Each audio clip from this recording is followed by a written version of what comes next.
talk, how your eyes light up. It might be the moonlight or whatever, but the future never looked better. I just can't look away, got a million questions. Yeah, I guess you could say you're my new obsession. It might be unhealthy or whatever, I don't care, cause I like me better with you. You make me go wow. I can't get enough. Whatever you do, you got me feeling like wow. Got a taste, now I want it all. Whatever you do, don't stop. We stay here all night. Oh, we can go high to the clouds. Beating hearts won't come down. You make me go wow. I don't know what I want, but you taste like it. I'm a day in the sun, you're a cold cider. And it might be stupid or whatever, but a tall drink never looked better. You just roll off the tongue like my own language. You're my favorite song with the club sandwich. And it might be cheesy or whatever, but I never had anything better than you. You make me go wow. I can't get enough. Whatever you do, you got me feeling like wow. Got a taste, now I want it all. Whatever you do, don't stop. We stay here all night. Oh, we can go high to the clouds. Beating hearts won't come down. You make me go wow.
Live from the Cupra Arena, it is now, can you believe it, day 6 of the Kings World Cup clubs, but it's day 3 of round 2. If you're confused with all those numbers, do not worry, because we'll be looking through all the matches from yesterday, all the matches that are coming today and are on the schedule. And to join me for another marathon of matches, some mouth-watering meetings, some fascinating fixtures. I'm running out of alliterations, so I'm going to take a little pause and try and think of a few more while I introduce my left-hand man, although right-hand man, Bruno Bergarecce, who's to my left here in the commentary gantry for another action-packed day of Kings League action. Hola, amigo. How's it going, pal? Hello, my good friend. Day 6 to your left here in the left-hand corner on behind one of the goals of the Cupra Arena, where yesterday we were very close to those Moroccan fans, and we caught a first-hand view of how they reacted to that defeat. But yes, as you say, the competition started to take shape. Every day we take a step further forward into getting to know who could be the sides in the last 16. We're starting to sort of separate the men from the boys, with some teams already on their way, well, some teams probably already home at this stage. And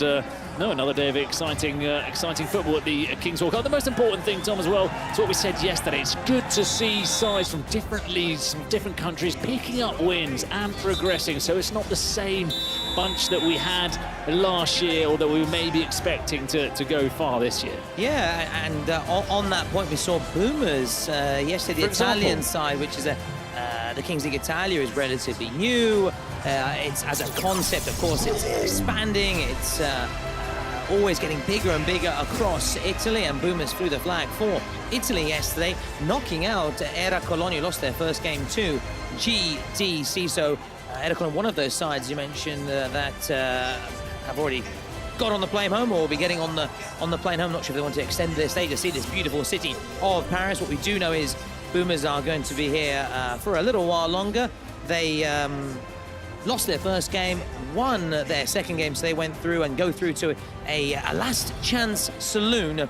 The Boomers, who are inspired by Simone Lofaso and Santoro, the latter actually claimed the MVP prize yesterday. Another one to really watch out for. And you know, we spoke a lot about Lofaso. Even the security guys who are able to, catch a little glimpse of the action have been saying Lofaso, grande, because they know obviously of my connections to Italy and to Serie A, and of course to us commentating on the Kings League. And it just goes to show what an impact he is having, Simone Lofaso.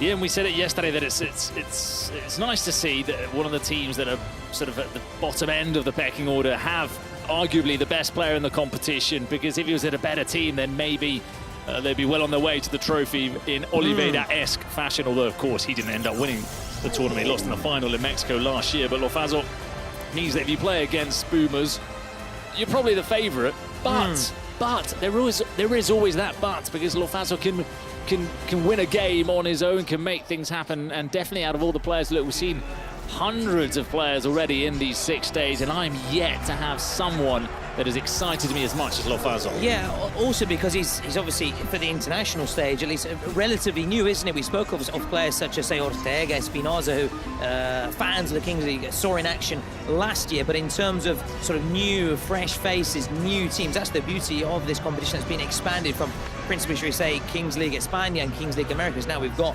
France, we've got Germany, we've got Italy. Of course, we've got those wild cards as well. I'm talking of wild cards. Jinxie will be in action later this evening. But one step at a time, everybody, as we see the penalty miss. Yes, Mirko Dario doing his very best. In fact, he was also on the score sheet, which shouldn't really come as a surprise, of course, for those who follow the Kings League, especially with that rule change which allows keepers to come out of their penalty area as of the opening seconds of the game.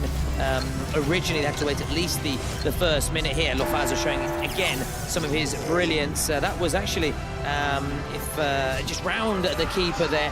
Really cool finish, and the secret cards, which as we know can have a big impact in the game. Here was a penalty which we tend to say, don't we, Bruno, is arguably the best card, because you gives you a golden opportunity to score. And Terrazzino here, had already scored earlier in the game, and a really good goal as well. Stepping up and slotting home just about and making the scoreline look a little bit more respectable. But the Boomers were worthy winners, richly deserved, thanks to Santoro Lofaso in particular. But of course, not only was also Martino Capelli as another player really impressed by one of the Italian sides. Martin Hare, literally. Now here, you mentioned at the very top of the show about the passion that the Moroccan supporters bring of UC, and they certainly did that, but they were left feeling a little bit bitter and disappointed at the end, because it was FLC, Futbolistas Locos, a German side, with FLC becoming the first ever German team to win the Kings World Cup clubs. And obviously they were made to sweat for it at one stage. They were trailing, but if I'm not mistaken, was it the goals worth double that moment there? Basically, they were very good at using their secret cards, as we're about to see very shortly, allowing them to come back into the game when at one stage it looked like ULC were going to be running away with it. And of course, backed by, should we say, I was going to say home support, but should we say a home from home, because they've got so many. And look at this, this was almost Ashraf Hakimi kind of celebration, wasn't it, with the penguin, or the pinguino penguin. That's what I'm saying. Look, they were leading 4-1. They appeared to be cruising towards the last chance saloon, but then it was, well, actually, this it was a suspension. Yeah, that's it, took a player off. Suspension, I think they scored, was it 3 goals in that period, or maybe 2 goals at least. I think it was 3 actually in the period. Well, we'll see it now to confirm. But it was one of the games in which the card has had the biggest effect so far in the entire tournament. Futbolistas Locos really making the most of the extra man. And I thought they were dead and buried. I think everybody thought they were dead and buried at 4-1. I'd forgotten about that horrific own goal that they scored earlier on in the game. Now that we've seen it, making amends though later. Who scored a wonderful goal. If I'm not mistaken, it's the next one, the 4-4, or no, maybe it's the 5th. See, look, it was 3 goals against 6 players. So that really changed the match completely. If they hadn't have had that card, maybe they'd had a different card, and they wouldn't have ended up winning this game. Yeah, and actually they needed a shootout to go on and win it, obviously, because it was level at the very end of play. The president of FLC, he certainly had the bottle to step up. I said he wasn't going to score with that kind of trouser and that kind of clothing, but despite having very baggy trousers by Madness, a 1980s hit in the UK, and also Ilgas here, who's a very, shall we say, interesting character. He managed to somehow, in very unorthodox fashion, poke it home. It took the game to a golden goal situation. No one could make it count, and it went to a shootout here, and this man here held his nerve. Look at that, look at that. That was not the winning penalty, which we're about to see shortly, but one of those moments, rather, should we say, the keeper holders. The classic highlights doing you over, isn't it? Exactly, exactly. This, I beg your pardon. This is when he held his nerve. The moment. Exactly. I was just making sure everybody at home is listening and is attentive. That was all. Making sure you're not nodding off at this time, maybe after having a little snack in the afternoon. That was the moment. Party time for the Germans. It wasn't party time in the stands. The UC supporters were left very disappointed, and they were silenced. But Futbolistas Locos, they capitalised on that secret card, and they made the most of it. And as for United, well, this side is in free-flowing form. The only positive for GDC, as we'll see, was the hat-trick of Wellington Rodriguez. Been really impressed, haven't we, by United, the French side, who in match day 1 actually beat the Boomers. Match day 2 here, they swept aside GDC and marching straight on. They're one of the seeded teams. They got a bye, so they don't have to go through the last chance saloon. They go straight through to the round of 6. They haven't won both their 2 fixtures, and devastating on the break in particular, weren't they, United? And we'll see Panama All-Stars later, another French side who marched on as well. So that's really good news for, obviously, for the home nation, for the team playing on home soil. Just to the right of the picture, just if you are just joining us, or have recently joined us, this to the right is live footage of the Cooper Arena, the warm-up taking place at our first game, GR7 against Olimpo. And to the left, of course, don't worry if you have just joined it, it's not live action, it's the highlights from yesterday, as we're now looking through United's big win against GDC. But in those final 2 minutes, Wellington Rodriguez coming to life and getting not 1, not 2, but eventually 3 goals. 3 goals in the end, making it 5, because he scored 2 in their opening fixture. And if Galácticos del Caribe put up somewhat of a fight in this game, it was because of Wellington Rodriguez, which does make you think what would have been of Galácticos del Caribe without Wellington, who is an emergency loan from one of the Brazilian sides that didn't qualify. So without him and their traditional wildcards, they probably would have been an even poorer side in this competition, because they've not impressed at all, having qualified from the Americas. Some of the Americas teams, Olimpo United, we'll see them now as well, are struggling to really get going. Yeah, Olimpo United, for them, it's going to be make or break at 1900. Of course, similarly for Zeta, for Gear 7, the Italian side. And unfortunately for United, it's not going to... this game wasn't make or break for them. They would have had a second chance had they lost, but they didn't lose. GDC, fortunately for them, they do have a second chance in the last chance saloon here. Look at this, it's just an empty net, really. Simple for Malikos, who was actually suspended towards the very end of the first half, obviously having been given a yellow card, but in those final 2 minutes the suspensions aren't valid, so he was allowed to come back on, and he continued to pile on the misery on GDC. And you can see that Fortnite sponsorship, which is very cool and fresh, and a reminder, guys, especially those who are playing and the presidents and all those involved in your downtime, get on there, get a couple of games in. Battle Royale, Reload, Ballistic OG as well, and I'm trying to move Bruno away from the Battle Royale feature. And again, talking about the French, this was I don't know if to say a crazy game as such, but Fluxo appeared to be on course for the victory, and all the action really happened late on, with Panama also getting a late penalty ticket to golden goal, and then they scored a golden goal. There was a little bit of, I don't want to say controversy, but a decision from the coach from Panama, which made us initially question it, because he got a joker card. Instead of playing a penalty, he stole the card of the opposing side, which is a suspension, which meant that they obviously took a player off Fluxo, but they were trailing at that time, so maybe one would think you'd go for the obvious choice, get a penalty, go on level terms, but it certainly paid off. So it shows, what do I know? In fact, Bruno was the first to say, well, hang on, hold your horses, let's see whether this pays off or not, and it certainly did. The coach of Panama also said Dorbani. He was playing the long game, wasn't he? Yeah. He was playing the long game. You could, like in life, you can look for immediate reward in some of your decisions, which would be a penalty, a goal. Yes, the scoreboard looks better, but hang on, would the penalty be the best decision? Because then I'm going to have to play with 6 against 7 against the Brazilians, who are so good at moving the ball around and so good at exposing sides when they have one man extra on the pitch. And he thought, right, I won't take the quick benefit, I'll take the long road around, but I think it's the most beneficial for my side, and it ended up working.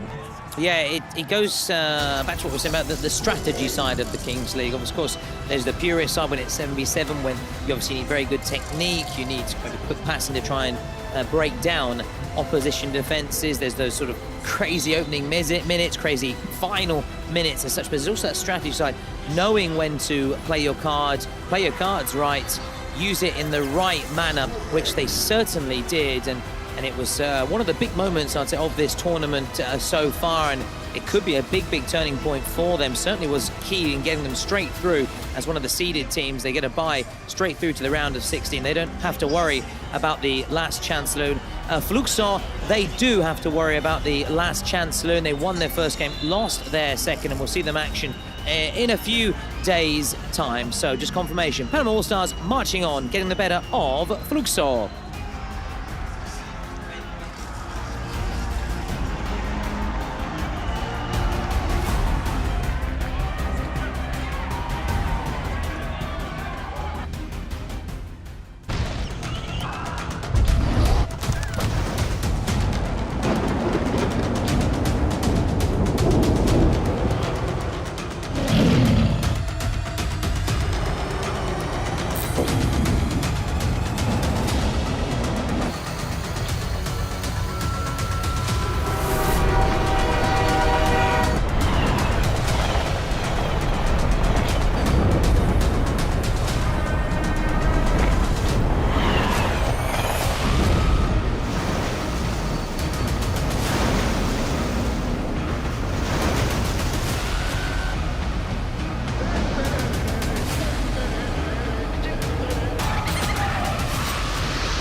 And a very warm welcome back to the Cupra Arena. It is now day 6 of the Kings World Cup clubs, but it is day 3 of round 2 of the KWCC. If all those numbers are a little bit confusing, do not fear, because we're recapping all of the action from yesterday and looking ahead to another marathon day of matches. Joining me once again is my right-hand man who's sitting on my left-hand side. It's the brilliant Bruno Bergarecce. Great to have you once again by my side, my pal. Always a pleasure to be here. Always a pleasure to see Kings World Cup action. And we're starting off with the Italians, Gear 7 against Olimpo United.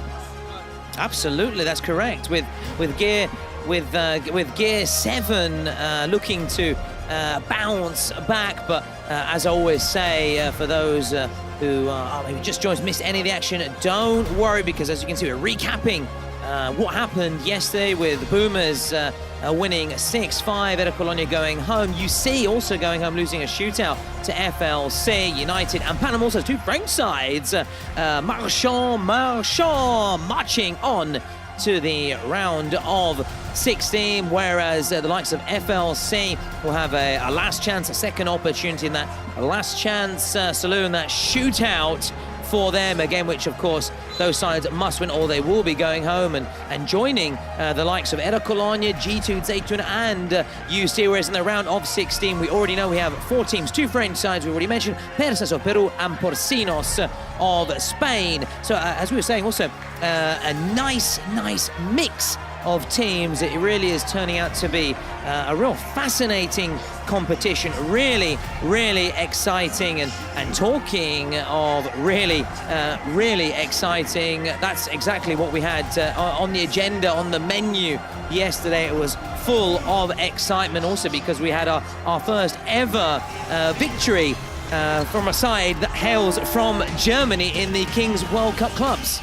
We were saying it's good to have new countries in new leagues, getting teams winning and advancing in the competition. Of course, they still have to get through that last chance round, but it was a positive step forwards, at least a step forwards for German Kings League football with that victory for Futbolistas Locos, and they did so in the harshest of atmospheres inside the Cupra Arena, with all of those Moroccan fans booing them, jeering them, not too happy once the game finished. So big win for them, although the star of the show rather, once again, or kind of stole the show, was Ilias, wasn't it? The president for Ultra Tumicia, who's always got those strange kind of movements, hasn't he?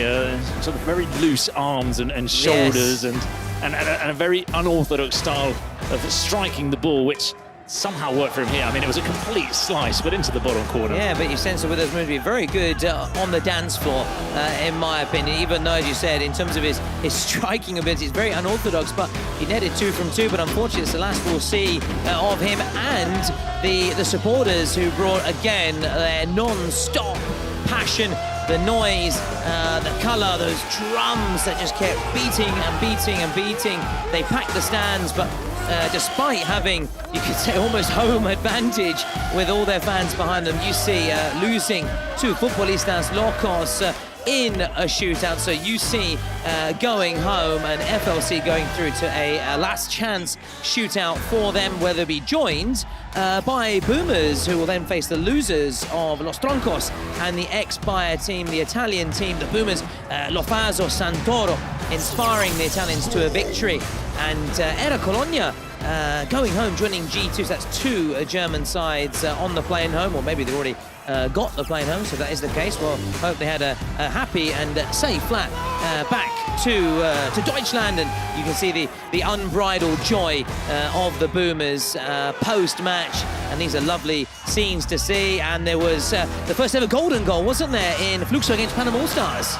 And we thought there was absolutely no chance that there would be a golden goal. We were just mentioning once that ball was fired across the box that it was a rare occurrence. It's just 2 minutes. Everyone's a little bit cagey, so much on the line. But they took their chances, Panama All-Stars, and fair play to them. Very good approach strategically from the manager, and a good goal from Nico Santos. 2 good goals from him at the end. One was a penalty, of course, for that finish, and he was the hero in the end for the French side. The French teams are looking strong this week. Yeah, such as United, who qualified as a seeded team for the round of 16. The free-flowing United, they just keep firing them in, don't they?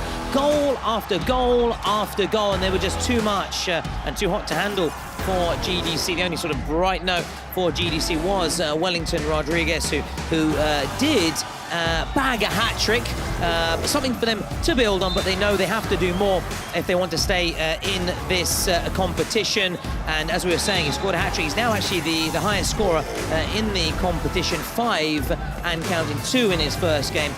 3 well is what he hasn't shown, but it is the Duke of Wellington Rodriguez, and he could, all their hopes, you could say, are passing through his fine feet. So that caps off all the action, Bruno, from yesterday. Today we've got 4 more fixtures, and one of the standout games surely has to be Dendele, the Brazilian side, against XBuyer, a French side. We'll see whether we can have a clean sweep, but all French sides are marching on or not. That game is coming up later this evening, so stick with us. It promises to be a fascinating counter. We'll see whether Dendele, the Brazilian side, can pile on some misery to one of the host teams, XBuyer.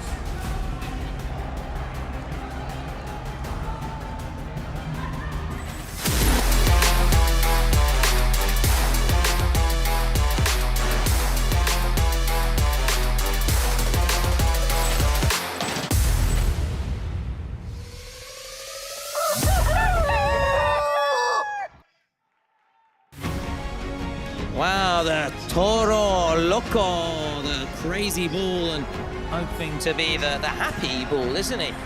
Later this evening, it promises to be a really tricky fixture, I have to say, for XBuyer against the Brazilian side. That is our final fixture at 2200, but we kick off with GR7 against Olimpo United. GR7 and Olimpo United both losing their first fixtures. GR7 losing to Karasu on a penalty shootout. Yasin Sherki was one of the star players in that game, and XBuyer in action later. They're actually taking on Los Troncos, who they've met before, haven't they?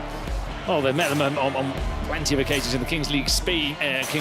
Of course, it's those teams all know each other very well, but as you say, they've met before in the Kings World Cup as well last year in Mexico, in that arena in Mexico City, in the outskirts of the city centre. The XBuyer knocked out Los Troncos. Los Troncos. Yes, that's what I've been calling. I apologise. I've infected you.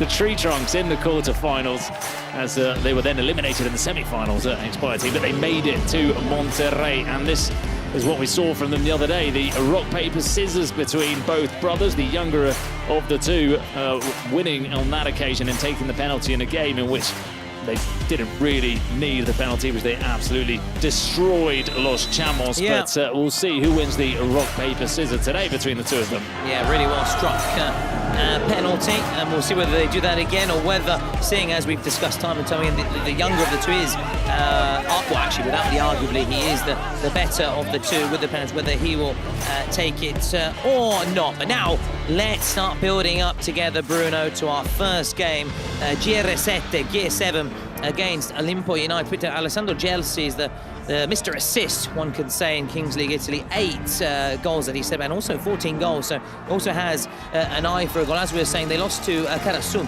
a French side, in a shootout. You may remember Yasin Sherki came off the bench, an unexpected hero after Bilal was sent off in that game. So GR7, they came close, but not quite close enough, taking on Olimpo United, who were beaten by Zeta in the first game.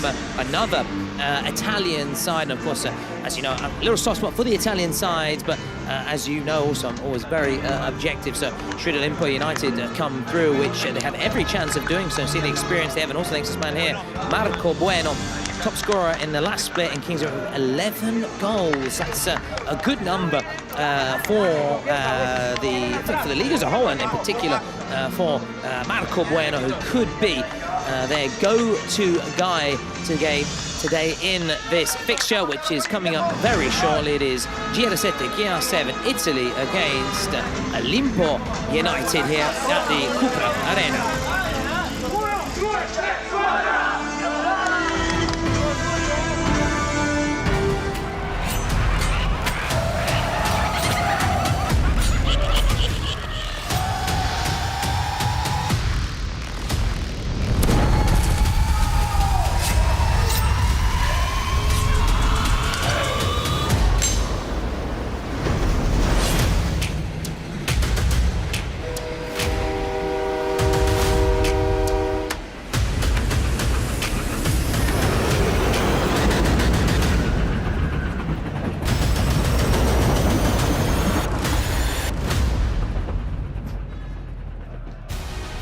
We're almost there then. GR7 against Olimpo United. Two teams determined to bounce back after opening day defeats. Domenico Rossi still scored a hat-trick, however, against Karasu. Brian Hernandez, the player with the highest release clause in the Kings League Americas. He didn't really shine in that first game, Dini Bruna, but there's no doubting his abilities, his qualities. Will today he find more fame and fortune? Gear 7 Paul Font, their coach for the Italian side, who know this really is make or break, can't lose, or they're going home and they want to prolong their stay and keep flying the flag high for Italy. Olimpo United, Alejandro Castro for this team here, which, as we said, we're looking to Marco Bueno as one of their 3 wild cards to inspire them to a victory against GR7. Yeah, Brian Hernandez scored one of the 2 goals for Olimpo United in that opening fixture, where they were defeated 5-2 by Zeta. Marco Bueno scoring the other. So 2 of the players who have been highlighted for GR7, as you were saying, Domenico Rossi with a hat-trick, scoring 3 of the 4 goals that they scored in their game against Karasu. Gianmarco Chironi, the goalkeeper, the only other to score. So the only outfield goal scorer for GR7 has been Domenico Rossi so far. And you mentioned Paul Font earlier, the manager, who of course has got that long Kings League pedigree, having coached Los Troncos in Spain and Real Titan in the Americas in the inaugural season, the side from Chile. There he coached Fran Hernandez, who is another one of those big names in Kings League football. He started playing in Spain, he went to Real Titan in the Americas, and he was one of the 4 or 5 best players in the competition. Well, he went to Italy with him as well, but unfortunately for GR7, he is injured and isn't playing in the competition. I saw him earlier though, he is here with the squad, but unfortunately isn't able to play. And he's the kind of player that you would have loved watching, because he's all quality, absolute pure magic, Fran Hernandez, but unavailable at this year's Kings World Cup. And we have been treated so far, Bruno, some fantastic individual performances. I'm just thinking of Lofazo yesterday for the Boomers, Wellington Rodriguez as well, comes to Martins yesterday. So we've had already some players really grab the limelight and grab the game by the scruff of the neck as they look to lead their team and lead the way, and we'll see whether Domenico Rossi can be the one to take center stage, or, as we were saying, Brian Hernandez for Olimpo United, with both teams just waiting for that countdown. And here it is, the countdown is on. Are you all set? Are you all ready? Están listos? Siete pronti? Are you ready for this one? Are you ready for Kings League action? Yes, I am. As is Bruno, I'm sure you are all the way. Are you ready? That's what I was going for. Are you ready for Kings? That's what I was going yes, for. I am. That's what I was going for. I wanted someone to understand where I was going, and I knew you would not let me down. Don't let me down. As the ball is dropped down, and it's G7 already on the ball with Domenico Rossi. Already the keeper.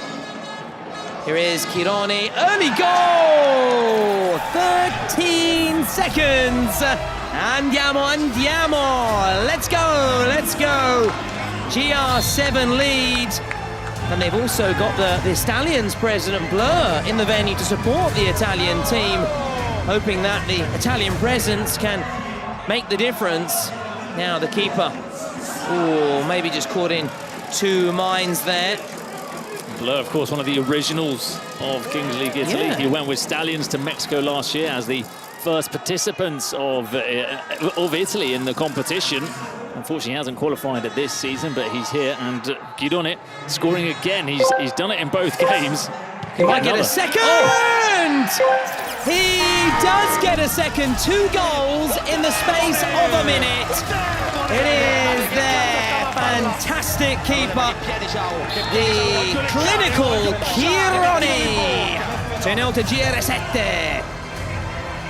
I think, did they go out to Porcinas, if I'm not mistaken? It was a short-lived experience, wasn't it, for Stallions the with Stallions. Francesco Totti, who didn't live up to the Totti that we all know and love. But still, I'm sure the odd glimpse, the odd Over Pupone as he's... Missed a penalty as well, I Oh, remember. wow, Yeah. a proper penalty. A proper penalty, wow, yeah. that's very unlike Francesco Totti. But, hey, it can happen to the very best. Think of the high-profile names. I'm not going to let it tarnish my memory of Francesco Totti. Oh, no, nor should it, of course, nor should it. But still, fantastic to show. Are we going to have a hat-trick here from a keeper? We are! It's a tripletta. It's a hat-trick. Chironi. This is the stuff that dreams are made of for GR7, GR7. And they're on the way to scoring 7 goal, that's for sure. Well, the rest of the players better watch out because he's now second in the top goal scorer charts. He's on 4, Gianmarco Guidoni. Imagine if a goalkeeper ends up winning the, was it the Capocannonieri, the top goal scorer award. Now there could be another one here. That's more like it from Sergio Alfaro. It's much more like it from the Olimpo United keeper, but wow, talk about a nightmare start for the Mexicans, and as I was saying, a dream start for GR7. Looking to follow in the footsteps of the Boomers. And here he is when he get a 4th long-range strike, and maybe that was asking just a little bit too much of Gianmarco Chironi. He was probably feeling, as they say in Spain now, they say la flecha hacia arriba, you know, the arrow pointing upwards, which was also when you played Pro Evolution Soccer, when your player, do you remember when he was in fine form, he had that arrow upwards, which meant he was probably going to put in a good display. Well, that's how the goalkeeper was feeling, Gianmarco Guidoni, and that's why he took on the shot. He's involved there, making the save, Bruno. Could be tested here. GR7 just floated in. Nice header, and that's a good save as well. A lot of power on it, the header from. It's the Lobo, which is, as you taught me, the wolf, isn't it? The wolf, The wolf, Il Lupo for Olimpo United. Looking to they don't roar, do they? Howl? Howl, that's it, yeah, looking to howl there. That's a good one. It's the beauty of having someone beside you. If it's a word, you can just throw. Which always happens. And you can pass to your teammate, and he's there in support with the assist. And that's why it's going well. So far, so good. The goal twins, the Calypso twins. SAS. You decide. So hopefully not the Chuckle Brothers. Hopefully that's not what you're thinking. It's a me to you. It's a me to you who took. Now they're in a really good position here, GR7. To be interesting to see how they approach things. Are they just happy just to keep things tight now, or maybe keep their foot firmly pressed on the accelerator? We've seen teams have different kinds of approaches. La Capitale were storming their way to victory and then took their foot off the gas, and they had to hang on at the end. But looks like Domenico Rossi could get a goal here. Were you ever in doubt? Are you not entertained? Domenico Rossi makes it 4, and maybe we're going to have another scoreline like we saw between XBuyer and Los Llamos.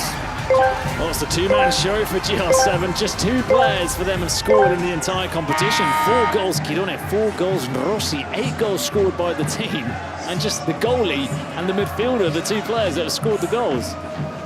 Well, we mentioned other teams sharing around the goals. It's kind of, I think it was the XBuyer team, it was about their goal democracy, sharing them all around, different goal scorers here. And United as well, for example, United, a lot of players scoring. Here we're seeing, as you said, concentrated. Just maybe a 2-party system then in this one, as opposed to different parties able to be elected, shall we say, to the parliament. Here we've got two parties at the minute. It's a two-party state, let's put it that way. Maybe we'll see more joining in with the fun and games here against Olimpo United, who were beaten by the Italian side in their first game against Zeta, and they don't want to be beaten again by another side from Il Bel Paese, the beautiful country. And Mexico's also a beautiful place, and I know you've been on more than one occasion, haven't you, for work for Bruin, and you were there, of course, as our chief guy for the inaugural Kings World Cup clubs, won by Porcinos, who really won in their second game in that all-Spanish derby against Mostoles, and they're already through to the round of 16. They've never actually lost a game at the Kings World Cup clubs. A few drums. I've still got them ringing in my ear from yesterday, I have to say. A bit more about Gear 7. So we've got Manukso as their president, but good friend with Blur, the Stallions president, as that comes in, and it could be another just a full stretch there. Puma's actually managed to knock them out of the competition during the quarterfinals in Italy, and Blur's a close friend of Manukso. And you can also see Marta's there as well, so it's nice to see that solidarity between the Italian sides and the presidents, and that's a hospital pass, wasn't it? Really awkward for the keeper, but he manages to hold firm. If Olimpo United mentally, it's so difficult, isn't it, to be 4 down this early on as well. It's difficult to, of course, in Kingsley you always have that lifeline where we presidential penalty, a secret card, those final 2 minutes. Absolutely, I'm not saying that, but still, you don't want to be this far behind at this stage of the match.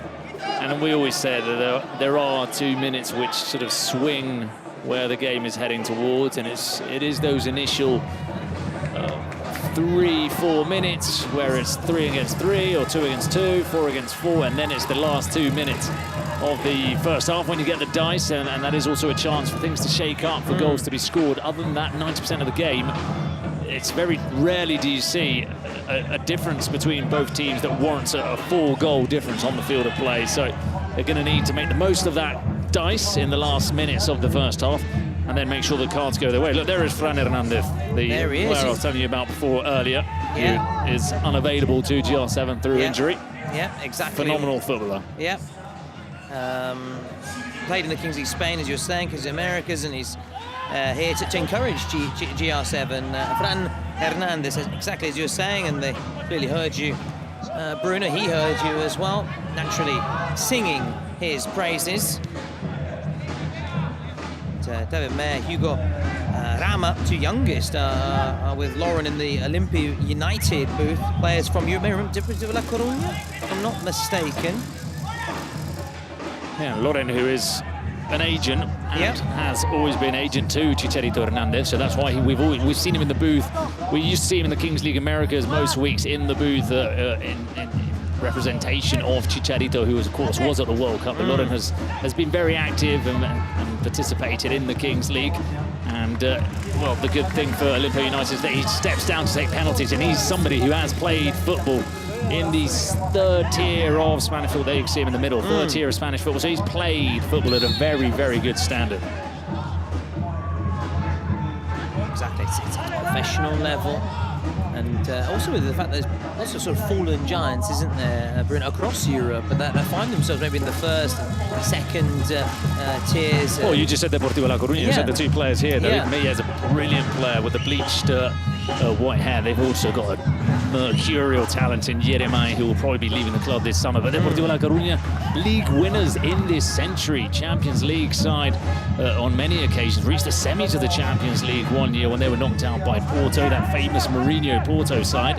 Now they're in the 2nd division of Spanish football. They went down as far as a 3rd tier, so it is a shame. But you were talking about the clubs in Italy who have gone down and in the opposite direction to where they should be or think they should be, and it's happened also in Spain. It happens everywhere.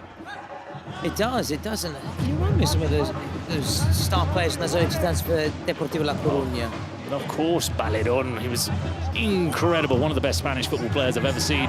He had Mauro Silva, Diego Tristan. Tristan, that was the one. Tristan was a brilliant player. Capdevila went on to win the World Cup as the left back for Spain. Scaloni, who's the manager to Argentina.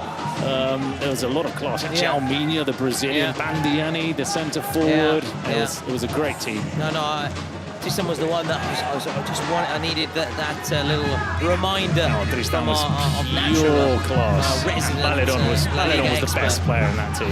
Yeah, they were. You said they were very, very unlucky. And a couple of those kind of sort of sides in that period, like Bayer Leverkusen also had a really good run, didn't they? Yeah. Very, very nearly, obviously, very lost to Real Madrid in that final in 2002. With Ballack, remember, But yeah, one of the most unlucky players if you look at his career, amount of finals and semi-finals.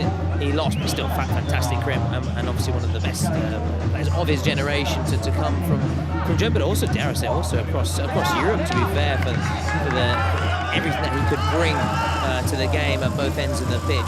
Brilliant player, and well, it's a nice little bit of nostalgia there, diving back of course, into the past. For me, particularly that Deportivo side.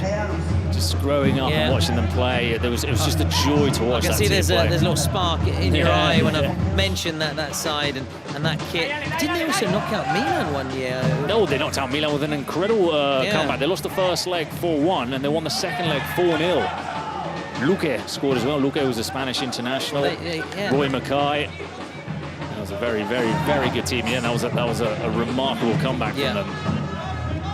Just shows it ain't over until it's over, and that also applies for the Kings League, guys. So if you have maybe just joined us or been with us from the start and you're thinking, oh, this is going to be one-way traffic, well, we actually saw yesterday Futbolistas Locos come from 4-1 down to win in a shootout. So it ain't over as this is fired across the face of the box, and it's danger not over here for the Italians as now the danger is over. But again, something to build on. A few little glimpses there from Olimpo United, and they need those kind of moments to give them a little lift. We can see just in front of us then in your picture, that left corner, that's where the Italian casters are sitting, and they're enjoying this one. Yeah, they're pleased as punch, aren't they, with the situation as a shot goes in. Post. Oh, wow. Wow. Didi Uribe rescued there by the frame of the goal. So again, we're talking about things to build on, and they are building now. Olimpo United, they're getting closer, and they need something right now, just like that, a little spark, isn't it? Some kind of to just hook on to. Need a goal before the dice. Yeah. Ideally, to get closer and make sure that they can maybe they can get a couple then in the dice period, and then suddenly we're talking about 4-3 rather than a 4-0, and it gives them some hope for the second half. But a lot of these Olimpo United players have not really appeared. We said on the opening day how there is a lot of quality with Lobo, with Furby, with Brian Hernandez, Osuna Bueno. These are players who have been some of the very best in the Kings League Americas, and we thought maybe it's the long trip, the first game, but there is Furby, for example. But yeah, we're still waiting kind of to see them show what they showed in Mexico. Yeah, we're playing on here. This is an opportunity. Oh, it's a brilliant finish from the Wolf, Morales, who howls and fights his way through the Italian side, and they have a goal back, and I'm loving the Wolf celebration. He can also be called the Gladiator because of the Wolf. Do you remember the Wolf Gladiator in the 90s? He was scary, wasn't he, when you were a kid? He was very scary, but he wasn't actually the best kind of gladiator. He was just fit. I was scared of him. He just struck fear into you, but he wasn't the best gladiator. No, but he was. In fact, who was afraid of the big bad wolf? The big bad wolf. He didn't really play to the rules either, did he? No, he was the bad guy. He was in wrestling they call him the heel. In wrestling, you've got the good guy, the crowd favourite, and the heel, and he was the heel, wasn't he? And you've got to have that in entertainment, and that was a very good goal from the Wolf Morales, their number 19, as the Italians try and immediately restore their 4-goal cushion, and you can get the United Olimpo, I beg your pardon, sometimes I go for Olimpico, I'm thinking of the Italian camiseta, their jersey, which is available on kingsleague.pro. Of course, you can get the GR7 if you want the Italian one. Why not? You can get all the jerseys online. Don't forget Bazaar as well, and JD. They're all the various outlets for you, as this could be trouble for Olimpo United. Lovely pass, lovely shot, and an even better save. A couple of very good saves from Sergio Alfaro in these last two attacks from GR7, and it's just the case of nobody knowing how to put the ball in the back of the net other than Gianmarco Chirone or Domenico Rossi, because that was a pretty clear chance for Chelsea, the player who we highlighted earlier. Nicely worked. Oh, that could have gone everything. There's a appeal there for a handball from Leandro Cosenza, but referee. It touched someone at least. Yeah. I mean, it's not a goal kick, I don't think. No, goal kick. No, I mean, it's definitely a corner. We'll wait to see. Naturally, the guys and girls behind the scene will be checking this. And should it be necessary, there will be an on-field check. But it looks like we're going to be playing on with the corner here as we go. This is the final 2 minutes before the final 2 minutes. We're in the closing stages of the first half. In comes the shot. It was again that man there, Leandro Cosenza. Cosenza, which is a city in Calabria, in the southern region of Italy. And, we're many miles away from South Italy. We're in Paris here, the city of light. And we're looking to find the light again. Look at the City of Love as well. City of Love. Paris, the City of Love? It's got to be. Surely is that like an official tag? It's got to be. It's got to be. Certainly the City of Goals in the past few days, that's for sure, with the Kings League. They've been fired in. We've been loving it. J'adore. Le but. Le but. Can they get another goal before we go to the roll? It's going to be DJ Mario with the roll of the dice of Voluto Mostoles, who actually, if you remember yesterday, after the Italians played, after it was Boomer Santoro, he actually gave Santoro a big hug after the game. And DJ Mario is another one of those who, I was talking earlier about Loren in the Olimpo United booth. DJ Mario, so committed to the project. It's wonderful to see because he's here every day on site, trading, whether it's trading penalties, giving a helping hand to the organisers, and just being available and being one of the faces of the competition, and always willing to participate in different things. So nice to see DJ Mario, and I really like his ultimate Mostoles side as well. Yeah, and DJ Mario will be rolling the JD dice, our official partner of Kings League World Cup clubs. And that's a little reminder assist to you, Bruno, to download the app, visit their website or one of their many stores as well. Check out the new range and all exclusive only at JD Products.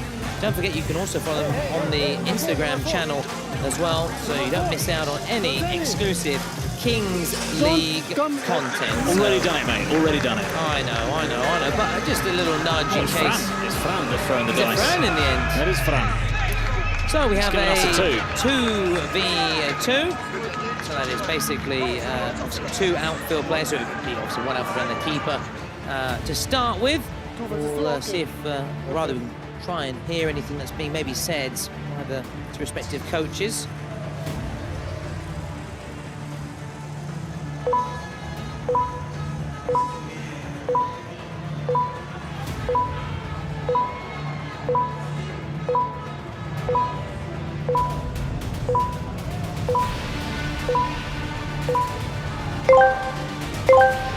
Well, the countdown is on.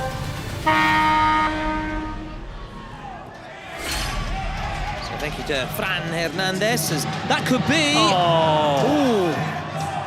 very Viniegra. heart-in-mouth moment, wasn't it? Well, it's what we said. It was good for them to score at 4-1. Then when we get to 2v2 with the dice, the chances are there to peg back a couple of goals, and it means that at 4-1 now suddenly you get a couple, and you're setting up a very tight ending to the game. Although this man, this man has been scoring goals for fun at this competition. Could he be yellow carded here? He will be yellow. Listen, that's the right call.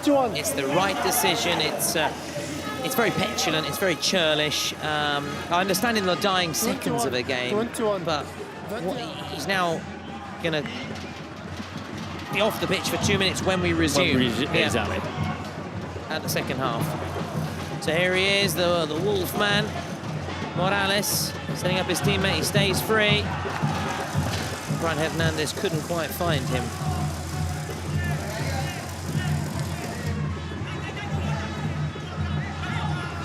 Colonia scoring a hat-trick, although it's not quite the fastest ever hat-trick in Kings League history. The Kings League Spain with a record by Pablo Beguer. He's got a few records, Manuel. Most appearances in the competition history. Yeah, very, very good player. As we were also saying, Olimpo United also facing an Italian side in their first game, losing to FC Zeta. Here he goes. Oh, again off the post. They've had so much woodwork woe, haven't they? They've been really, really unlucky. The Italians once again bailed out by the frame of the goal. Bit of a hand as well from Colonia, I think. Yep, turns it onto the post. So fine save from him. Yeah. Now the Wolfman. Ryan Hernandez. Morales, Hernandez is free, Morales goes it alone, and it was the right call. Who's afraid of the big bad Wolf? Well, GR7 right now, because he's got 2 goals. He's on a hat-trick too. That's some life injected into this game for Olimpo United. And it's Mr. Wolf himself.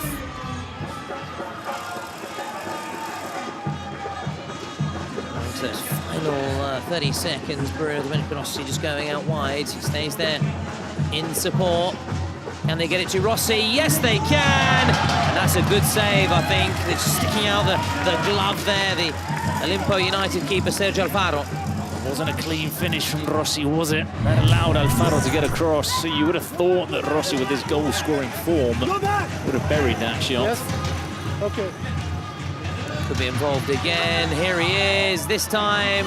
Second bite of the cherry. Gonna have to shoot. Here he is, De La Cruz, and the whistle goes, so it won't count. The goal from Adrian De La Cruz at the break. The Italians are in the driving seat, but Olimpo United coming back into it. It's 4-2. It's anyone's for the taking.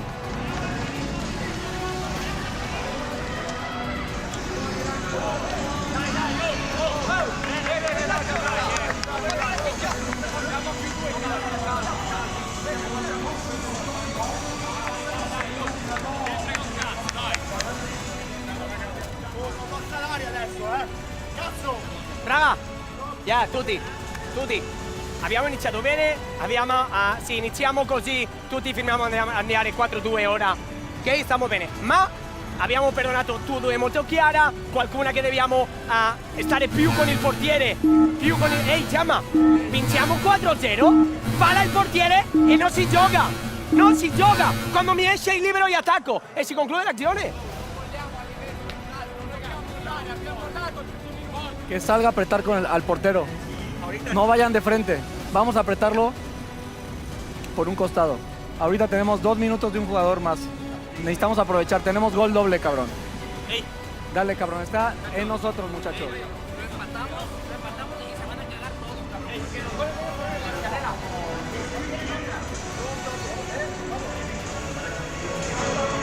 Back then, head of the second period, but Olimpo United have played their secret card. Goals worth double there.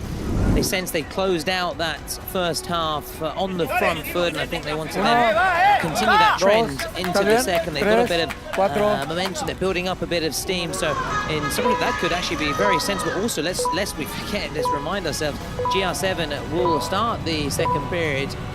A man like Domenico Rossi shown a yellow card towards the very end of those final 2 minutes, the very dying embers of the first period. So it's a very smart move. It's very intelligent, I have to say, from the coach. The right time, you can say, to play that card.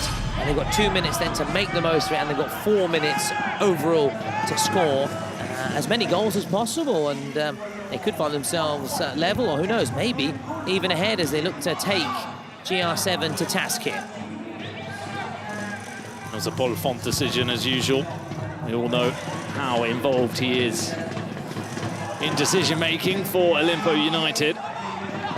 Just go to show how things can change so very quickly with the ending to that first half that Olimpo United have had in a game which seemed like it was only heading in one direction.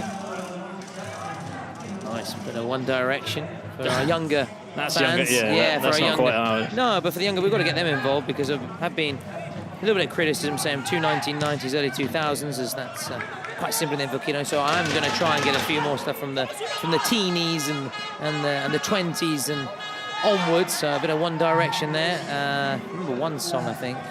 I think it was a remake. And we danced all night to the best song ever. That's them, isn't it?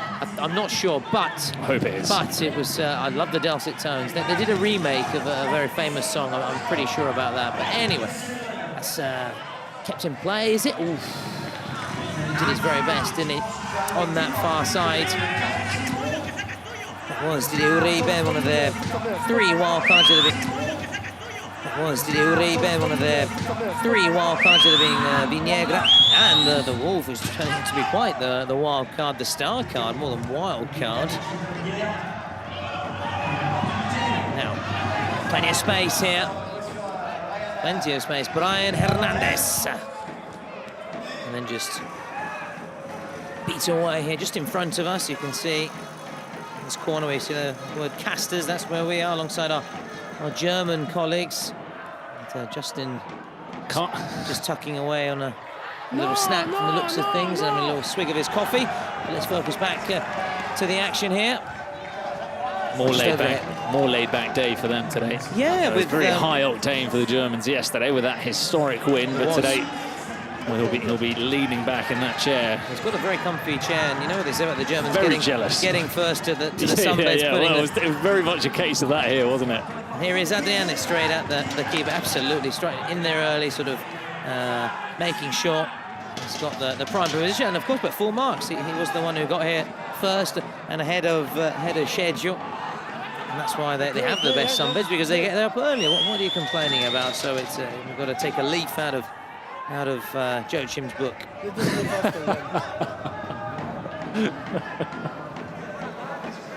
So not yet been able to, still got a minute, to be fair, to capitalise Olimpo United with goals worth double.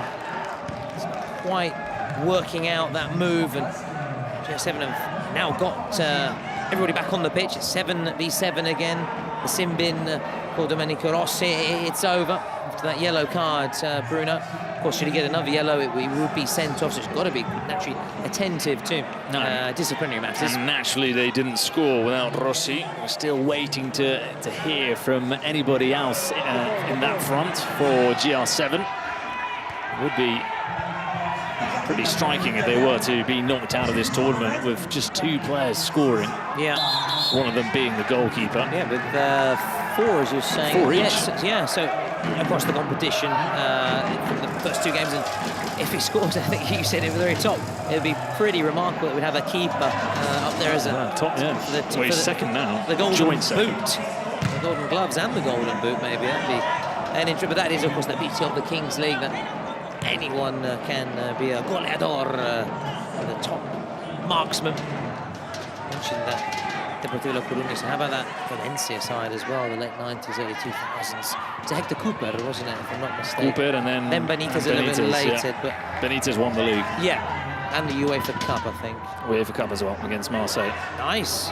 We are in France. Big shout out to all our French colleagues and the supporters of Olympique Marseille, and of course to our naturally PSG fans as well, who are naturally feeling very happy right now and very smug after winning the Champions League and becoming just the 2nd French side to lift the big prize, the cup with the big ears, Copa de la Grande Orecchie. I think I have that expression in Spain as well. It's La Orejona, so it's the same. Similar, the big ears. Talking about Dumbo, the character. Talking about the Champions League. Up on his feet, Folla, of the crowd. So you hit Gabriele Folla, it's Gabriel Crowd. Just again, we like to translate them into English now and again. Even mine is Thomas Lawrence, quite dull. So, but in Italian, Tommaso De Lorenzo is another. Brilliant. Yeah, there you go. It's just that sound, isn't it? Thomas Laurent, even that'd be nice as well. Yeah. In Spanish, well, it's very similar to No, Tomás Lorenzo. Yeah, exactly. So we're very similar to the Italian, to be fair. I mean, German, Thomas Lorenz. Not the same. But again, the German very similar to the English, isn't it? The sort of those kind of That's what you guys always... Nordic, shall we say, countries. That's where you're always clashing. It's so similar. It's true. It's true. It's true. We've got so much in common. So they've got 4 World Cups and we've only got 1. So.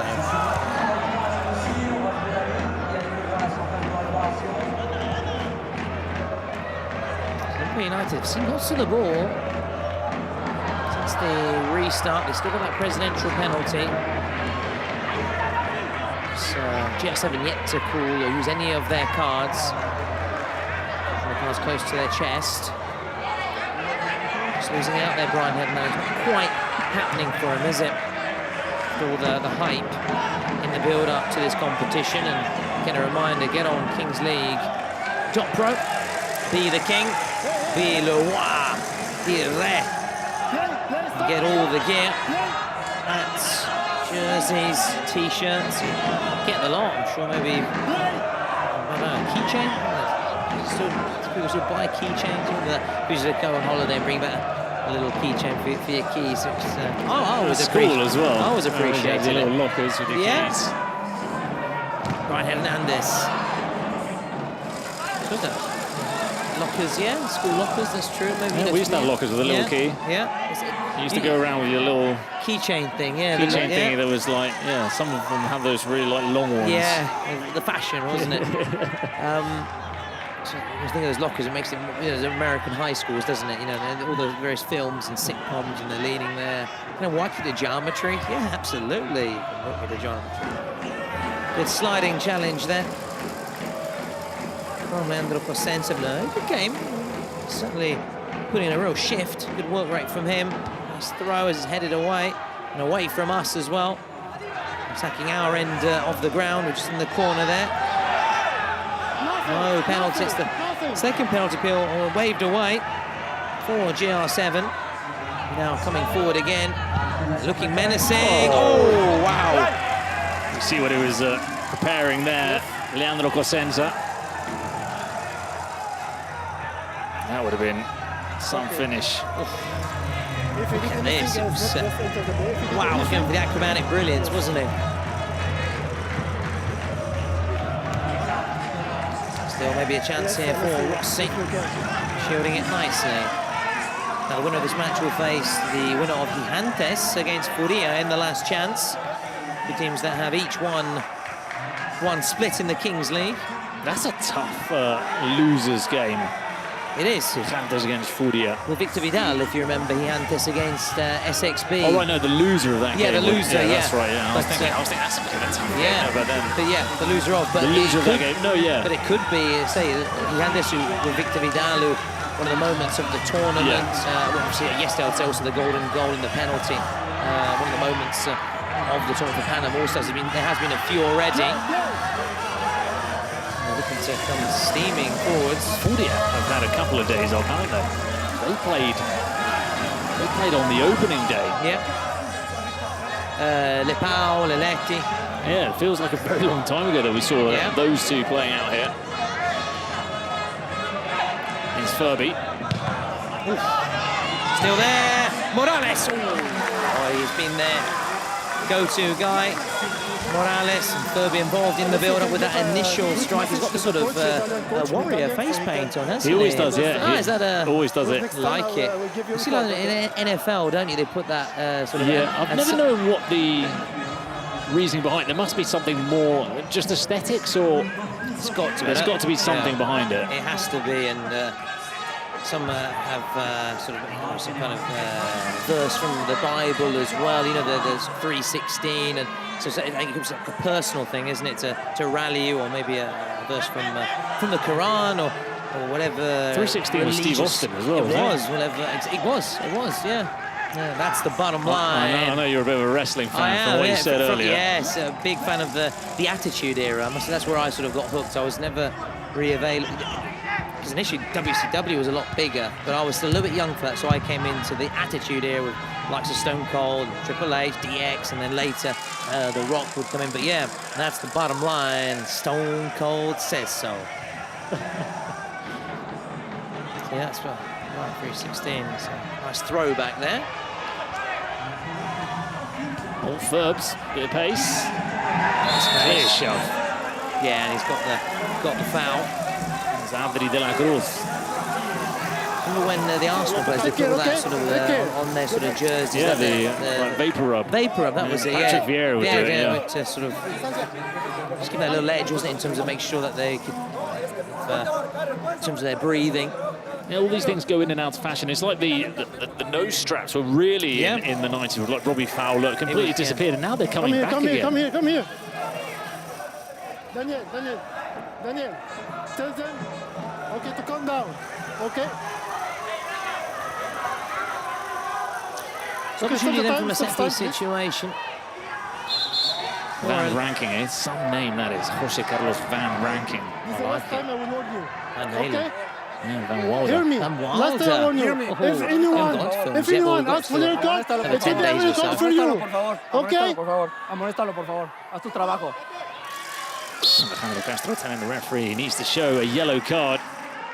Oh, that was well worked. There was two of them as well at the back post. They completely stunned the GR7 defence. Just catching GR7 just by surprise, weren't they? Just floating it in. Oh, it was so close. Look at that.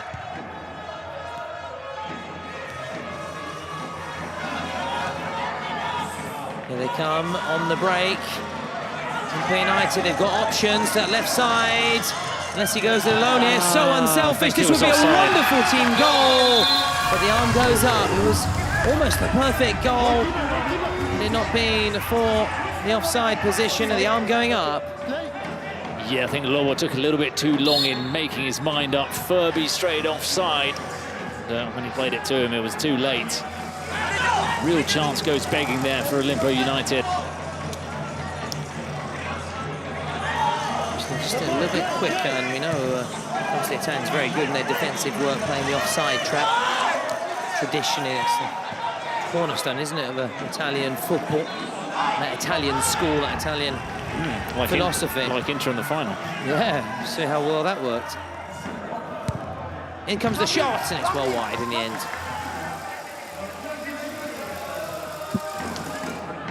So not as much action in the second half compared to the first so far, but we've still got the presidential penalties and GR7 there, secret card. Olimpo United have already played. There's goals worth double. They were unable to get that double goal as just got sliced out there from behind the goal.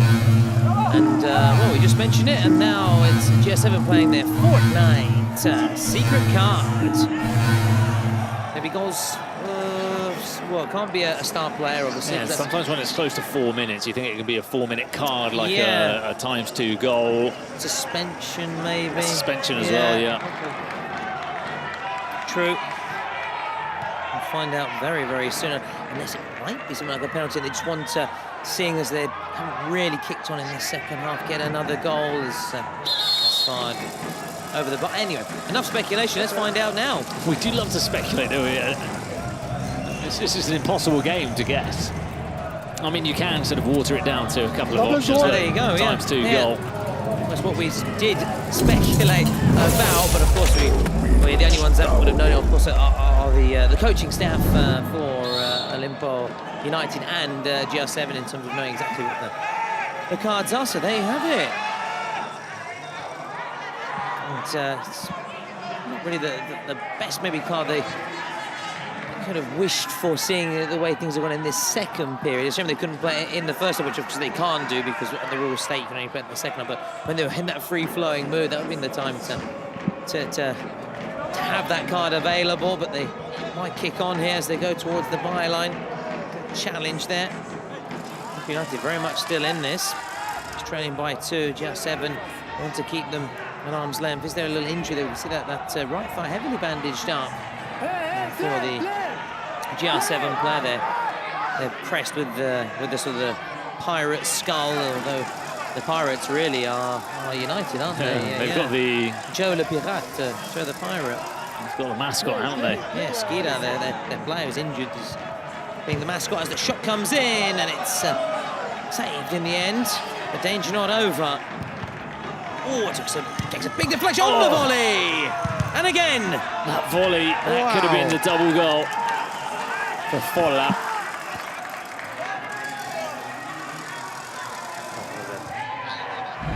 finish like that, it deserved to be worth double. Look at that, and Kiwi doing well to get down low and just parry it away. Belcito. Well, at the moment, it looks like GR7 are starting to finally push forward. I think they've been spurred on by the fact that they have played the card. Yeah, it has given them a bit of zip again to their play. It sparked them back into life as we then head into those sort of final 2 minutes when, as things stand, goals will be worth double unless United can score twice here. And set up a golden goal, and yesterday, for those who weren't with us, with our first golden goal of the tournament, Martins, the French side, the Panama All-Stars, actually packed a late penalty as well by Martins to take the game to a golden goal situation, and shootout was looming. Panama All-Stars wanted to get the job done against Fluo. We'll see whether they'll be at the final. The Défense are in on the 14th of June. Also an exhibition game and a performance from Gims, a Congolese French artist, and we like him. What we've been hearing so far from his music. So to see it live, hear it live, is going to be a real treat.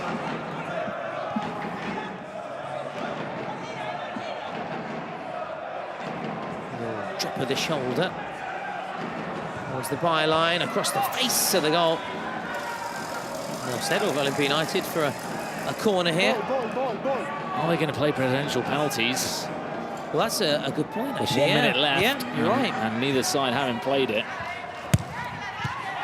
Of course, they don't have to take it, don't have to play your presidential penalty, but if one does play it, then the other one has to play.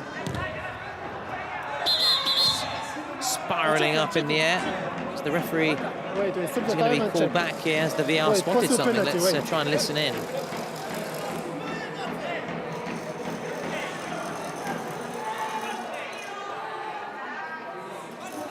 Well, as I said earlier. Yes, take your time, yeah. With Loren There's a possible penalty, check. in the booth for Olimpo United. I'm surprised that they don't want to play a presidential penalty, or maybe it's not been there to Sichin. Don't come. What's the penalty? The tug of the shirt on Van Ranking. That's not enough, is it? Oh, actually, look, down there. Let's have a look again. He gets caught.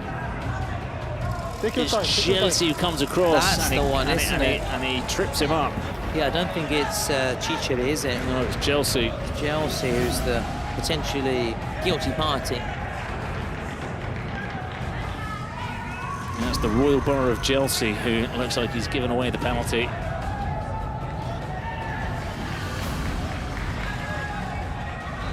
Yes. I think they're going to give it. No penalty. Oh, no. Oh, there you go. Wow. Disbelief in the Olimpo United corner. Well, you've got a good view of them just to your left, haven't you, Bruno? Yeah.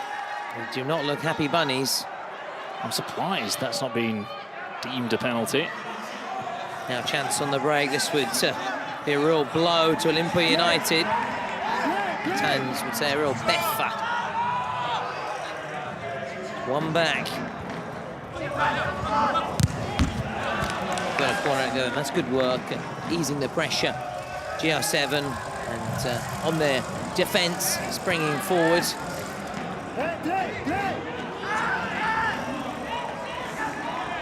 Goals no longer worth double for GR7 into those final seconds. Just play it safe. That's the right option really for GR7, who are leading. So we're into the final 2 minutes. Goals will be worth double. Olimpo, I beg your pardon, United need to score twice to win it. They need to score once to take the game to a shootout.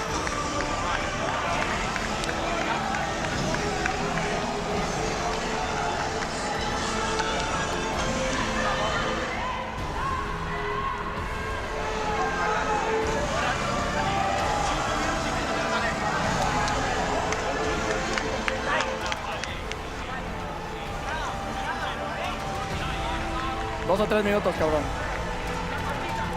Es lo que tenemos. 1, 2, 3, 4, 5, 6, 7.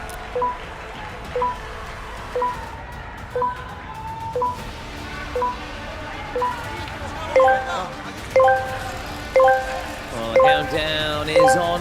These final 2 minutes. Can GR7 bring home this win and join Boomers in the last chance saloon? Or Olimpo United come back here.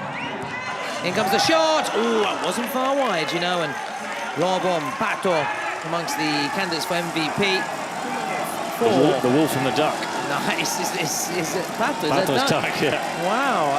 It tends to be, it's a nickname for people who are called Patricio. Yeah. More so in Latin America, you're Patricio a lot of the time. Yeah. The nickname or the shortened version is Pato, which Very is nice, duck. yeah. I like Alexandre Pato of Milan. Yep. Rossi, unsurprisingly, Chironi, unsurprisingly, for the Italian side.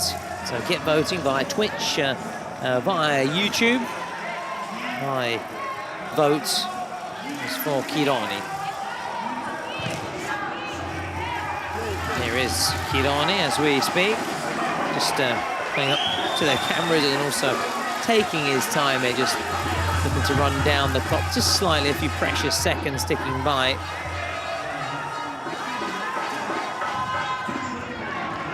One back nicely. De La Cruz, still De La Cruz. It's there, it's got to be. Oh, that's got to be a penalty. Oh, he's told him to get up. Wow. Wow, wow, wow. Well, my gut instinct was penalty, gut instinct, but we'll have another look shortly, and the referee was much better placed than you and I. Oh, how long did it take? 1 second too long. It only takes a minute. Now, Domenico Rossi. De La Cruz. Just for that little slide pass from him.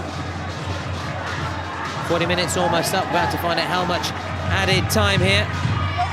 Rossi wearing that 21 of, made famous by Pirlo, I would say. In the Italian game, and you were the number 21. If I'm not mistaken, maybe Zizou wore it at Juventus, yeah, Juventus. So. Pablo Aimar, David Silva. Oh yeah, it's a very popular number.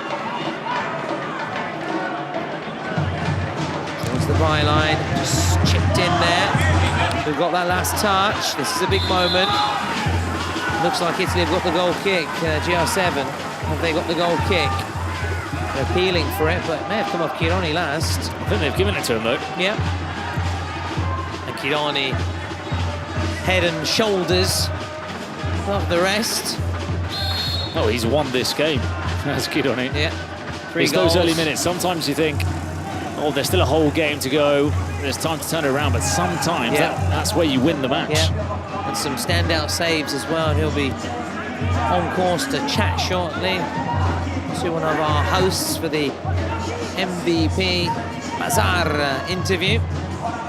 Brought down here. Oh, that control let him down. Yeah, not quite good enough there from Mario Osuna, not Mario Osasuna. And I'm not sure if is it Giulia or Letitia or Dalila. We'll be chatting away. You'll find out shortly, of course. One of our brilliant hosts. Been trying to get the latest post-match, little scoops as well, little nuggets of information. Pitch side, exclusive interviews right after the game when emotions are running high.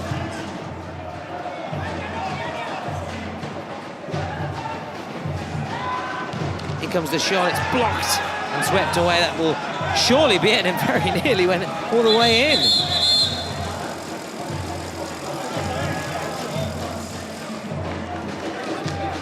Yeah, it's going to be the lovely Letitia up first, and then the delightful Dalila later. Final seconds there into dying embers. Got to score, just get the shot away, get the shot away! And that is that. That is that for Olimpo United. They are going home. Oh, the referee's going to let them take noise now. And GR7 go through to the last chance saloon. They follow in the footsteps of their fellow countrymen, the Pumas, and win their second fixture. Olimpo United are going home, so no more from them. Have to wait until next year, the next competition. Lobo, the Wolf, doing his very best to bite back but it's GR7 and their MVP, their man of the match, their keeper, Colonia, with a hat-trick. And all goals scored in the first 5 minutes. Impressive, very, very impressive. And of course some standout saves as well as one that was tipped onto the post, wasn't there, Bruno? So showing, obviously, first and foremost, he's a keeper. His primary job is keeping the goals out, but of course, always there when it matters most at the other end of the pitch to leave his mark. And we're going to hear shortly from Gianmarco Chironi. We'll be chatting away with Letitia pitch side here. He is the recipient of the MVP prize, the most valuable player, and as we were saying, they go through then to the last chance. GR7 will find out soon who they'll be facing. They don't know their opponents as yet, although we do have a couple of pairings already for that last chance. And as we were saying, Olimpo United, they go home, they join UC Era Colonia, G2, another German side like Era Colonia, and Zeta, who are already out of the competition. Now, let's hear from the man of the moment, Gianmarco Chironi. Ciao a tutti ragazzi, hi everyone, and here we are with the MVP of this first match of the day and the first MVP moment by Bazaar. So, congratulations, you won the MVP title. How are you feeling? Thank you, I am very happy for the match and a good game about all of us, and thank you for the MVP. Congratulations again, sign your jersey now. Okay, here. Guys, you probably already know, but I say it again, that this jersey you can find only on Bazaar app. This and the others jersey only on Bazaar. Thank you again. So, what are you waiting for? Get the app and get ready.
So let's continue with the Italians here on match day 6 of the Kings World Cup. We've got FC Zeta, who defeated Olimpo in the opening fixture, the team that we've just seen being knocked out. Matteo Perrotti was the MVP in that game with 2 goals and an assist. And how about that man on the left, Yassine Ben Sherki, the unexpected hero for Karasu, who came on in the end after Bouchelouche had been shown a yellow card in the shootout. He saved a regular standard penalty, then he saved a handful of the shootout penalties, and he helped inspired Karasu to win that first game against GR7, the other team that we've just seen. So both of them head into this clash with 1 win apiece. We're not going to have an Italian or a French side in the last 16, which is also, as we said, very positive for the competition. Yeah, it'd be brilliant because for the neutral, both sides think, okay, we've got potentially another host nation, another host team marching on, which is great for the competition. You want to see the home side, the one with home advantage, going as far as possible. Also very interesting in and around Paris as well, and the rest of France for the competition. And FC Zeta, an Italian side, we want to see, and it's good to see sides from those emerging Kings League nations such as Italy, Germany, France, going as far as possible and starting to challenge the Spanish sides, the sides from the Americas, and then of course from Brazil, who, let's not forget, are the world champions at national team level, of Porcinos at club level, according to those at home and following. Karasu are going to win it, and it was, as you said, an unexpected hero, Yassine, coming on and quickly having just to throw himself into the fray, and Bilal, who was given that yellow card, that suspension, but it just shows that those sliding doors moments, many perhaps thought that that would have given the advantage to him. FC Zeta, I beg your pardon, to the Italian side, it wasn't. It didn't give the advantage at all to the Italian side. It was Karasu who went on to win, and now they win again. They're going through, and we just saw, again, if I'm not mistaken, the one booth, and now we're going to the other booth. That's right, for the presidential booths. Oh, yeah, it's Luca Toni, one of the official presidents, ZW Jackson, Antonio Pellegrino, the other president for FC Zeta. As for Karasu, it's Kameto and Hansa. Karasu, which means crow in Japanese. And that's why they've got that black crow on there. There's actually a team in the Americas, which is also the Crows, which is Club de Cuervos, who haven't qualified for this season, so a very popular animal in the Kings League. As for the pirate, which I know is not an animal, but in terms of the crest, we've seen lots of pirates and crows, and there seem to be, as you said, they're the most popular when it comes to logos. So it's going to be Zeta in the red and black striped shirt, Karasu with the orange shirt, white shorts, green socks, which is a very original combo. So both players sprinting to the middle, ball bouncing. Perotti, that MVP from the first game against Feitosa, who scored a couple in the opening fixture for Karasu. And it is not Ben Sherki, but Bouchelouche starting the game. As he's had that early shot. Oh, he's kept it in play. He can go straight to goal here if he wants. Bouchelouche, he's gone for Feitosa in the end, and he made the right call, because Guilherme Feitosa scores in under 30 seconds the first goal in this game. Yeah, I remember a very good game for Karasu last time out. Starting as he means to go on, but they have to get back right away here. Warnock struggling to get past Feitosa. Player who, as we said, played, mentioned it last time, his last 4 seasons for the University of Pittsburgh, as Bouchelouche strikes that one wide. It was an empty goal. I'm just going to say Bilal. Let's leave it at Bilal. Perotti. Out wide, it's back to Perotti. Onto his right foot, and that is why Feitosa was showing him the right foot. So you can see just how left-footed Perotti is. In terms of the presidential booths, we caught glimpses, and we are seeing now we've got ZW Jackson and Maria Cristina Fabrizi for FC Zeta. So Bilal with the shot. He's had a couple in this game. In the Karasu booth, Kameto was on the left, and Amin, who's actually president of XBuyer, on the right of your picture a few moments ago. We've seen that quite a bit, haven't we? The presidents of French sides being very close-knit, the presidents of Italian sides being very close-knit, the German teams, they've all been supporting each other, watching their games. Yeah, we had Dexter Holland, didn't we? Yes. Sitting here pitch side watching Futbolistas Locos, the German keeper supporting his colleagues, wasn't it? Lino Castor's his real name. In case anybody wants to search him. Now that shot is saved by Alessio Buono, so it will be a corner kick. Buono from Buono.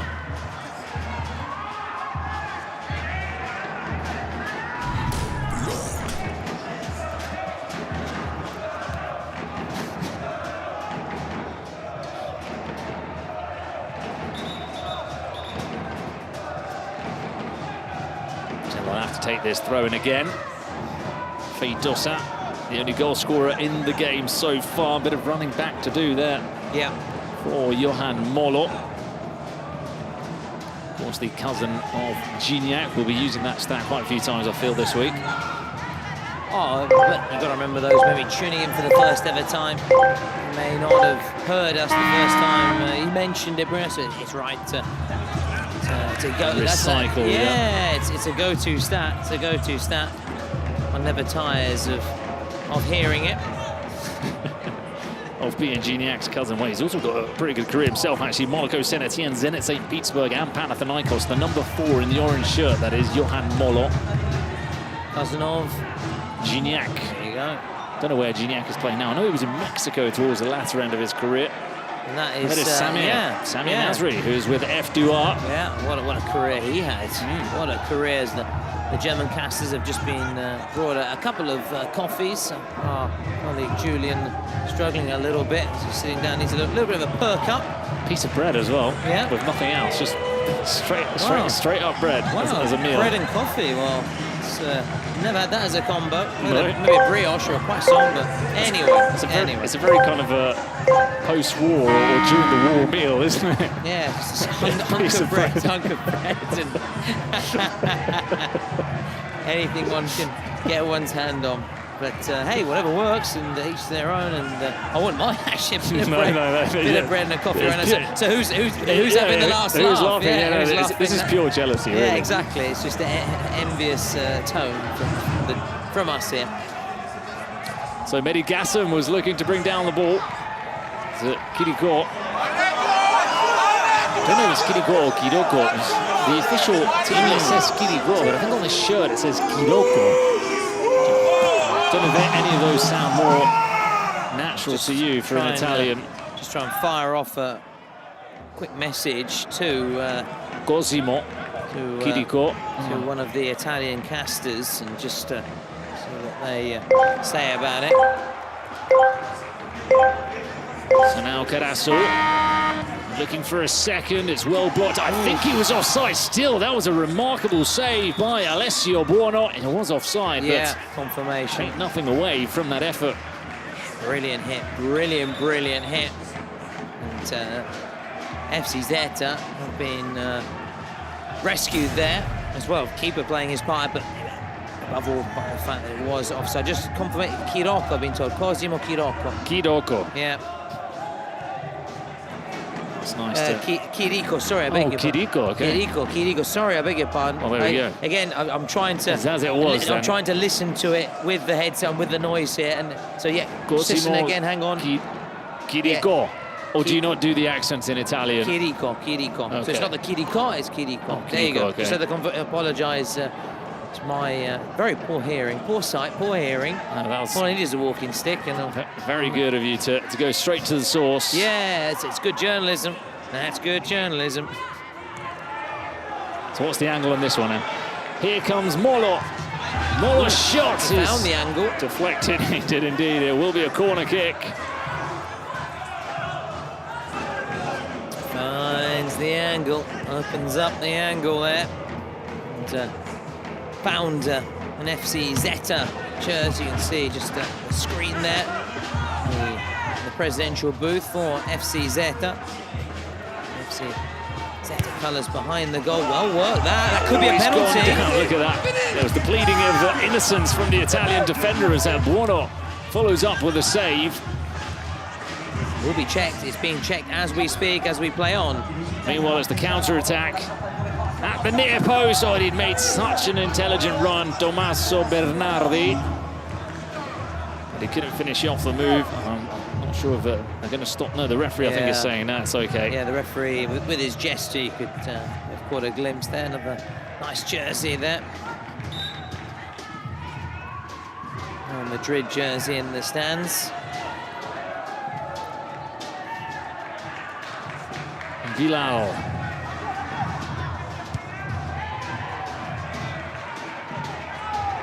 Kiriko.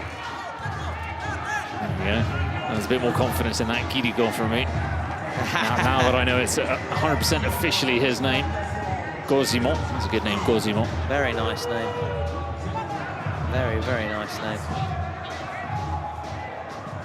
Kiriko.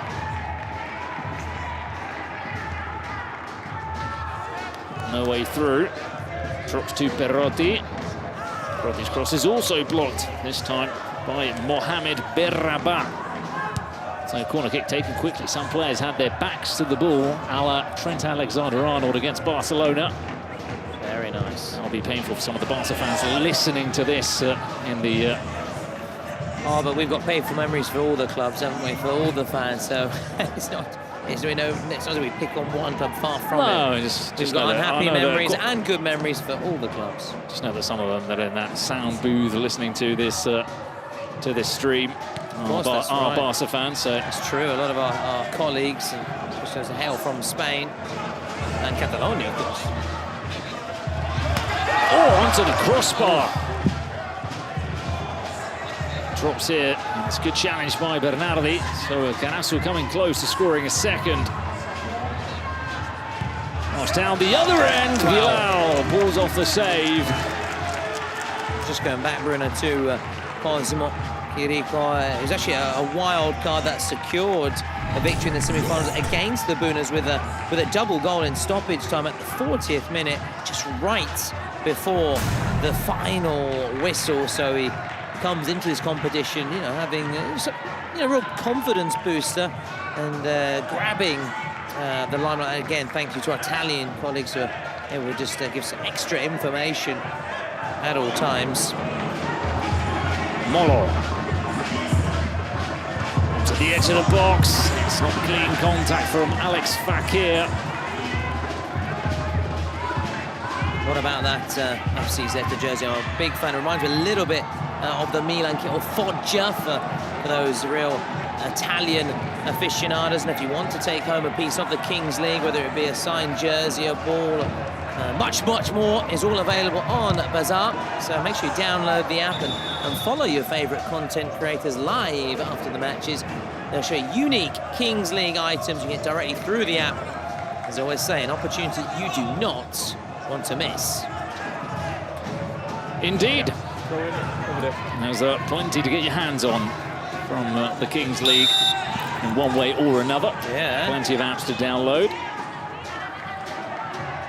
Give me that Fortnite sponsorship as well. It's very nice. It's really nice and fresh. Yeah, clean shirts, aren't they? I actually had one of them, the F2R one, in my hands yesterday, and it looked very, very nice up close and personal. It was very similar, Fortnite blue. But, not too many strange patterns as you see nowadays. I've seen a couple leaking. Now you start to see the kits for next season dropping and leaking. Footy leaks. I saw one the other day. I won't say which club. Actually, I will. Manchester City. Oh, didn't like it. Didn't like it at all. Most shirts that come out nowadays, I must say, let's take it back a bit, guys, and let's go back to simpler patterns. Yeah, I'm not happy with the designs. What's happening? They're trying to combine, I think, sort of fashion with the kits, if that makes sense. Yeah, but they're moving away from sort of the traditional football shirt, and they want it to be something that you can... There was some good stuff back in the day, which probably more fashionable and easier to wear on the street than some of these weirdy, blotchy, strange patterns. But yeah, what do you know? What do I know? What do you know? You're not a fashionista, and you're not a fashion designer. You're just an old romantic, near a 1990s nostalgia coming through. But I have to say, I am with you. I think we should go back to the basic. Put the football shirt first. Oh, and they're trying to put the football first here. Molo, if that sentence makes any sense. And it will be a throw-in for Zeta. Talking of Zeta, I'm surprised they haven't scored yet, because the team actually scored the most goals during the Italian split, 66 in 11 games, which is, quick maths, about 6 per game. Yeah, 6 per game on average. Similar to United then. Yeah. Well, they scored 5 in their opening fixture, so not far off. They're close to scoring a second there. Don't like that number 0. Gulin. As in the number, not the person. The number 0. I don't know him, and he, from what I've seen, he seems a very nice guy, but I mean, the number, I'm not a fan of the number 0. Let me just clarify that. I don't want anyone knocking on my hotel door later and being unhappy with me. Zeta, is Zeta Z in Italian? Same as in Spanish, yeah? Okay, Zeta. I suppose there is a Z on the badge. Didn't need to be, as I said the other day, don't need to be Sherlock Holmes to it. I'm Sherlock Holmes. Well, it's elementary, I tell you what. So it's the second of 4 fixtures, Bruno. All our eyes are... Well, actually... You've got another derby of those that you like coming up. Los Troncos against XBuyer. I'm really excited. But I'm also really excited. Dendele Brazilian side against the host. One of the hosts, F2F. So two. We're in crescendo, isn't it? It's getting It is in bigger crescendo. and better every single day, every single match. Really looking forward to it. And I said, Spanish derby again. We had the últimos stolesens Porcinos. And then Dendele for the Toro Loco, the Crazy Bull against XBuyer. Here's Montaña. Mountain is blocked by Yeah. Alex Fakir. Mountain of a man. Good block from Fakir. Again, some good defending from Karasu. Is that a corner? That's right. Looked more like a goal kick again. That's right, in front of the Italian casters who you can tell naturally. Obviously, they're supporting. Sarino's standing up now. FC's normally exactly. He's normally sitting down, He's isn't another he? one who's got a lovely chair. You can just see the top of it. And when the Italian teams plays, he's very animated. He's off his seat. And you can see he was appealing for a corner, but it wasn't. It was a goal kick. He's let that one run away from him. Fouad Kadir. Just ushered out of play by those two Zeta players. Again, there is Jürgen to our right, also sitting down and having a little swig of his coffee. Little wiggly wig under the Jimmy Hill as Madalena's shot is blocked. Now Kiriko, another block. Oof. This game needs a presidential penalty, and I know they're unlikely to play it now because it is very tight and it's only 1-0, but it needs a presidential penalty just to shake things up. But again, no, it's not good, but you know, one can always hope.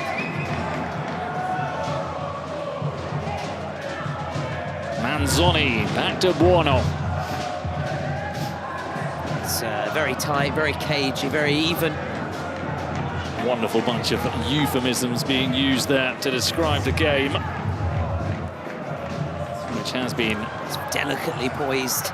lacking in excitement, really. Let's not beat around the bush, but that's why then the dice comes out to play for these kinds of fixtures. Yeah.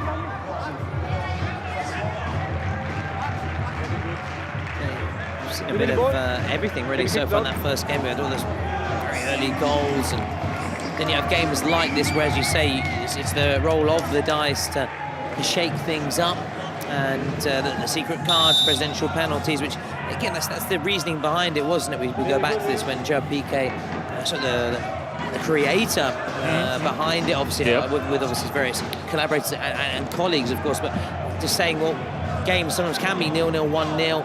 Young people understanding switching off, preferring other things, other sports, other activities. So let's do something that we can have people involved, regardless of their age, regardless of whether it may be initially maybe a dull game, things to make it more interesting, to keep them hooked right until the very end, so they don't switch off, they don't sit there and find themselves maybe potentially for 90, 95 minutes seeing no goals, which you and I love a nice 0-0 draw when it's hard fought and it's your team as when you come away with a point and it gives you closer to your objective in the league table. But I understand youngsters, they want action, they want to see entertainment, and that was very nearly a bit of entertainment.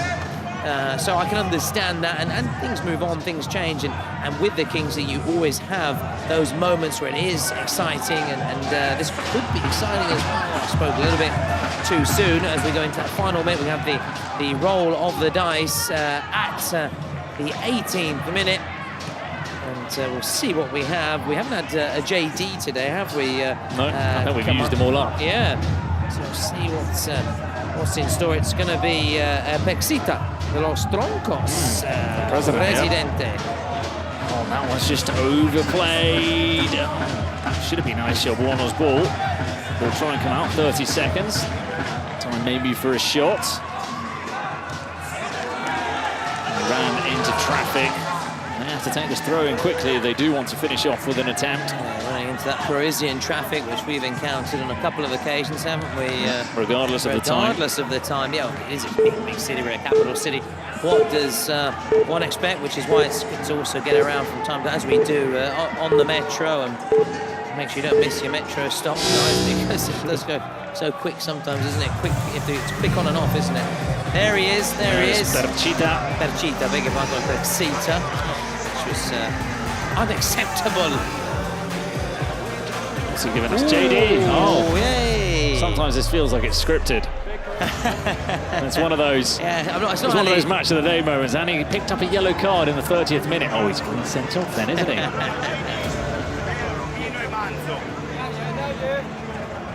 È 1 contro 1, Mino. Oh, nell'1 contro 1 adesso parte Perro. 1 contro 1. Il portiere non esce.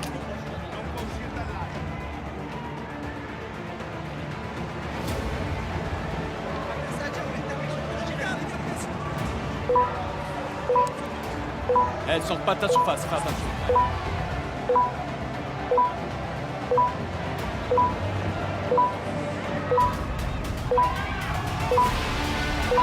So 6, 5, 4, 3, 2, 1. We're counting down. Gladiators, you will go on my first whistle. The final countdown. We'll wait for the final to do that. So chance to attack here for Zeta and score their first goal of the game. For a team that had such an impressive goal-scoring rate. Yeah, They've found it very difficult today. It's the first time they haven't scored a single goal before the 18th minute, wow. which is unbelievable. Wow, yeah, wow, for wow. first That's a big stat. Yeah, Stat attack. So we'll see now, this is their opportunity, prime opportunity, isn't it? That's Perotti. Looking always for that left foot. We saw earlier how they allowed him to shoot with his right foot, which he wasn't too comfortable with, but he's defended there by Guillermo Feitosa. And it's in these situations where the keeper can't come out these one-on-one. Oh, they've made the substitution, probably the worst time, fortunately for them. Alessio Buono is a brilliant goalkeeper.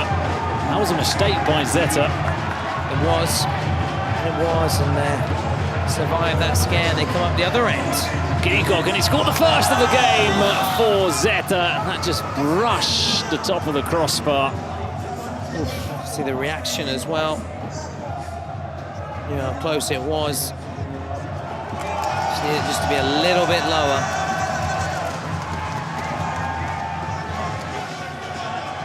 Oh, now slowing it down. Oh, hang on, what they're checking here? Check in progress. Yeah. Is it going to be that substitution? Was he off? Yeah, he was off. I think he was off. Number? Okay, it would be yellow was card, he off right? through the channel? That's the important thing. Yeah. Okay. I think just about, was he? There. Here we go. Maybe not. I mean, it was very, very close. It's tight. He's going to have another look at it. On-field review, everybody. But we book the guy who enters the pitch, right? Yeah, which number is this, please?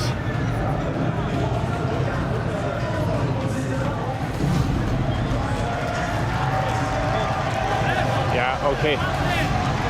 Which number entered the pitch? Salva?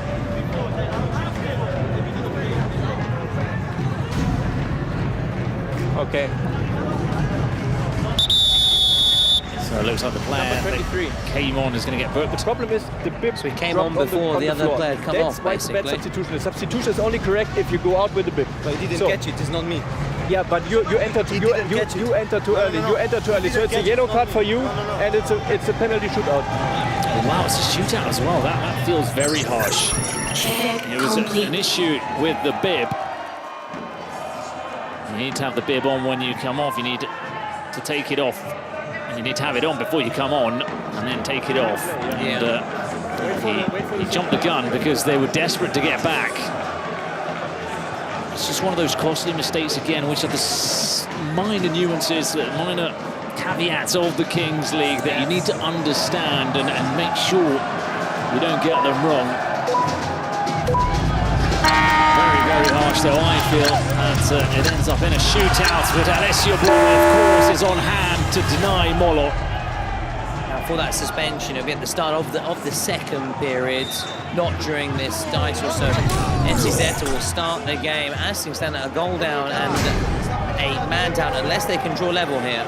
Can they draw level? It's another good save, but from the other goalkeeper, from Bilal. And they got two great goalkeepers, Karasu, Ben Cherki, and Bilal Bouchalouche. Left hand, then right hand. So your sense of confirmation of that yellow because of not having the bib on. From the referee as well. Kiriko, another player that you can see is desperate to get onto his left foot. Oh, and he's just about clawed that ball. Make sure that Molo couldn't run away. He gone to the left, onto the left, and sliced over the crossbar. You can see Savino had his head in his hand. Yeah, that's our Italian caster for the Italian commentary, Sabino. Up on his feet, naturally feeling the nerves here. He had plenty to celebrate a few moments ago, didn't he? Yeah.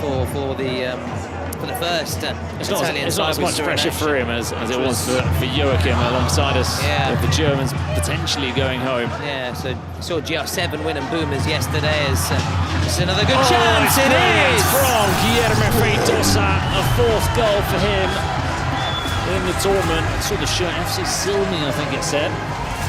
With a love heart, avec cœur, with a heart. Oh, it's double trouble then for FC Zeta, who did win their first game, so should they lose, if they will have another opportunity.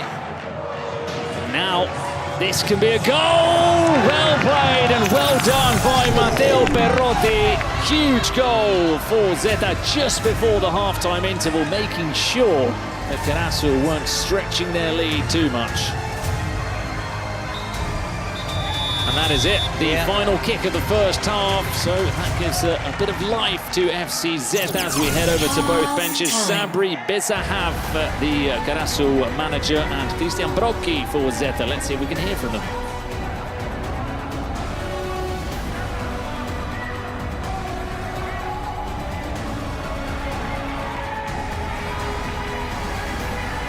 Cazzo all'arbitro!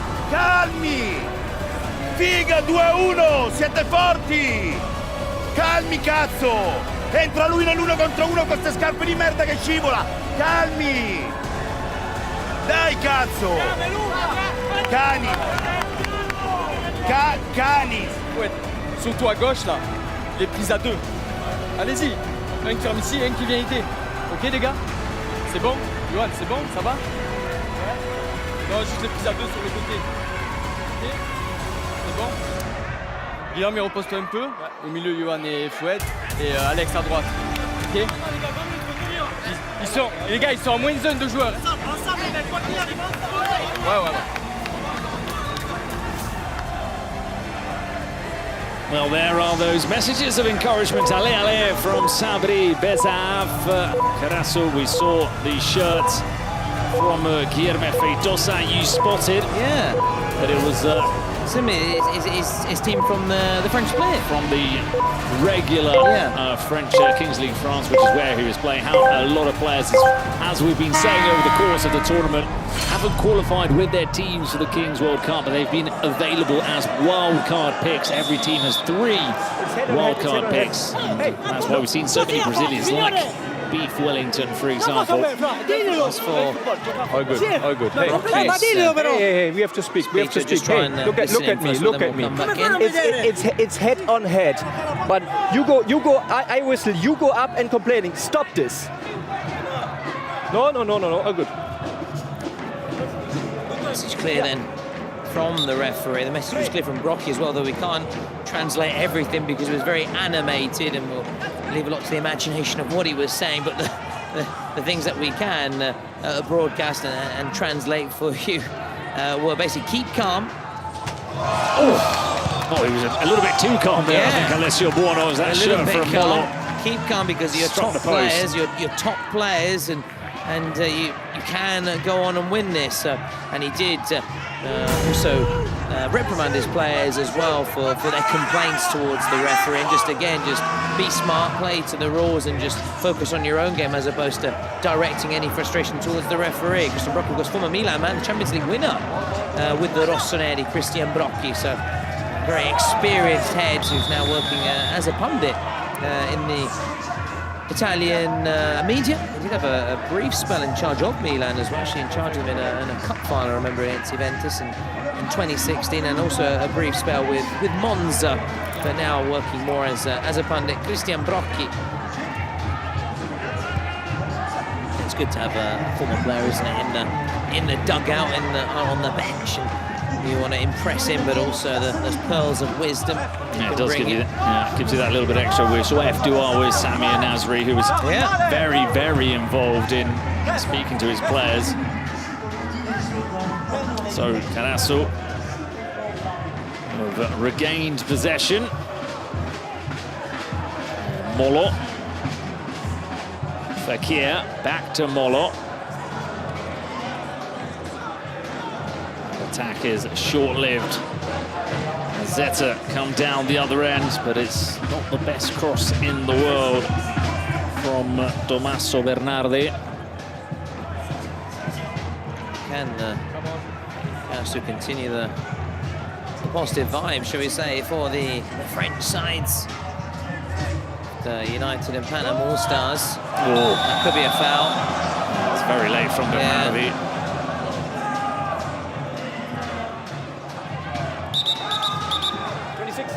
Body check on Berraba. And Karasu that will get the ball rolling again with the Gassem. With that orange and sort of the green socks. Also a little bit of Ivory Coast.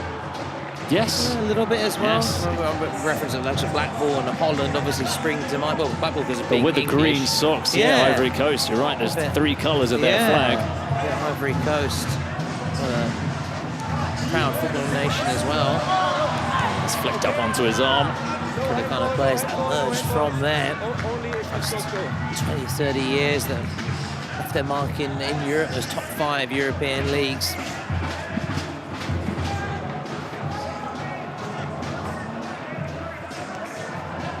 Molo.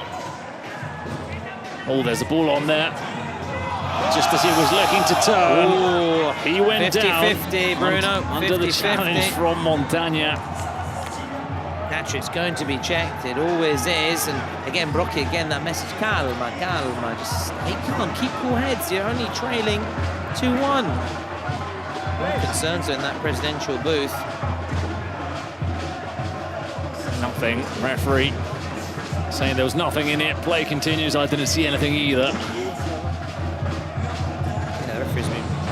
Very good, as we've said, over the course of this competition. So it does help to have the VR as well, a little safety net to help them. And we saw it come into play, didn't we, in those final 2 minutes with that little controversy over the substitution made by FC Zeta, which resulted in a yellow card. That suspension has now been served by Manzoni.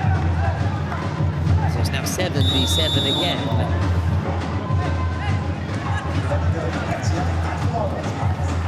7 against 7 on the pitch, and Karasu, who are seeing more of the ball in this second half for understandable reasons early on. Gassem. He's let that one run. He's got away from him. Forward Kadir. I'm looking forward to seeing the presidential penalties because, well, in the previous game, weren't treated to that. Now the counter. Molo. Has to stop. He doesn't have too much in the way of support. The shot is deflected and spins out of play. Well, if you didn't know, your cousin is Gignac. Yes, he joined us 3 minutes ago.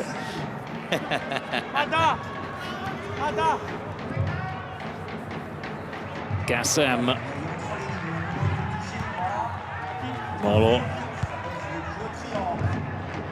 It's a nice collective move from Karasu. That stayed in play. Oh, crunching challenge. He's dived across to make sure that Fouad Kadir couldn't play the ball.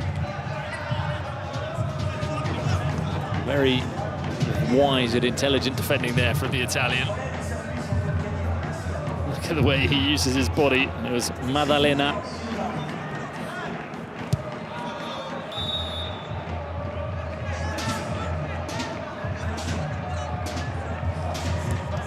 We are back in that corner, so it still is a throw-in for Karasu. Zeta just struggling, aren't they, to push up and clear their lines. That was a foul throw, if ever I've seen one. But the play does move on. And Zeta will come away. He's played it just behind Kirika, who does well to keep a control of the ball, and he was looking to curl it into that top corner. Couldn't quite find it. Cosimo Kiriko's got 2 goals in the opening fixture. Yeah, I remember well. I was actually really impressed. But as you saw for Olimpo United, who was soundly beaten a few moments ago, are we not the best opportunity to really judge FC Zeta? But this is much more like it, isn't it? Oh, he's still down. I thought, if anything, that maybe it was Alessio Buono who was going to be hurt. But they're playing with 6 men for the time being. There are some boos towards Zeta for continuing the attack, but you have to play to the whistle. Yeah, that's something that you're not obliged to get the ball out of play. Yeah, that's regardless of the Kings League, football, traditional football, whatever. It's got play to the whistle. Play to the whistle. Still a bit early to talk about men of the match, MVPs. Is anyone that stood out for you, really, Bruno? This has been a tough one because it's not been the flashiest of games, but that will be a chance! It's a goal for FC Zeta. Manzoni puts it into the back of the net. A brilliant run from Bernardi down the right-hand side. And it kicks the game into life a little bit because not much was happening. Zeta were finding it very difficult to create any chances. But what a well-timed run into the box. Oh, yes. From Manzoni. And just as they scored the goal, they locked in the presidential penalty too. Oh, I like that. I like that. Building on a bit of momentum, aren't they? Just what the game needed. Just what the game needed. And maybe Manzoni could be a candidate. We'll see. We'll see. We'll see. We'll see. Now, I've been calling for, haven't I? I've been desperate. Presidential penalty. And here we go. Will it be the president, or will ZW coming down? I think he is. Or will they designate someone to take it? Yeah, but he's left her alone in the booth. It looks like ZW is coming down. He's got his boots on. He's just taking his time, and this is something we talk about. I mean, prepare just a little bit earlier. Wear boots. Yeah, or get them on a little bit earlier when you want to make that pull. You can see, or rather you can hear the Italian casters, just some encouragement, which again, with words I'm not sure that can be broadcast. Maybe the odd one, but still, you get the message that they want to cheer him up. They really get involved, don't they? They feel like they're part of the community. The casters from Germany are very close now with the German sides and celebrating massively. The Italians going, the French, they're all very proud. Up and down, wasn't he? When his team won the match at the very, very end. So ZW Jackson, he does football content online, and you can tell as he drills his penalty down the middle. ZW Jackson and Antonio Pellegrino scoring for Zeta just like that. They've gone from 2-1 down to 3-2 up. He's got a good record, you know, 5 of the 7 presidential penalties scored in the split one, and that you can see why he's got a good record there as he runs across here. He'll definitely get a nice hug on his way back, a nice high five, as you can see, from the person alongside him. The presidential booth, and they've hit back, haven't they, with the presidential penalty, have they? The French side? They have. So it will be Gamito, right? He was coming down, I think. Well, here he comes.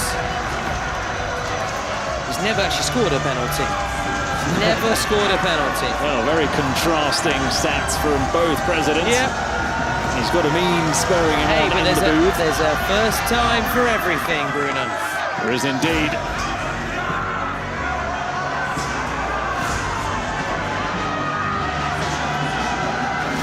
You could hear the fans saying, Kameto, Kameto, Kameto.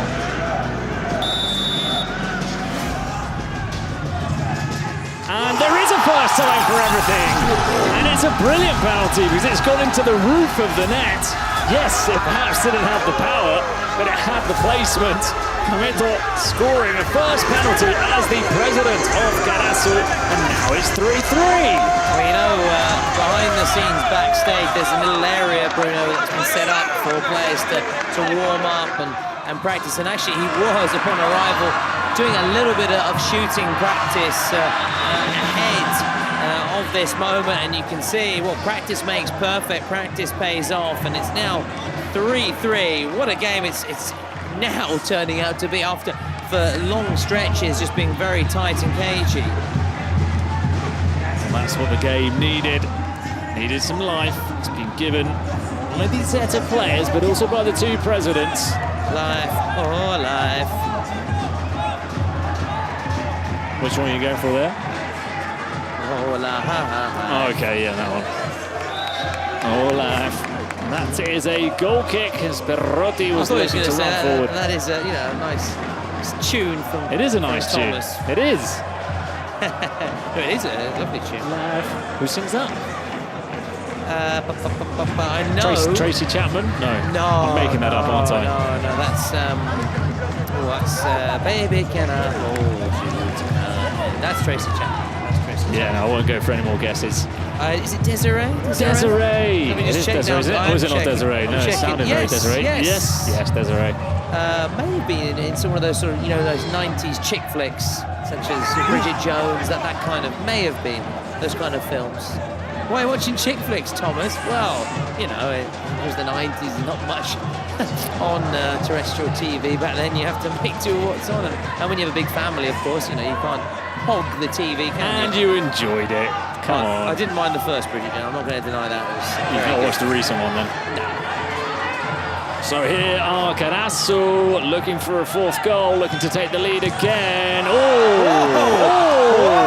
happened there? That was pinball. We've got to dissect that one. We've got to dissect it.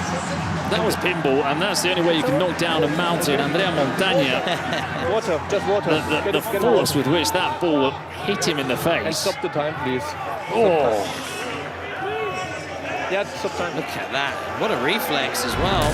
The reflex from Alessio Buono. That would have added insult to injury for Montagna. That would have been known goal. Not only the pain of being getting smacked in the face by a ball as well. Yeah. It's just nasty. It's one of those painful ones where you can't really properly see out of your eyes for a while. You can just see like black blurry kind of, so it's not a nice feeling. The loser of this match will face the winner of SXB against Kuni Sports, with SXB reaching the last chance in the last World Cup.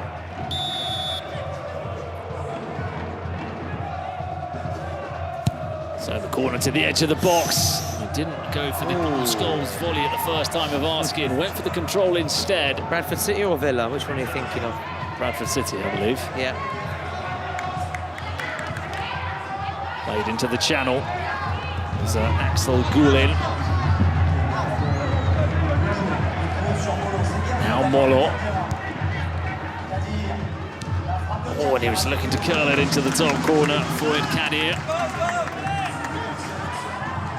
Nice jerseys again from the fans. I saw PSG. I think it was, RC Long's jersey as well. Definitely saw an old school Arsenal one from the early 2000s, which was, I remember they had 02, and it's a nice kit as well. That's why I like also the different sports bringing their jerseys, some retro ones as well. I like a bit of football. I do like a bit of that. Football merchandise, a football jersey. We like. This is a nice move. This is a nice move! Wonderful goal for FC Zeta. Tommaso Bernardi with the finish. But it was all about the move. Intricate passing move, wasn't it? And Bernardi capping it off. It's one of the team moves of the tournament, that's for sure. Now they've pulled their secret card as well. We'll see what it is. For them, they'd love it to be something like a penalty or a shootout, give them a direct chance to score and add to their 4 goals. And for the second time, they score a goal and immediately press the button. It was the presidential penalty earlier, now the secret card.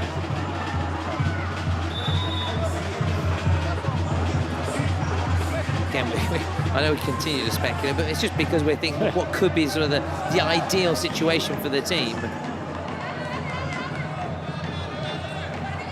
So Molo has just joined us, Molo, the cousin of Gignac. Now we are going to find out. No more speculation. And this is penalty. No more doubts. That's it. Secret card is a penalty. Oh, it's a penalty. Wow, that's what we were saying, wasn't it? You wanted it to be something like that, just to give you a direct chance, clear-cut chance to add to the lead. And just to our right here, the security chap from France, he's shaking his head. He's disappointed because he knows his team, Karasu, one of his many teams, he's won all the French sides, could find themselves trailing by 2 here. But remember last time, though, Cherki saved a penalty against... Oh, they're bringing him on, aren't they? There you go, yeah. The penalty specialist is coming on. Can he do what he did in the last game? He came off, didn't he? So, wow, hey, will history repeat itself? Ben Cherki against Perotti. No, not this time. Shame. Not this time for Ben Cherki. It's a real shame for him, but it's obviously brilliant for FC Zeta. On this occasion, Cherki unable to replicate his penalty heroics. He stopped GR7, another Italian side last time out. He was hoping to do it again against another Italian team. It just wasn't to be. We'll see what the secret card is very soon for the French, and they need it now. So they're trailing by 2. I mean, it's been 2 double blows from Zeta in 2 little pockets of the game. They've scored 2-2, and it's seen them put 4 goals on the board just like that. A goal's worth double. I just caught a little glimpse. Sorry to double goal. Spoil it for everybody. The party pooper. So double goal for Karasu.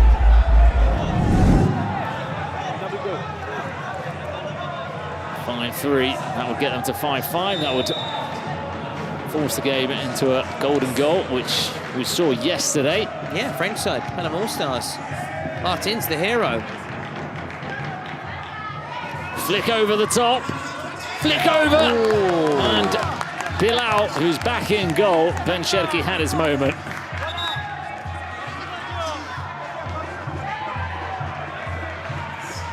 On the back of his shoes, he doesn't have, of course, Bilal GBX.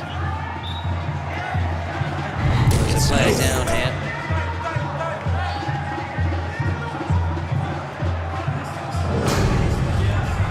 Oh, somebody's injured. Yes, they're number 5. It's Duarte.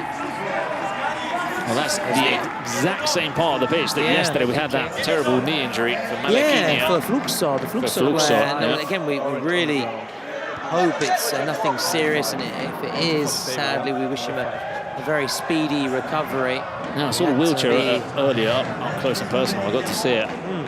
But yeah, no Malakinia, no news. No news has come to us from the camp regarding the. I suppose they're waiting maybe for a scan to see how he is. Exactly.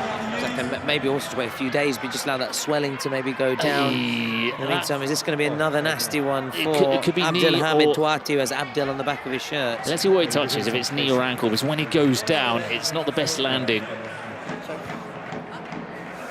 Could be a really bad sprain of the ankle. And the stretcher is on rolled it. Stretcher's been brought on. Oh, the stretcher. Looks like the wheelchair is gone for good. So let's hope he's not holding his knee. Ankle, it could be a sprain, it's a painful one, but you know, it's one of those injuries that you can recover from. Nice gesture from the crowd. Round of applause. Another close-up of Christian Brocchi, Inter, Milan, Fiorentina amongst his clubs. Said lots of silverware. And this time with the Rossoneri, as you'd expect, playing in that period in the 2000s under Carlo Ancelotti.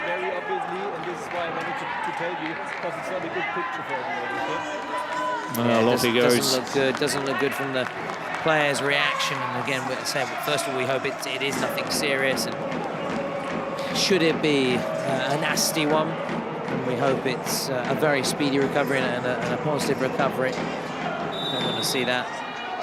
The game end in a sour note.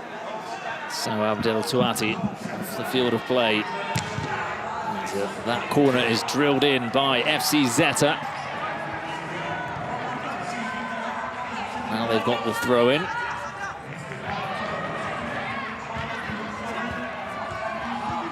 Feidosa with the 360-degree turn.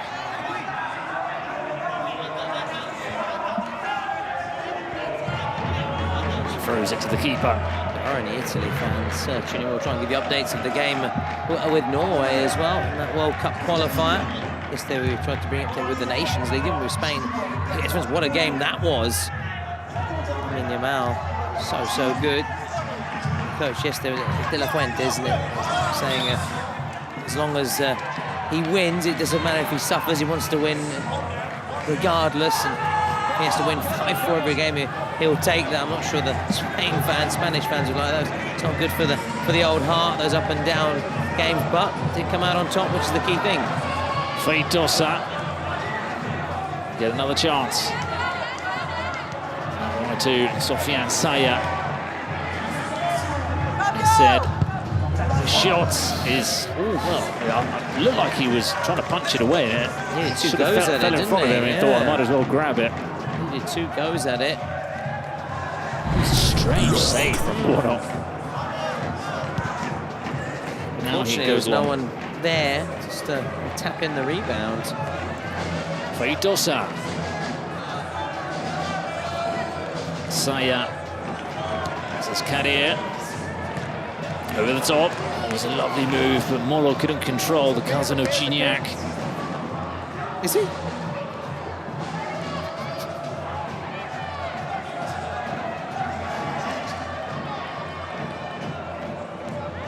Cross into the far post, punched away by Buono. I have to say, we haven't seen too many howlers as such from the keepers. There was that one, I suppose, for the own goal? Yeah, the G2. The corner. Yeah. Keeper. Look. One of those howlers. Remember the one, Taibi, Manchester United against Southampton. That one's always crops up, doesn't it? Just through the legs. There have been and remember the Tim Flowers one as well, that folded up over his shoulder. Yeah, I just feel so sorry for the keepers in that moment. There was one for Inter keeper Radu a couple of seasons ago against Colonia. I don't know if you remember it, but basically the ball's passed back to him as he tried to sort of clear it, got a little bit contact on his studs, but didn't get it, and then it just left the ball there for the Colonia player to tuck it home. That was nearly tucked home, so yeah, we feel for the keepers in those moments. So far, there could have been a potential howler a few minutes ago from Warner, but he dealt with it in the end. But apart from that one, that own goal and being caught out from the corner. He's been good. He's been good, Alessio Buono. And Perotti. Now the chance. Oh, Chirico almost teed him up for what would have been a very clear chance for Zeta. Karasu battle away down the other end of the pitch. The chance to shoot. No way through. Oh, he's undercooked the pass. It falls to Molo. Molo.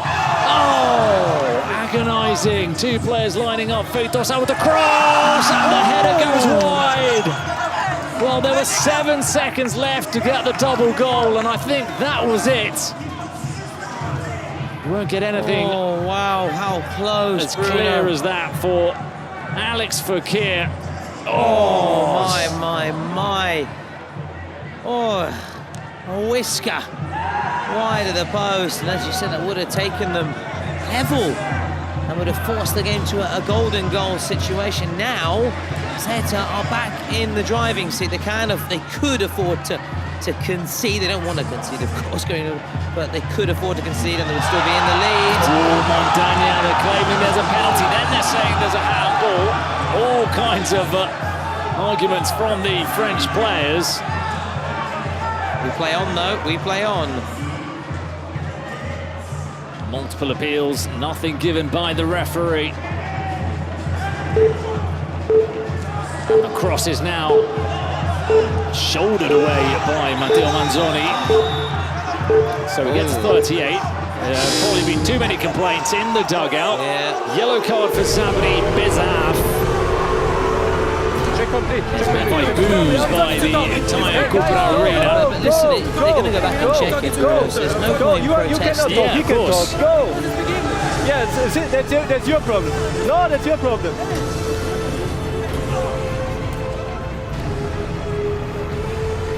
I don't know if there is going to be a review, as the Zeta players have already made their way to the dugout. The Karasu players are slowly getting across because they continue to complain. Let's see what we hear. Smonta, Mino e Tommy davanti. Dai, Perro, fermati un attimo.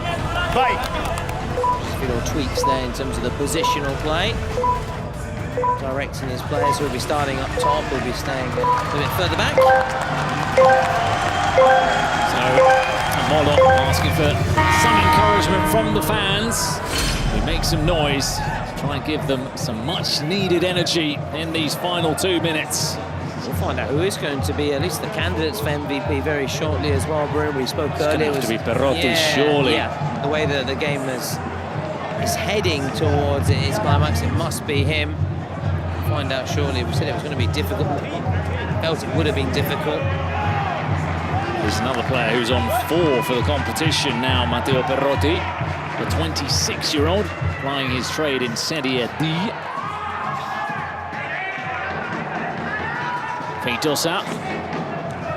Oh, that shot was not far off again. Buono was rooted, just hoping that it was going wide. That's all he could do because it was just struck so well with such power. Real fierce strike, destined for that bottom corner, but then just this moment just curled away slightly. Back with FC Zeta. Bernardi holding the ball by the corner flag.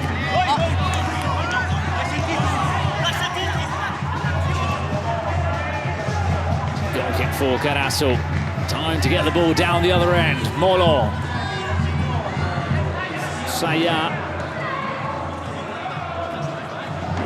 It's with Feitosa.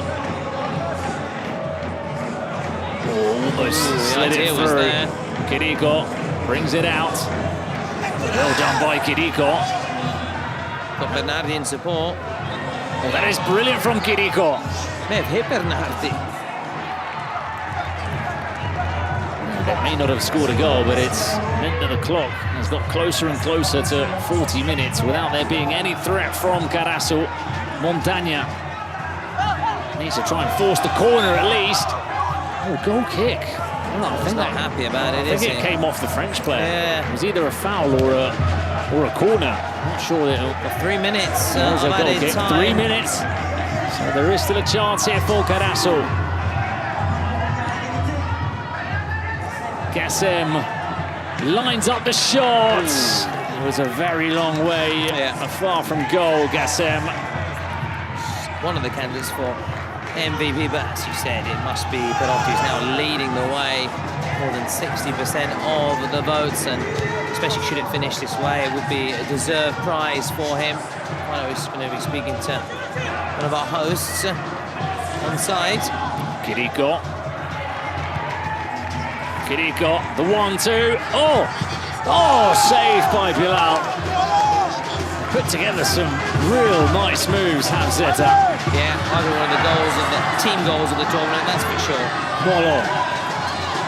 Oh, that's made them lose some momentum. The touch from Kadir. Gassem. Is there a foul? Bruno Perotti on course to win his second MVP prize. He was MVP against Olimpo United as well, so it's looking good for him. Of course, he wants the collective. Of course, individual accolades are lovely, but of course, he'll want to put the team first. They netted 5 against Olimpo, they netted 5 against Karasu. Again, looking to keep the ball in the corner is Bernardi. And they're going to finish it off, or are they? Berrotti. Wow, desperate defending. Oh, there's still a minute and a half left. He should have buried that. He was trying to be a little bit too cute. We'll get another chance now, Berrotti. Well, with the performance he's put in. Surprised he didn't make the most of that chance. I think he was maybe a little bit arrogant and trying to do too much. Feitosa, Molo! Oh, he was very nearly made to pay the price. Imagine having to look your teammates in the eyes after potentially sealing it, and then conceding a goal there. The only other, sorry, I'm just going to say the only other player to win 2 MVPs is Wellington Rodriguez. Well. With GDC. Gassem, Grigo, telegraphed his pass. Gassem. Is that a foul? No, the referee says there was no contact. That may have been the final chance for Karasu.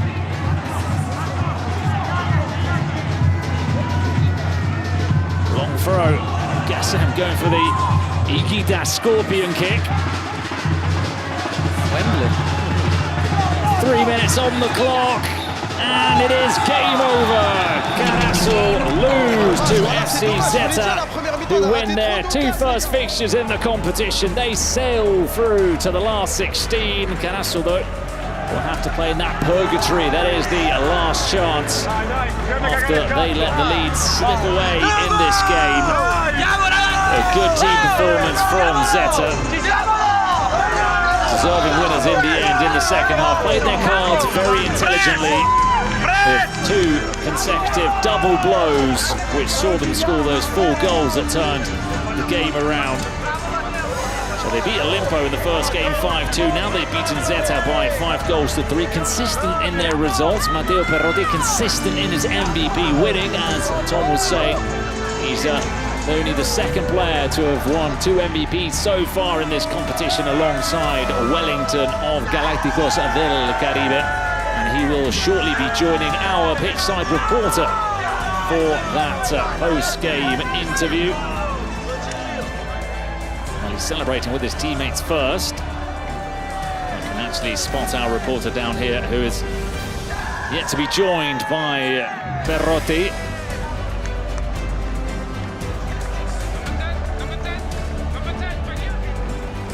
Still celebrating with his teammates, and you can understand why. The Italians, who lost in the final in Italy, are sailing through to the last 16, and that's where you can see Karasu at the bottom of that last chance, still waiting for their opponents. There are still 6 slots to be determined in that last chance bracket. Still 3 teams to be eliminated and 3 teams left to advance directly to the last 16. Now we do have Berrotti alongside our pitchside reporter. Let's see what she has to say, and what he has to say, more importantly.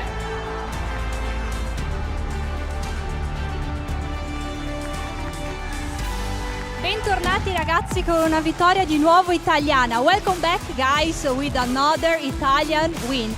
It's your second win in Kings World Cup. How are you feeling? Ma diciamo che sono molto contento per l'MVP, il secondo, ma soprattutto sono contento per la squadra, per il passaggio del turno. Sapevamo che giocavamo contro la squadra di casa, quindi non è mai facile, però abbiamo dimostrato tutti di essere una squadra aggressiva, cattiva, e ci siamo secondo me meritati il passaggio agli ottavi. He is so happy for the MVP title and the win too. So, let's sign your jersey. Your jersey here. Thank you guys.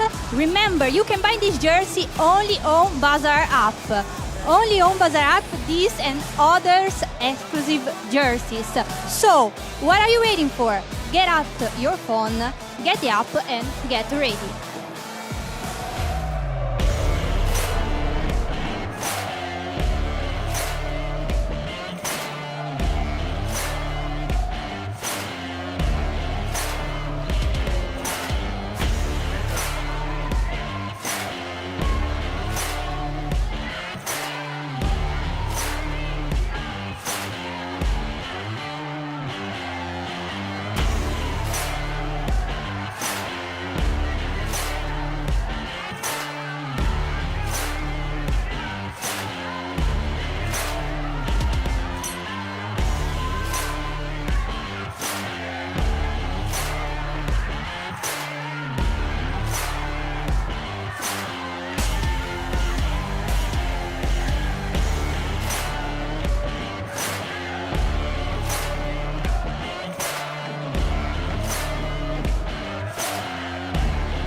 they're back with a bang because it is Los Troncos against XBuyer team. We have a Spanish derby. It's a battle between two sides from España, Los Troncos and XBuyer team. And we've picked out two players here, Alex Gutierrez and Fuad El Amrani, the former winning the trophy last year with Porcinos, whereas the latter scored the first of the 10 team goals against Los Chamos in their first fixture. Now, Bruno, these sides know each other very well. I think that's an understatement. They know each other extremely well. Yeah, the players know each other inside out because, as we said, there's a lot of movement and rotations in terms of team squads. A lot of them have been teammates, have been on different teams together, and they're faced against each other for the last 3 years, week in, week out. And the two teams who played, of course, in the Kings World Cup, the inaugural edition in Mexico, where XBuyer team defeated Los Troncos in the quarter-finals. XBuyer's team going on to lose in the semi-finals against Porcinos. Los Troncos beat TRM here in the opening fixture against the Italians 3-2. That was a very good match, the Italian champions. So not an easy game whatsoever for the Spanish side. We don't generally see the Spanish sides being pushed that much by teams from France, Germany or Italy. So TRM showing that they're a very, very difficult team to defeat. XBuyer team today will be a more realistic test, a more idea of where they actually are, because Los Chamos unfortunately sort of really gave in quite quickly in that game. They threw in the towel and ended up losing 10-1, what was the heaviest defeat in Kings World Cup history. Yeah, the difficulty level has been cranked up a few notches indeed for XBuyer team against Los Troncos. Now the drawing of the Fortnite secret card, that reminder and a refresh, and for those who are relatively new to the Kings League, can only be played in the second half. So in the first half they do have, of course, those presidential penalties, and we have seen on a few rare occasions them played in the first half, but they tend to be played in the second. And we're all set then in some respect. It's also a bit of a grudge match. We mentioned how much these sides know each other inside out. The XBuyer team, of course, are limited by Los Troncos with a 9-4 victory in the quarter-finals of the Kings World Cup clubs in 2024. So we'll see whether that has any bearing out of it. That was a long, long time ago. As you said, there's been a lot of change in personnel. And we see the XBuyer brothers there, no doubt. They'll be looking forward to the presidential penalty later on, as the ball is about to drop from that iconic change. We're underway after Últimos Dos against Porcinos, another Spanish derby in the 2025 edition of the Kings World Cup clubs. And as we so often see, the keepers heavily involved in these very early stages, with the XBuyer team trying to get their number 10 on the ball, Pablo Beguer, who has an eye for goal. Here he is it brilliant from Beguer. It's a brilliant save in the end. Fluo Moedo with the save. Very experienced players on the pitch. Carlos Planas, who's been in the Kings League ever since the very first split. Pablo Beguer, of course, the player with the most appearances in the history of the competition. So players that know how to play this format to perfection. Now Manu Martin's got to get back in between the sticks. Moedo off this line now, looking to bring one of his teammates into play, which he does. He stays there in support. May not need the keeper. He doesn't need the keeper. 1-0. Los Troncos have the advantage in this all-Spanish showdown. It's their captain, Fantastic, who gives them the opening goal. Yeah, Carlos Planas, the former professional, former Celta Vigo player there, who's just slowly but surely moving forward and saying, all right, if you continue to block the pass, I will take the shot. And he scores his first goal in the tournament. They'd scored 3 in the opening day. Eloy Moedo, the keeper, Dior Jimenez and Gerard Noya, the other goal scorer. So Carlos Planas joining the party. The XBuyer team trail, the only team in the Kings League universe to have one split in both the Kings League and the Queens League, which is the Women's League. Now here he is again, Planas, looking to pile home an assist, which he does. He has scored the first, he has set up the second. Gerard Noya once again on the score sheet after leaving his mark against TRM in the first game. Carlos Planas doing very well there, running to the byline. I thought maybe it was going to run off the field of play, but he hooked his right foot around it. Gerard Noya with the The late surging run into the box, the finish for Los Troncos, who have got off to the perfect start here against XBuyer team. Reminder, the winner of this will go straight through to the round of 16. They get a bye. Don't have to go through the last chance saloon, far from it. So now the XBuyer team try and find an opening here with their number 14. And number 14 there, looking to have a shot, but it was blocked. Los Troncos leading. They reached 2 finals, the King's Cup in 2023 and at the Inalpi Arena final, as the Los Troncos defense deal with that, but they lost both occasions, both in 2023 and in 2025 to Utot Mostoles. So they want to rid themselves of that sort of runners-up tag. As the shot comes in, oh, that was a lovely strike, wasn't it? And it's that man, he's been so involved. Planas again. Yeah, in his early exchanges. Planas, who was a defender, he's not known for his goal scoring or his creating, his chance creation, but that's very much what he's done in this game. No. Scored one and provided the other.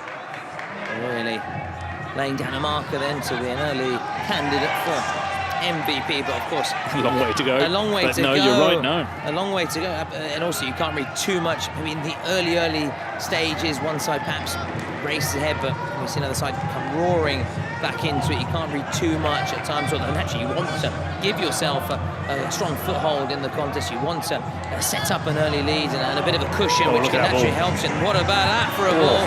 Oof, good desperate defending. They've got a corner. As well tracked by Jacobo. I think the control ran away a little bit from Carlos Planas, but it was a wonderful run. Perfect pass from Amoedo. They've just joined us, Planas, and then Neuer was a reinforcement actually brought in by Los Troncos for this World Cup to replace the injured Jordi Gomez. The hat-trick scorer from the Premier League. That little bit of trivia that we had the other day. That's right.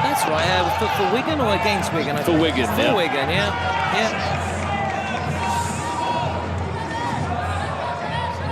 Already thought of that part of the UK, which were very different to what he's certainly in terms of the weather and the cuisine. Let's put it that way. Still some lovely parts in that north-western part of the UK.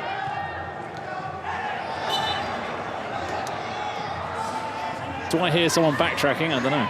Oh no, far from it. I was going to say it's actually they're coming from España to that part of the UK, very different, but it's got obviously its pros and cons. Like pros and cons, of course, even living in Spain. Of course, yeah, multiple. This goes over here,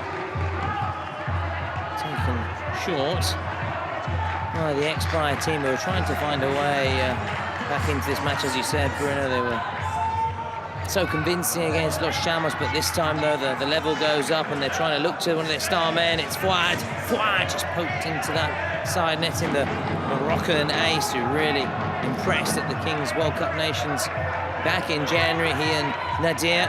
So we've got joining us, or rather joining our German casters to the left, a couple of members, what looks like from the Futbolistas Locos, maybe replacing one of them, or might be Jürgen taking a little break, or was it Tyler? But either way, he's had to get on his feet, that's for sure. Yeah. Maybe we can nick that chair now. Yeah, finally a bit of movement from him. And so we've got the Futbolistas Locos joining us just alongside us, which is always a real treat. And they're obviously riding high, Bruno, after picking up their victory in the shootout yesterday against UC, and making a bit of history in the competition, the first ever win for a side to hail from Germany. So congratulations to them, and UC and all their supporters were silenced in the end, and there were so many Moroccan fans packing out the Cupra Arena. Talking the Cupra Arena, that goes right over the stands. There's no side netting there, so those fans have to be careful. Unlike here, but behind the goals, we're a bit more fortunate. Like that number 20.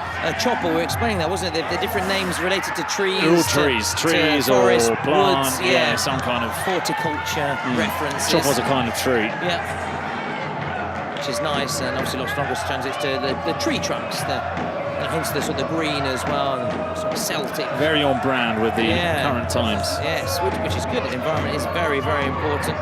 We've been doing our best, haven't we, in terms of using as much public transport as possible. Lots of walking. But recycling obviously is very good. We're staying at our hotel, so we're doing our part as well. Of course, it is one of the major challenges of the 21st century, absolutely, and we're doing our part. And Paris is, we've noted, a very, very green city, and Los Troncos in their green are looking good, mean, and green. XBuyer now coming forward. Fuad just toe pokes in, and that was nice. Was that Rabona? Well, Rabona, yeah. Remember Rivaldo's, the great Rivaldo. He maybe scored a goal like that one. Either way, he was one that really good at those kind of tricks. Great Rivaldo. He was played right until, I think, right into his 40s, you know. We were talking earlier yeah. about Deportivo La Coruña. Before that golden team, Rivaldo was actually at Deportivo before signing for Football Club Barcelona. Yeah. Again, you know, people like myself who haven't got the inside knowledge of La Liga and Spanish football, obviously from the collective imagination, think of Rivaldo, Barcelona and Brazil, but happens to move Serie A, of course. But played for a wealth of clubs. May have, in Europe, may have ended his career in Greece. Played in Uzbekistan as well. Wow, Because I remember when I was there were photos of him everywhere. Yeah, I'm sure when he was out there, he was very, very, very popular figure. And talking of popular, well, in this case, popular things, what about Fortnite, Bruno? Every time I see that logo, which is popped up now on a jersey, I picture half the locker room and the players and even the president's getting a quick match in before the game. You were wondering where I was going, weren't you? But I wasn't too sure. Just saying, that locker room and having a quick match before, especially this week with all the new stuff that's been dropping in. And rumour has it they're playing everything right now, from Battle Royale to Ballistic. And hey, you in the chat, jump in too. Haven't tried any of the modes yet. Now's the time. Links in the chat. So, very, very popular. I don't know if it's got the same popularity as Rivaldo. Well, maybe outside of Brazil. It's far more popular than Rivaldo. ¿Estás bien? Espera. Te espero. ¿Estás bien? ¿Eso?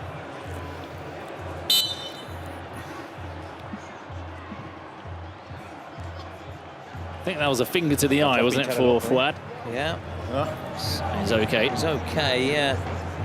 It's very painful. Now be wincing and maybe tearing up a little bit.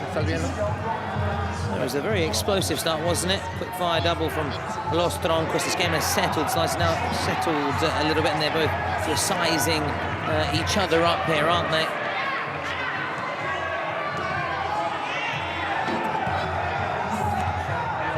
Not still Carlos Planas, who is the difference and the man that is deciding this game. A goal and an assist, as you said, for a defender by trade, but I suppose there are positions as such, but you have to be able to do a bit of everything, unless you're someone like Kelvin Oliveira, where you can just basically say, here's the ball, go and give us a goal, mate. Or no, I wouldn't say amigo, that's Spanish. No, the Brazilian, the Portuguese, I beg your pardon, for amigo. By the way, I know he's a big figure. We all know he's such a big figure in the Kings League. Unfortunately, he's not involved at this time. Neither is Obed Martinez, but he is present, isn't he, for Persas with those crutches, and he's helping Gabriela He's always giving out the card and helping Gabriela Batocletti with all his experience. A little bit of extra info about XBuyer team are trying to find a way back into this game. That 10-1 win, all the goals were scored by different players, different scorers, which you did remind us of earlier. But I just wanted to say that a couple of them were goals that were worth double because they came at the very end. Yeah, but it was 1, 2, 3, 4, 5, 6 different goal scorers. So there were 6 goals, and as you say, those goals at the very end. 10 goals on the scoreboard. That's it. And we still haven't actually had a clean sheet as yet, Bruno, across the competition. And it's still very early, I know, to talk about it, but we'll see whether we can have It's difficult because of the presidential penalties and because of the cards. It's very difficult for somebody to keep a clean sheet. And as we always say, those 2 minutes when there's so much space after the roll of the dice, you tend to get at least one goal. It's very rare to see no goal scored in those final 2 minutes. So listen, you don't come to Kings League for shutouts, far from it. But of course, if you do keep one, it's a real boost, isn't it, for the defence? It looks good as well if you can. What would be interesting is if there would ever be a 0-0 draw. Almost impossible. Yeah, wow. I can't ever recall that happening. Just caught my eye. A lovely retro Anelka shirt. I think it's PSG. I was also wondering where you're going with that one. It's quite lovely. There's the shot straight at the game. What jersey was it? It was a club shirt, did you say, or a national team shirt? I think it's silver. Yeah, it's a silver PSG shirt. Wow. Very, very nice. Because he went to PSG after Real Madrid, did he? Big fan of Anelka. Is that when he went to PSG? I know, obviously, he moved to Real, didn't he, after Arsenal? Didn't work out for him, really. No, but he still won a Champions League, though, even though I know he wasn't a protagonist. No, he scored a header, I think, in the semis against Bayern Munich, but yeah, it wasn't a poster boy. He was a fringe player, yeah. But still, hey, getting more European Cups than and there's that nice Henri number 12 over there. Yeah, 98 World Cup. Yeah. And he always tend to pretty much continue to wear that number across his career, didn't he, the number 12. Henri? For France, was it? I know for Arsenal was the 14. Arsenal's 14. But for France, was he always 12? That's a good question. No, that's a good question, actually. I don't know now. It's a good question. Obviously, we know 98 World Cup he did, and where I knew he was very big role in the early stages, but towards the very end, the likes of Zizou, Petit, really coming to the fore for that France. What a side. Good team, wasn't it? M. Jacquet's France side, and it was also, if you remember at the time, a big win for sort of also multiculturalism in France as well. It was including so many players to hail from, have origins from outside France, from Djorkaeff, Zidane, just to name a couple. Obviously Thuram. It really was a big moment in that sense as well. That new second and third generation French players, and so it meant it wasn't just a big win, obviously, for France in terms of the history books, but also for their country as well, what it meant culturally as well. Milestone moment, and what a competition, and beating Ronaldo's Brazil, although it wasn't fully fit. Ronaldo is still, to this day, there's still so many question marks, isn't it, about what exactly happened in the build-up. It's a bit of a mystery, isn't it? Who knows what would have happened had he been 100% fit. He clearly wasn't fit for that final. And you get the feeling that if you had a World Cup final now, in the modern day and age, there wouldn't be two such brilliant players as Zidane playing against a Ronaldo, for example. Oh, I'm talking. That's very Ronaldo-esque. That was a number 9 getting on the score sheet, just like the great R9 himself. And it is for the XBuyer team. Well, they're hoping it's going to stand. The arm has been raised. He looked a little bit offside, didn't he? Strained to an offside position, Bruno, or not. It naturally will be checked, but he's hoping he could fall in the foot. And also very similar to that Brazil kit in terms of the blue and the yellow. As he fired it home, Karasu. We wait. J'attends. Warten. To the naked eye, it looked offside. Don't know. Al parecer sí, que ha tardado mucho, ¿no? Al parecer sí está apretado. Sí, gracias, So it's being checked as we speak. We're going to have an on-field review here. Okay, thank you. Saying it should stand, obviously. He's not the one drawing the lines, though, so it is offside. So we don't have that goal back.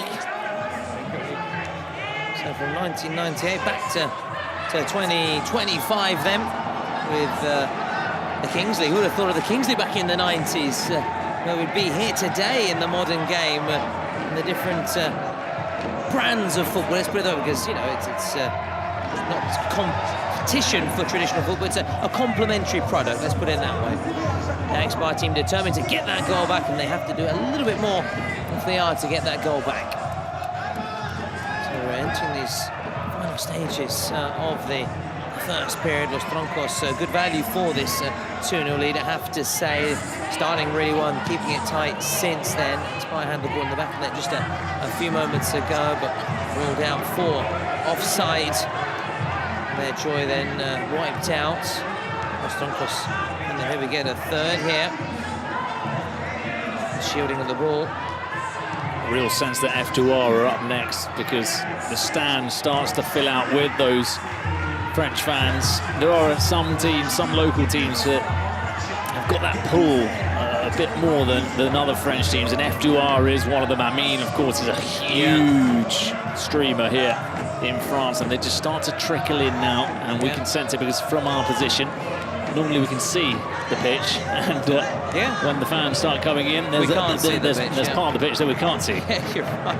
I have to sort of either jump up a little bit or stand on the stool we've been given just to see over. And you mentioned, I mean, he's actually going to roll the dice shortly, the F2R president. So we'll see him ahead, just ahead of obviously his side's game against Dendele at 10 p.m. It was just asking our guys behind the scenes, guys and girls behind the scenes, to find the last match in which XBuyer failed to score a single goal. We have to go back to match day 3 of split 4 in Kings League Spain when they lost 2-0 to Ultimate Mostales. That was back in September 2024. So still a while to go here. It's still, of course, a while to go. But, you know, one starts to... Depending on who wins rock, paper, scissors, then... yeah, for the XBuyer brothers, exactly. I mean, it could be more or less likely. Can I be honest? Why do that when you know the younger of the two is the better? But I suppose, maybe they've had a little pact and said, listen, this is who we're going to decide it. And that is that. That's the bottom line. Remember that presidents also need to put on a bit of a show. It's part and parcel of the game, really. You're not saying it's staged, is it? That they already know what they're going to... Oh, I haven't actually thought of that. Yeah. We'll find out. Maybe we'll ask, because that's relatively simple for Los Troncos to deal with as we go into the nice pass. Final seconds or so of the first 18 minutes. The clock continues to tick down. Can they get this corner away in the nick of time? Verdu with the throw. And that is that, so we are going to have the roll of dice. The JD rolls are going to be Amine, the president of F2R, and we'll see what the outcome is.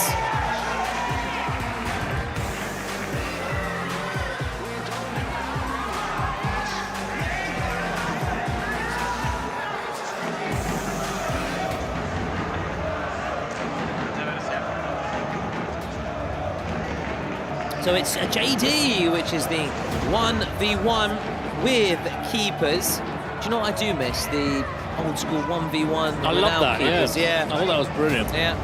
I know when we were doing our rehearsal, we kept saying it, and they kept saying, well, guys, it's not there anymore. We were like, no, we wanted it back. We wanted it back. We want it back for good. Because it just was so good, that sort of shootout, wasn't it? Get to halfway line, they steady themselves. And how they had to clear with their heads. Yeah, because they obviously couldn't handle it. Yeah. Oh, it was brilliant. It was brilliant. And you saw some really nice goals there, because there was some powerful strikes from the middle. Some players as well, more than others, could really hammer the shot. So we're back underway, 1v1 with keepers. In this scenario, keepers can't come out of their penalty area. If it had been, say, a 3v3, of course, then they are. It's just in this situation, they must stay in their penalty area, which adds to a bit of excitement. Lovely turn of pace here. Neuer! Ooh. Got a touch on its way through, didn't it? He is rapid, isn't he, Gerard Neuer? Well, I said it, I'm aware maybe it comes that Neuer is in the keeper. Yeah, it sounds like it, I do apologise. Oh, no, it's the same. No. Is Neuer, it? yeah. Okay, good stuff, but yeah, it's not Neuer. Maybe we should sit with the accent, so maybe that will help. So Neuer has another go. Still. Yes! Oh, time to run, Neuer. He's got to get back time to run. He has got the pace, though. He's quick. He has got the pace. He's a speed demon, that's for sure. Let's see what he's like in defence. His XBuyer team try and get the goal, which they do. We said there could be goals, and it is that man there. Their number 10, Pablo Beguer. Another goal for him. Another one in his long list of goals in the Kings. Absolutely. Why was I even talking about XBuyer team potentially firing a blank? Look at that. Look at that. 2-1. They're right back in this game now. That puts the pressure back on Los Troncos. Oh, he should have given. I think he should have given up the chase a little bit. Here we go. Oh, good goalkeeping. Great goalkeeping. Well attacked. Here we go. Is this going to be 3? Round the keeper. Could have been a pen. Could have been a penalty. Well done. So called. Diego Jimenez. and they almost instantaneously restore that 2-goal cushion. Well, there were many things there which I thought could have gone wrong for Diego Jimenez. I thought as well, fair play to him, tip of the hat, because he could have gone down. He could have said, I'd rather take the penalty here, but he decided to finish on his left foot, weaker left foot, not a great angle. Defender was racing onto the line. Are we going to have another goal? On the other end, off the bar! Oh, wow, and the first half comes to a close with a bang, literally, and that goal is still shaking. And Los Troncos, they are no longer shaking because they are leading 3-1. They've maintained that 2-goal cushion. This was a brilliant strike from Fluo, just needed to be a little bit lower. And now let's try and listen in to what's being said at the break. Smoggy ball o qué? Ball? Ball. Smoggy per si de cas. Smoggy. Nois, nois, felicitats per la primera part que hem fet. Escalat per...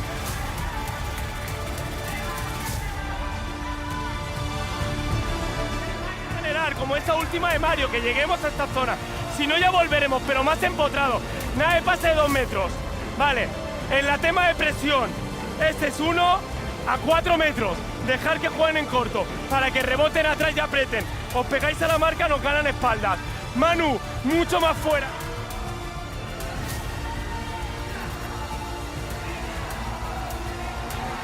4 avant, llavors cantem i seguim amb les marques i venim a ajudar dins. I ja està. Sí? Simplement això, molt concentrats. I en pilota, sobretot, mantenir l'estructura de 2 i 2 sempre. Sempre. Eloi. El 4-2 no es un paso atrás, es un paso a robos, ¿vale? Se van a dormir y le tiraremos transiciones. Venga, Juanma adentro, Fluo adentro, Jacobo. Fluo adentro is what I'm able just to clean at the very end. So, see, Victor González there. Yeah. And remember, we were talking about cousins earlier. Yes. Eric Bartra, Marc Bartra's brother, the coach of Los Troncos. Oh wow, there you go. It's all very sort of family kind of feel, isn't it?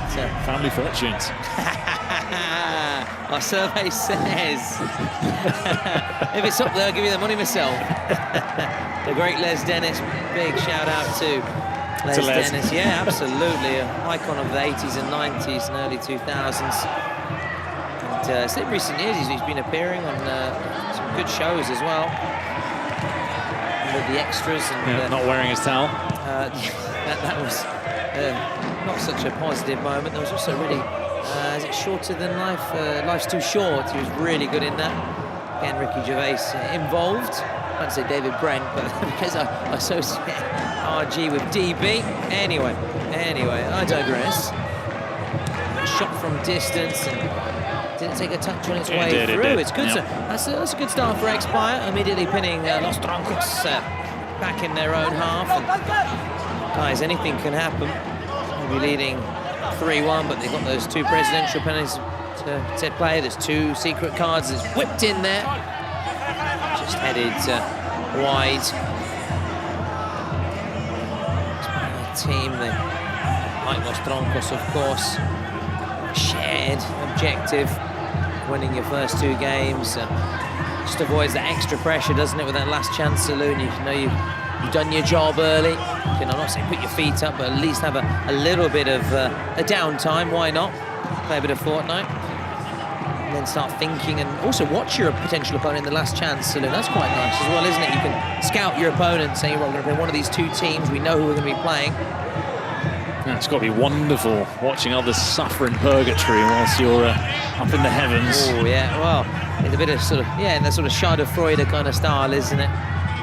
Watching on, there is that human element, isn't there? You know, your rivals wanting to, but if they do sort of suffer or struggle, not too disappointed. I'm sure, say Juventus and Milan fans weren't too upset about Inter losing, for example. Like say, had PSG lost, Olympique Marseille fans maybe wouldn't have been that upset. I'm sure the same for Real Madrid and Barcelona. For example, if Real in the final, Barca probably don't want Real and vice versa to win because of the rivals that exist domestically in their respective championships. And you've lived in both cities, haven't you, Bruno? I have, so yeah. you know the intense rivalry that exists in that Clásico. I can tell you that if Madrid play in the Champions League, Barca fans are massive fans of the team that's playing them and vice versa. They're exactly, we said earlier about the English and the German being so similar, and that's why the Madrid fans and Barca fans are very similar. They're very expectant, demanding fans as well. Obviously, we demand success. There's no sort of idea that, okay, we're going to rebuild and maybe win again. It's like, got to win, got to be competitive at least. You can't, you know, only be one winner in Caltrin football, but you've got to be competitive, you've got to be there or thereabouts, and that's the pressure that comes with the big clubs. And talking of sort of big clubs and potential winners, these two early on this competition have been tipped by our experts to go far in the competition, but just spanner in the works for one of these sides ends up on the losing side, having to go the long way around, go through the last chance saloon. It's coming in a few days' time. We've still got to wrap up everything here. I've just had a little grimace and lost my train of thought because I've just been told Norway are battering and hammering Italy 3-0, which, again, as you can hear, I am an Englishman, but living in Italy for a long, long time, Italian wife and Italian daughter. Yeah, exactly. So Italy has become my adopted nation, and very much Italiano as well as Inglese. So it's very upsetting to see Italy fallen giants. Well, fallen giants domestic. Well, how about international? Italy haven't qualified for the past 2 World Cups, and after this, it's going to be uphill if they want to qualify again. It would be unthinkable. Papered over a little bit by that Euro win. It was, Which kind of papered over the cracks. You're right. Softens the blow of not having been on the major scene, but yeah, no, it's been strange, difficult times for Italy. There is the noise. That's where it's coming from. Yeah. It's another really good block. We have another. I thought it was another really good drummer. I prefer these drums to the ones yesterday. They were very loud. Yeah, this is more pleasant. It's something you can listen to while you're having a nice cup of tea or a coffee. He's missed that one. Yeah. It's a little bit disappointing. Well, no, the ones yesterday. Oh, that's all retro shirts. We've got a Brazil 02 and a United, I believe, 2006. The stick me neck out. It's a nice shirt. 04 or 05 maybe. But, very nice jerseys in the stands. Of course, unless you support Man City or Argentina, then you don't like those 2 shirts. I am aware of that. Well, but if you're a neutral, you're a neutral. Yeah, but there are teams that I like more than others, and the ones that I don't like as much, I can admit that. Nice kit, I remember the Man United half yellow, half green. I thought that was a very nice kit back in the day. Yes. It was 92, 93. And I am by no means a Man United supporter. Well, those were the original colours when they were Newton Heath, Before changing and being Manchester United, they were Newton Heath. It was a railway works, and they had that kit. It was lovely. I'm surprised they haven't done it more, in recent years. Gone back to those colours, that kit. Anyway, we're talking about winners and losers. The losers match will face the Boomers in the last chance. So it'll be talking of Italy, and I really want to see Lofazo up against a big team, Spanish side. I think he could. I think they'll come up short because maybe the team as a whole is nowhere near Los Troncos or an XBuyer team, but Lofazo can cause problems. We've spoken that time and time again. The former Palermo man, Fiorentina as well. In the meantime, Los Troncos locking down their secret card. So if they have a shootout or a penalty, that would be perfect right now for them. Or maybe even a suspension, taking away one of the players from the XBuyer team and giving themselves increasing their chances of scoring with a numerical advantage. That's whipped in. That's a nice ball, actually. That was nice. Teasing ball in, and now we'll find out what the card is, Bruno. Well, let's see what the card is. This is when the game is going to be decided. A game as tight as this, with cards, a shootout. That's a good card for XBuyer team. I think it'll be Pablo Vergara taking it, surely. Yeah, you think so. He's buoyed, isn't he? He's riding high after putting his name on the score sheet. Now, and in the meantime, they've hit back, haven't they? The XBuyer team, they've called their... it's going to be Oribe. Yeah. It's not going to be Vergara. Wow. So we'll find out what the other secret is, surely, but one step at a time. I would have thought Vergara, if not Fuad. Yeah. But it is. It is a little bit surprising. We'll find out whether he can get them back in it. Here we go. Victor Uribe. Oh, that was not a great first touch. Oh, and that slowed him down. Yeah, and it just meant that he didn't really get into his stride. It slowed him down, because you said it the other day, and you were spot on. That it's so important for that first sort of long angled touch, which means you gain a bit of time, so you've got the clock on your side, and you've also got a bit more of an angle. But here, he was on the edge of the box with the second left, the ball was sort of underneath him. No, it was a mess from the start, really, for Uribe. Again, still good work from the keepers on Hatchery to make himself big and make the save. In the meantime, it was all happening. We've had a secret card called, I'm sure. Briefly, I saw a presidential penalty being knocked down as well. So, just waiting here. So, we're going to get going in with a throw-in on that far side. Los Troncos are about to call their secret card. And it looks like the XBuyer team and the brothers are going to be in action in some form or another, putting on a show. Now, with this scoreline, surely will they be doing the rock, paper, scissors, or will they just say, hey, we need the goal? Or, as you say, will they stage the rock, paper, scissors? Yes, that was me being a little bit cynical, yeah. Yeah, a little bit, and I do apologise. Sceptical more than cynical, yeah, a bit of both, to be fair, a bit of both. We'll see. Either way, they need to score it, regardless if there's any sort of entertainment, any sort of rehearsed antics before. They must score, they need to score, they always score. It's the XBuyer team really need to score right now. I'll wait to see what the secret card is for Los Troncos. Nice work from Beguera. I'm surprised he maybe didn't take that shootout, but Uribe felt confident enough, one of their wild cards. Not too much of flat in this game, to be fair. No. That was he did hit the frame of the goal early in the first on, half, yeah. Now Uribe, that's more like it from Uribe. Nice ball. Can they get the goal? Oh, they can't. It was stuck to his feet, wasn't it? Jacobo just couldn't quite turn and get that shot away with power. Managed to, as you said, seemed to be just stuck there, almost glued to his boot. Now shielding it nicely here. Ubedo still there, and it's just palmed over by Manu Martin, and we'll see what the card is for Los Troncos.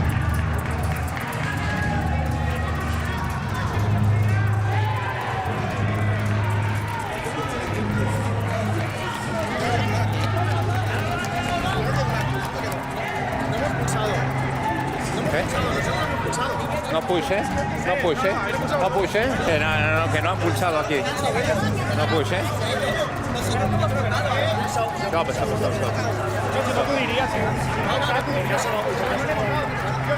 pulse the team, no pulse the team. He's saying he didn't press the button. Oh, wow. No push penalty, no push secret card. Gracias, Alba. Ya, calma, ya está, calma. Sí. Ok, thank you. Sí, hay evidencia de que lo pulsaron. Sí, hay evidencia de que lo pulsaron. Hay evidencia de que lo pulsaron. Ya está, hay evidencia. Ya está, por favor. Salva, te escucho, sí, te escucho. Controversy again, we'll continue to listen in. Ok, continuamos, gracias. Thank you.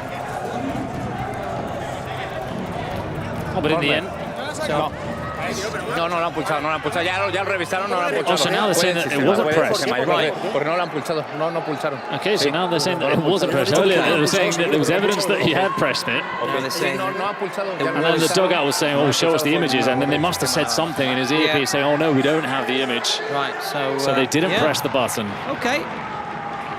I did see the green flash for a moment, but anyway, maybe a technical error. You never know behind the scenes. Anyway, either way, we wait for that secret goal. Maybe the fact they want to keep it late, maybe it's a penalty, maybe. 4 goals worth double, they want to play in the final 4 minutes. Now, Manu Martin, quick thinking, long throw. It was aimed towards Pablo Beguer. It's from one keeper to another. Amoedo. He did well in that shoot. Obviously, he said wasn't the best of first touches from Olimpo, but still needed that save, needed to get that touch and make it awkward in terms of closing down that space, making himself big, and he did just that. Now Los Troncos at the other end. Here they go. From Verdú.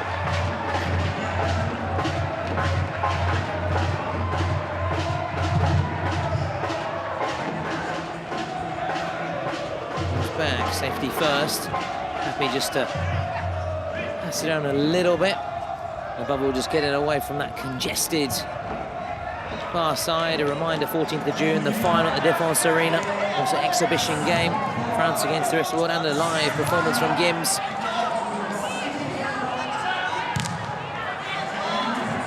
Of course, the main event, which is the who will be crowned the champions of the world. My friends. So they've got a corner here. I've seen too many corners fired. Are they going to go sort of traditional? Just float it into the box, and they are on the volley. Good work from Manu Martin. Got his body behind the ball. May have seen it late as well.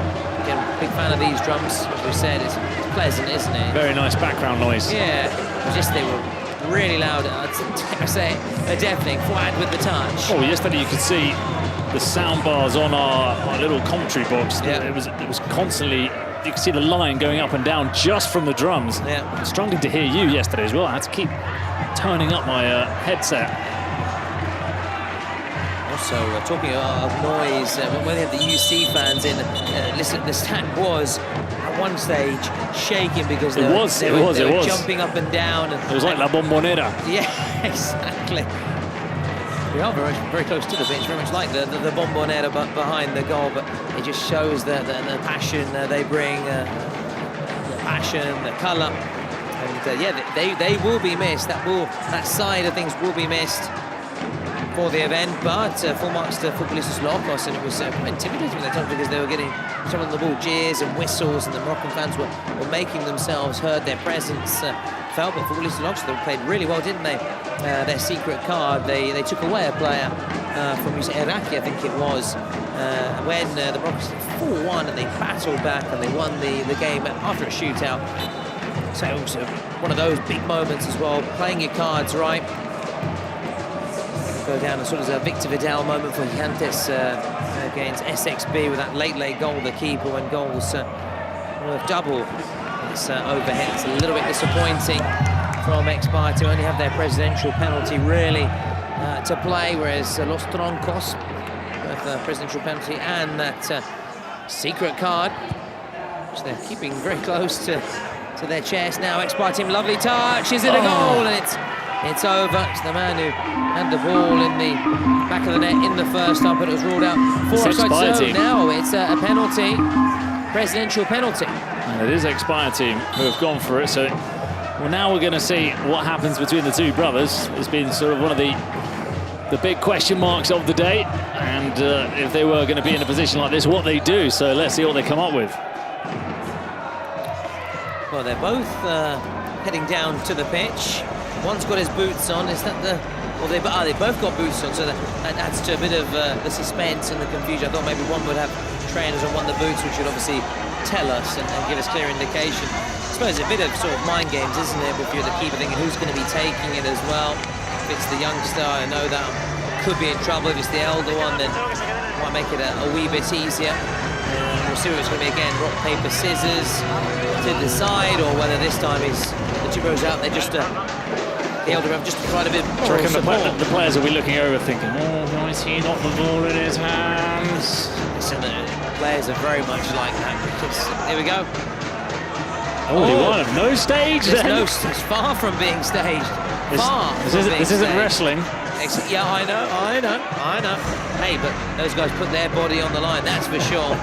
There's no faking in that. There's no faking here. There's no faking in that. Rock, paper, scissors. It's all real. We'll see now whether the elder of the two brothers can... There's the original XBuyer. Reduce the arrears here. Here we go. Oh. Well. You always feared for them once he won the rock, paper, scissors. Are they going to have to change their approach further down the line in the competition? I think they are. I feel they will consider doing so. Yeah, it's Roberto Baggio 1994 World Cup final, that one. Body backwards, huh? Yeah, straight over the bar, soaring over the bar. Now they've hit back, haven't they, with a presidential penalty of their own. It's Perchita, who's another one who's, I mean, not the, I don't know how to put it lightly sometimes, but not maybe a footballer. Okay. Enjoys the game, likes the game, but perhaps not really adapt out there on the pitch, you put it that way. Now this to make it 4-1 for Los Troncos. Can they stretch their lead? Oh, that's a good penalty. I thought you said he didn't play football. Oh, that was a good penalty. Well, what did they say? Even a broken clock. Twice a day. Says the right time twice a day. Very nice, very nice. I love these pearls of wisdom. And they do make it 4. And that's painful, isn't it, for XBuyer team, who just missed their penalty. And then moments later, just moments later, see the opposition extend their lead further. They're in a good commanding position. They've still got a secret card. The longer we wait, the more I think it's something like a penalty or a shootout. And again, we've seen that jersey that Zeta is wearing with Palo Santo, which belongs to Jordi Gomez, the World Cup player who played in the previous split with Los Troncos, but as you're saying, currently injured and scored that iconic hat-trick. Do you remember who it was against? Did you tell me? No. To be honest, I don't remember who it was against. But he was a classy player, Jordi Gomez. He said JJB Wigan, maybe? They did. He played for Blackburn as well, Jordi. Yeah. So staying in that northwestern part of England. He was part of the FA Cup winning squad. And when they won it, Ben Watson with a header at the near post. Unbelievable, wasn't it? Was it Roberto Martinez managing then? Exactly, Roberto Martinez. There are the links between some Spanish players and Wigan. Well, he's hurt himself. Luis Alcina. Quite like you said, you can tell F2F here are playing up next because our view is completely it's gone. It's obstructed completely. All the fans, but so it's all good, and the stands are starting to be packed out. There's lots of noise, drums, flags. It is going to be quite some atmosphere as the shot goes in, and the roof would have been lifted had that gone. I mean, what a hit from distance. But, whistling well wide of the mark in the end.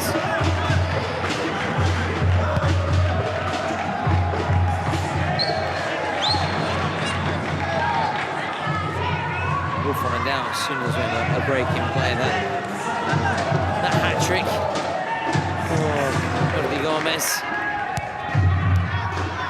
Might actually look up who it was against. Yeah, go on. I'll take over. I have control. You leave it to me. We're in safe hands, everybody. We don't have Bruno just for a few moments. But what can go wrong? A few moments. Now Pablo Beguer continued his run. Team haven't been that free-flowing performance we saw against Los Chamos. Of course, this is a very different proposition, Los Troncos, in this all-Spanish derby. Spanish showdown. That's a clever ball, played across the face of the box and out on this near side. We have confirmation that in the year 2003, no, that wasn't 2003. No, I don't have the year. It was against Reading, and it was the perfect hat-trick, left-right header. Nice. We haven't had a 2012, so is it the 12-13 season? Nice. We haven't had the perfect hat-trick at this tournament. We've had plenty of hat-tricks, of course. Rossi, Leo Gol, that's given away. Chance to get back in the match here. He's turned the wrong way. He wanted to get on his left foot, but he could have attacked the space on his right foot. Still wait for Los Troncos' secret card. It surely can't be a goals worth double because we're into the final 4 minutes. So everything makes me believe, I'm a believer, that it's a penalty or a shootout. The fact that they were so adamant that they hadn't pressed the button and didn't want to play it. Yeah, and they wouldn't willingly sort of say, okay, fine, we'll play it if that's your message, if that's what we have to do. They were determined to keep a hold of it. But again, it's at the minute just speculation. We've seen teams sometimes get the rules wrong, but in this case, Spanish teams, you know, having played it for so many years, that's not a hand. But you know, we see teams suddenly play a star player card, not realising that has to be played at half-time. Although it has been played now, could still be, of course, a penalty just to help see them over the line, or a shootout. We'll find out very, very soon. It always gets me excited. The suspense before the card being revealed, the Fortnite secret card. The XBuyer team, can they get their second goal? That's fist well over the bar in the end, and now we're going to find out.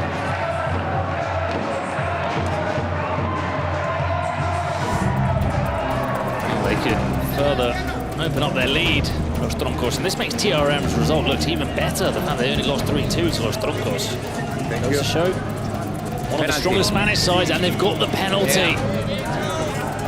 Fist-pumping celebrations from El Presidente.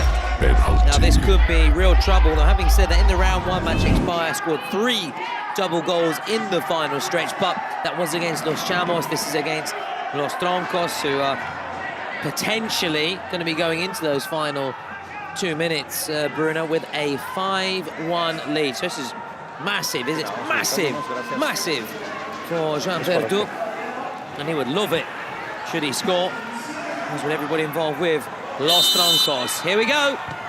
Oh no, that's not the Panenka of dreams. It was the Panenka of nightmares from Joan Verdú. Oh my, ¿por qué? ¿Por qué? Pourquoi? That's not the time to be trying to go all aboard the showboat. Taxi for Verdú. Absolutely, and that taxi was filmed in front of a live studio. A live audience. Live it is, and now all around the world as well, whereas before maybe those poor fellows who were on caught and clipped up those clips on taxi, it was really only just to that audience watching a Saturday morning in the UK, if you remember, Bruno. Now all around, that's so easy just to clip things up. They can go viral. That's disappointing. Was hide your head under, bury your head under the sand moment for Joan Verdú. Could be involved here. Just beaten to the punch. Manu Martin keeping it at 4-1.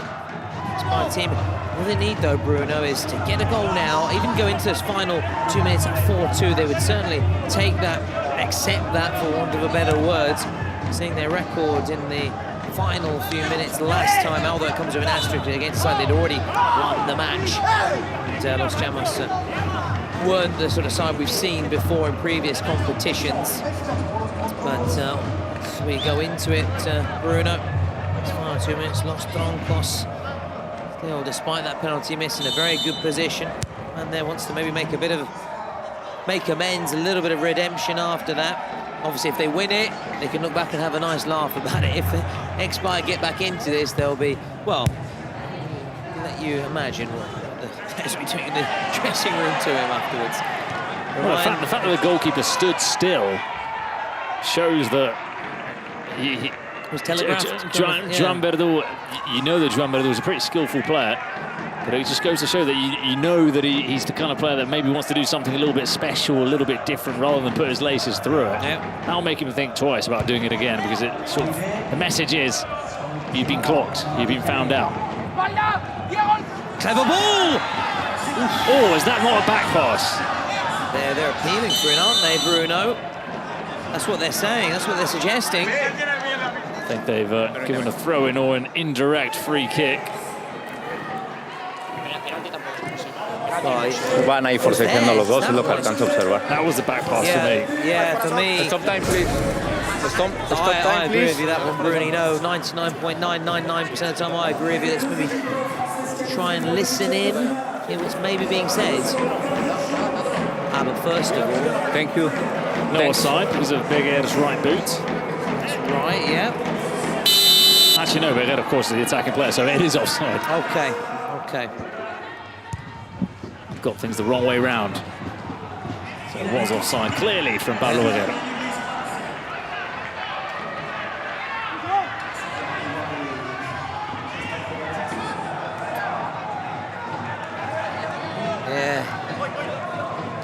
Here we go.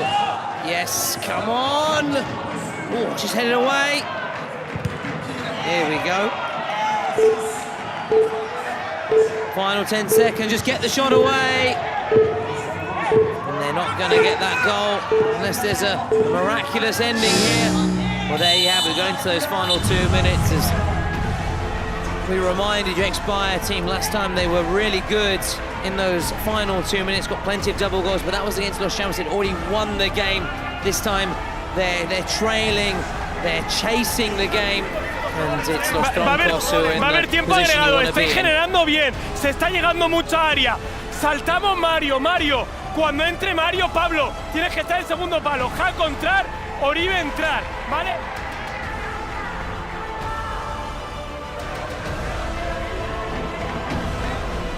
Entres a la dreta, Diego, davant amb Gerard, ¿vale? Últim esforç, seran 3 minuts, màxima intensitat, esforços defensius, que no hi hagi transicions. Si correm nosaltres, hi ha jugadors que es queden...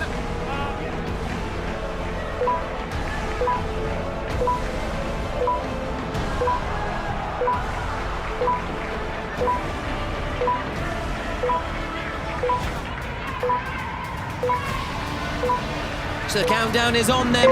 Los Troncos on course to win this Spanish derby, put their spot in the round of 16. And what did we say, Tom, before this game? We said 10-1 win in the first game, XBuyer team. Yes, but Los Chamos threw in the towel very early on, and we wanted to see them tested. We wanted to see really where XBuyer team were. And look, this has been the first real test. And they're losing 4-1, and they've clearly been the second best team out there.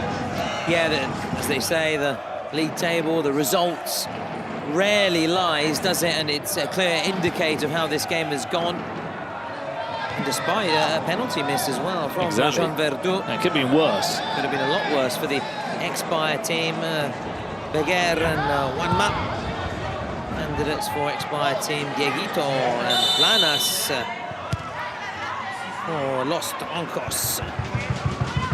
Of course, they'll be chatting. Whoever wins that, they'll be chatting here. Just out on the pitch there with our MVP Azar interview. I don't know whether it's Julia or Leticia or Dalila very shortly. I think it's Dalila. I can see her down there getting ready. Good stuff. Getting ready. For also making sure that the player signs the jersey, which you can get on. And in the right place, because the other day it didn't happen. Had to chase him afterwards. You're right. It was quite amusing. And wasn't easy because the players naturally have the right footwear just to sprint away, whereas bless them, they were obviously in their sort of high-heeled boots and then to sort of scamper across, which they did get there in the end, so full marks. They're the commitment. Rock is not the friend of the XBuyer team. No es amigo el tiempo. The XBuyer team, and they have to go quick here. Needs to be very fast. Is andale an expression? No. Andale. It's Mexican. Mexican. Is it sort of... Andale. Yeah. Come on. Yeah. Yes, andale. Andiamo. Yeah, exactly. I like it. A Spanish expression, maybe is it vamos? No. Yeah, vamos. Yeah. Vamos. Yeah. Dale. Yeah, that's what they need right now. A bit of that. You'd say it to them, they won't understand me. If I say it, they'll be saying vacuum. What are you saying? Vacuum? What vamos? I remember my dad used to always say when we used to play football back in the day in England, Benga, to my brother. So my brother was known as Bingy, because people would hear him saying Benga. So like, Bingy. What a hit! Oh. They heard you about Benga. This is like, come on, kind of thing. Yeah. They must have also, your backstory, obviously, this was when you were growing up, obviously, in the UK as well, where we're not renowned, and me included, for being, shall we say, very good with languages, so you might have had a few odd looks, you and your brother. Yeah, so my brother was known as Bingy. Bingy, baby. So the first minute of added time is almost up. Los Troncos on the ball, which is good for them to keep hold of the possession. Don't want XBuyer to get that goal back, because should they score, they'd make it 4-3 and really put the frighteners on Los Troncos. They put good roots down, Los Troncos, to go into this final 2 minutes. And behind the other goal, you can see the Dendele fans, they're getting warmed up as well. Big banner, the Torcida Organizada. reminder, Dendele FC coming up very, very soon. Played nicely out wide, XBuyer team. Just trying to set up a grandstand finish here. Just the one goal. Can they get another nice touch? Here he is, one of their star players, and it's blocked. Still there. Oh, now a chance on the break. This would seal it. Los Troncos to win it! Oh, it somehow stayed out. Somehow stayed out, and it's still there. It's, as you said, pinball wizard. And now at the other end, breathless stuff. Beguer, don't think could just commit himself enough to it. Talk about breathless passage of play. That's also embodies what the Kings League is all about, doesn't it, Bruno? It's really especially at the end, isn't it? It's just end-to-end stuff. For XBuyer, it's desperate because they need 2 goals, but it could have been a much heftier scoreline as another one curling away. Yes, that was from Adri Jimeno. And that is the end, Tom. There goes the full-time whistle. Los Troncos show that they are, for now, the superior team in Spain, getting the better of XBuyer team. And they join their fellow Spaniards, Porcinos, directly in the round of 16. XBuyer team, it's not all over yet. They do have another opportunity against the Boomers. That's going to be a fascinating game as well in the last chance saloon, and we'll be commentating on that game. Bruno and I, in the meantime, Tequito Jimenez of Los Troncos, your MVP, your hombre de la partida, del partido. And he'll be chatting shortly with, I believe is it Leticia, is it Dalila? It's Dalila, I think. We'll find out shortly, and we'll hear what he has to say. We just also savor these moments, fabulous moments. 2 from 2 from Los Troncos. This side that wants to march on and fly the flag. They want to keep the trophy in Spain, but they want to wrestle it away from Porcinos. And they've laid down a real marker and give themselves a real psychological edge, I have to say, by getting the better of the XBuyer team. But the evening belongs to Los Troncos and Dieguito. And now we can see here the permutations, if you like. That's a word we haven't used so far, but we're starting to get into the permutations of what this result means, as we now will finally hear from the man we all cannot wait to hear from, the MVP. Hello everyone, we are here with our MVP, Troncos won again. ¿Cómo estás? ¿Cómo te sientes? How are you feeling? Nada, la verdad que tenemos un equipazo increíble. Yo creo que si jugamos como hemos jugado hoy no hay rival que nos pueda ganar. Esperemos seguir así y ahora por los octavos de final, las rondas finales. Muy contento. Stay strong for the final then. So, signing your shirt. Is this your first time to signing the shirt? È la prima volta? Non lo sappiamo. But I want to say curiosity about the Troncos name. It means like good trunk. So someone that is not playing. He doesn't know how to play football. But this is clearly not the time because he's really strong. Keep going like that. Have fun with your team. Bye. So guys, you can purchase the shirt of your MVP on Bazaar. So get up and get ready and see you there. And later.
So the final game of the evening, and if you hear the noise in the background, it's because we've got one of the French sides. It's F2R, one of the teams with the biggest support in Paris for this fixture. They won their first game against Mourash, the goalkeeper. Benoit Costil, who played at Euro 2016, or at least was part of the squad on that day, is one of the standout players for F2R. Whereas for Dendele, the Brazilians, it's another one of those sides that several different players scored on the opening day, so they don't have that one man who stood out and got a hat-trick or sort of blew the opposition away.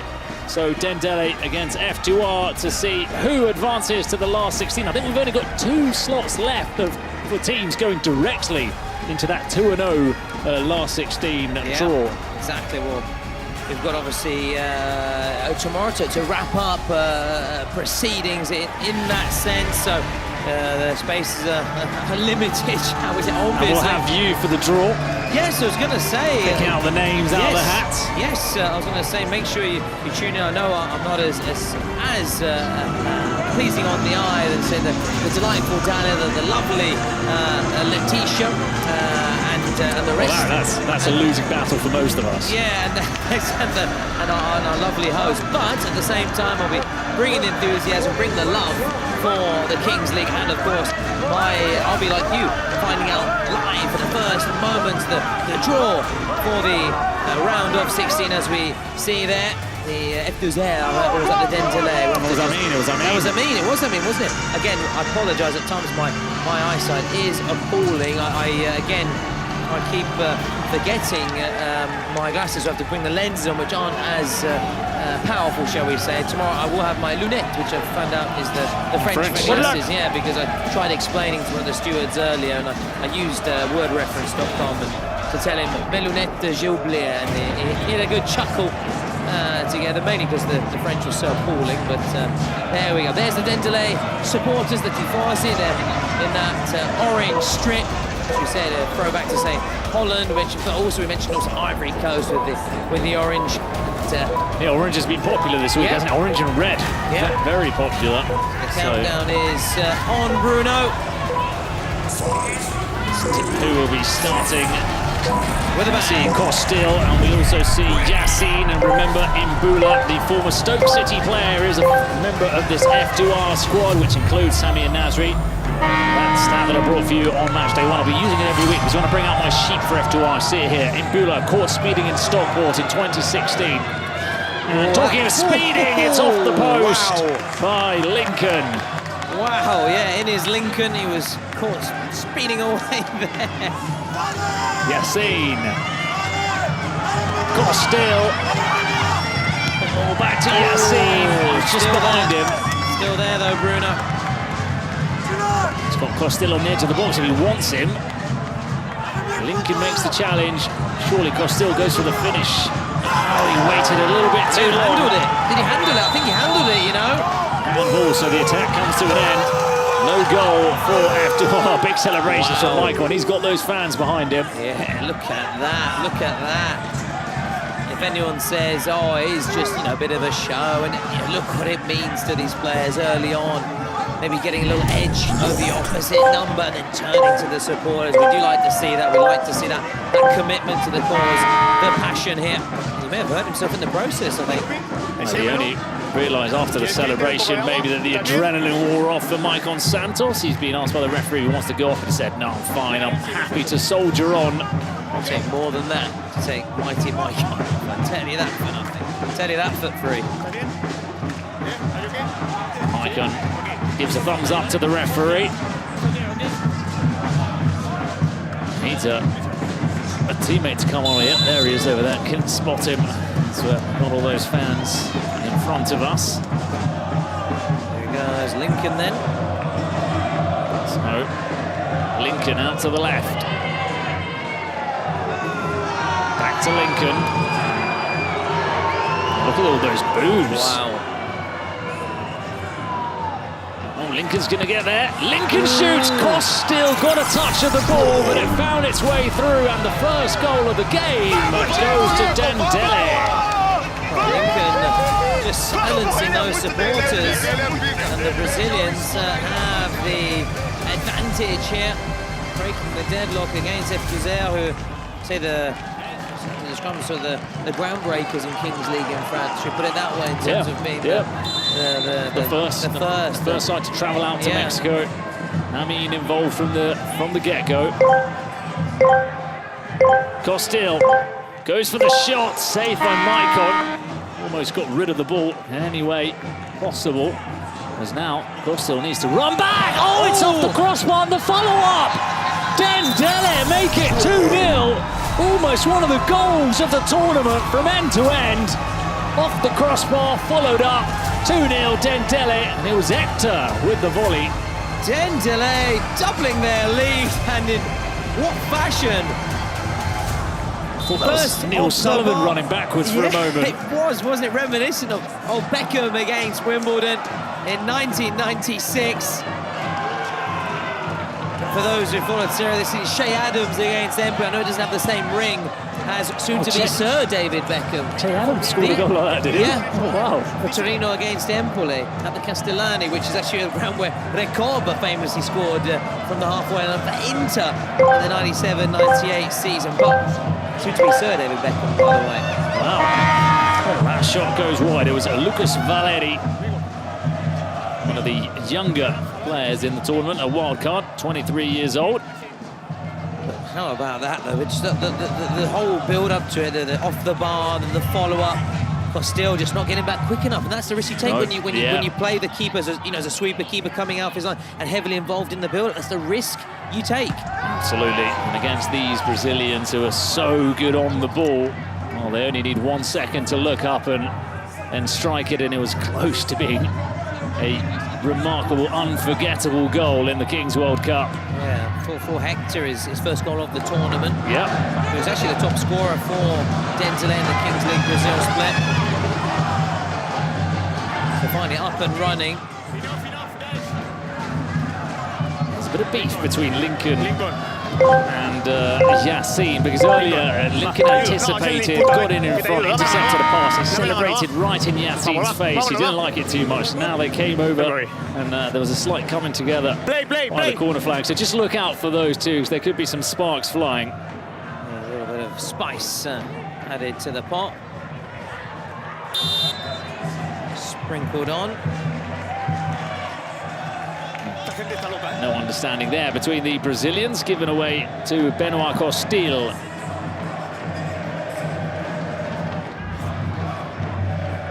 This is Usman Badji.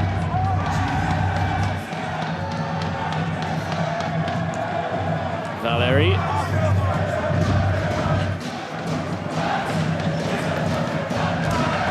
Costil outside of the boots. It's an invitation for Dendele to come forward. Oh, look at the far post. Oh, didn't attack the ball though, Lincoln. We saw Futbolistas Locos overcome the very intimidating atmosphere to beat UC Hill to Shimishama. And will we see Dendele do the same?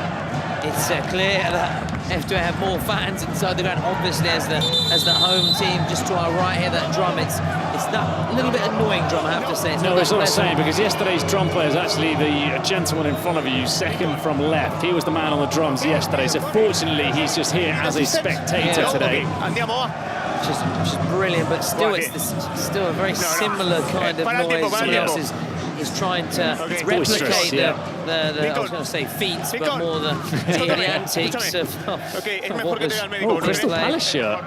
I spotted also an Adriano Inter jersey as well, so a couple there.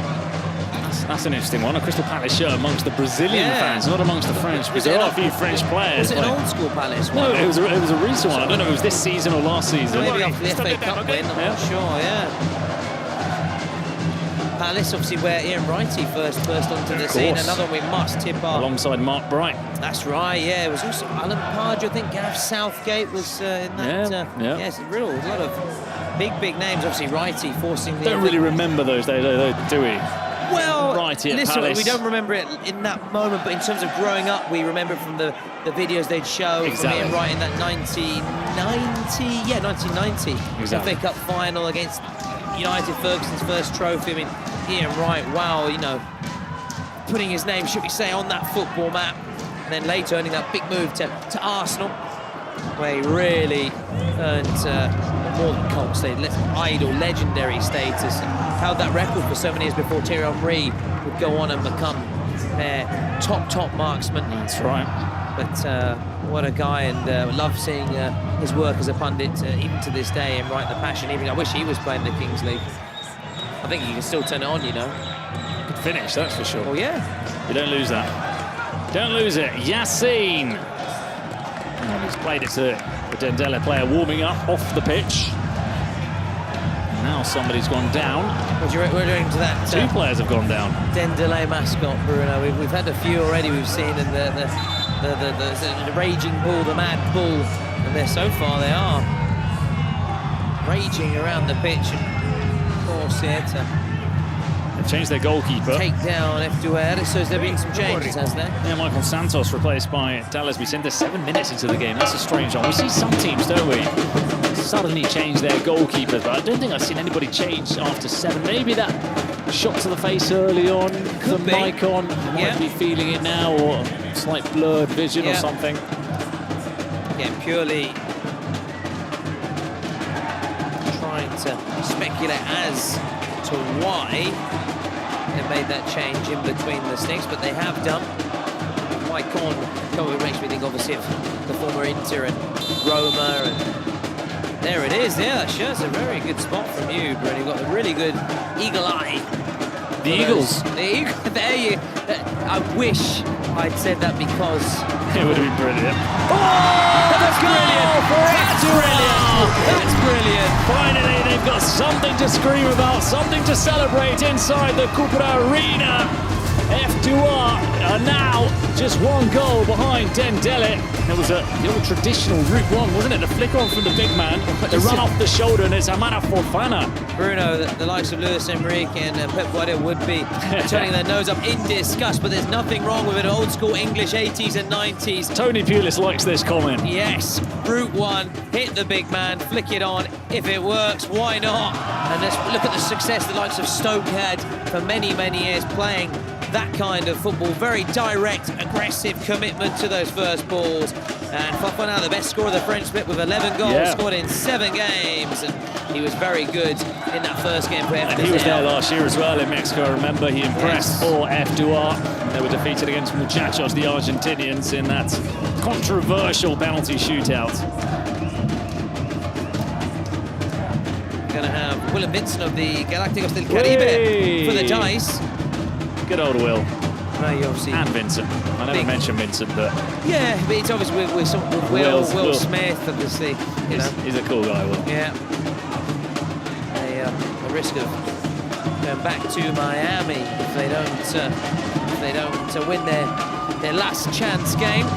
The men in red and blue will be there almost. Independence Day, but I thought you were trying to bring out iRobot, and I was thinking, how's he going to squeeze that in? Yeah, just going to try. There's something like a D-Day, but it's Independence Day. It doesn't I know, quite I was thinking work. about D-Day as well. Yeah, doesn't quite work. Doesn't quite work.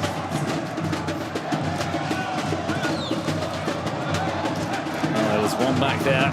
There's Badgie will put it into play. I'm just saying Badgie. I'm just thinking Baggio. I apologise. And not just Roberto Baggio, it was Dino Baggio as well. He was a very good player, very underrated player as well. Scored against Spain in '94. Yeah, I was working my way towards that. Thank you. I suppose you Italian fans have to think about those things after what's going on in Norway. Is it still 3? Find out. You'll tell me. Was it 3-1? Goal back. Start of a comeback. Still 3-0, my friend. Is it Haaland, I assume? Mr. Haaland, I assume. Haaland had scored 1. Well, hey, it is a very good Norway side. That's headed across. That header again. Wow. It's that sort of Route 1 traditional football style from F2R.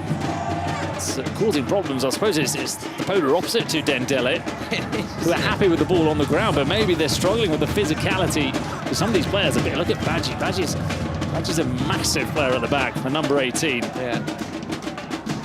maybe you don't get the sense on camera, but when you see him here, he's a proper athlete. Yeah. Not as big as that prop we had in the stands yesterday. Yeah, he was a big supporter of Panama All-Stars, I believe. Panama All-Stars, yeah. I saw him on day one as well, so yeah. Expect to see him for Panam's next game. Badgie.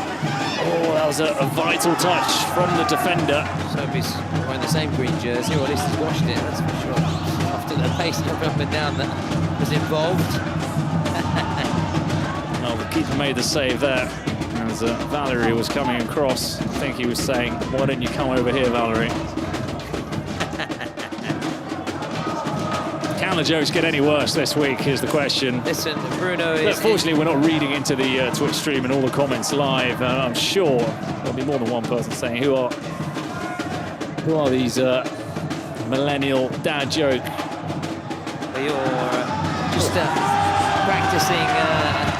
I'm practicing for what's to come. What's to come, exactly. There's no excuse for me.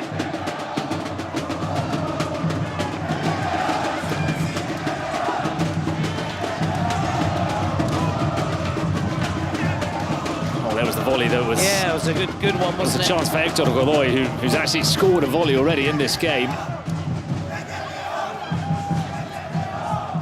So the throw-in. Oh, another header. Those headers are causing havoc. And it's generally that man. It's William Harhoos, the number 9. Bruno. Harhoos. Yes, don't keep it. Bruno, listen. I'll just watch this corner, then I'll come in with my point. Yeah, let's see if they can find Harhoos again. Yeah. Because I like Harhoos with the way he's playing. And what I was also a big fan of is, as you're saying, playing to your strengths. You've got that aerial prowess, that physicality. And you can see that it's causing them problems as well. Exactly. They don't really understand what to do with it. Oh, that looked like a tug from Harhoos. And it's a corner. Oh, played short. It's an option on the edge of the box. There it goes. The shot takes a deflection. It's another number 0. It's Addis. Now it's Badgie. To Benoit Costil. Kevin Brew's pass is intercepted. Oh, look at that. It was like the ruck kind of driving forward. Yeah. You'll appreciate that one. I will, and also being in France where they're very big on their rugby, they love their rugby.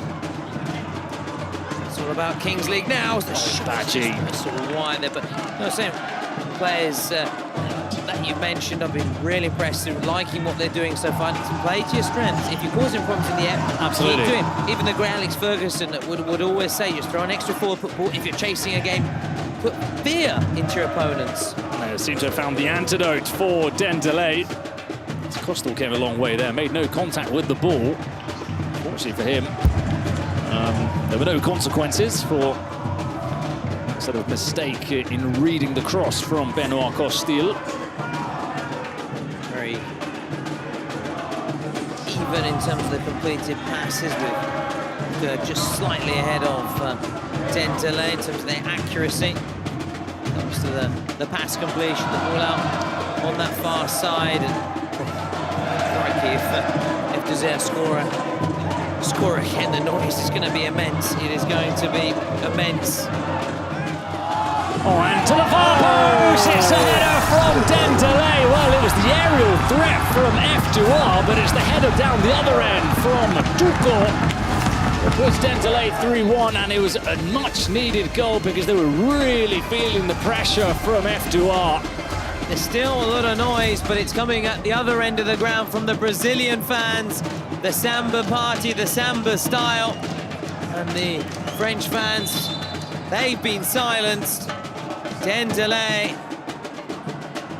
3, F2R 1. So 3-1 indeed for Dendele.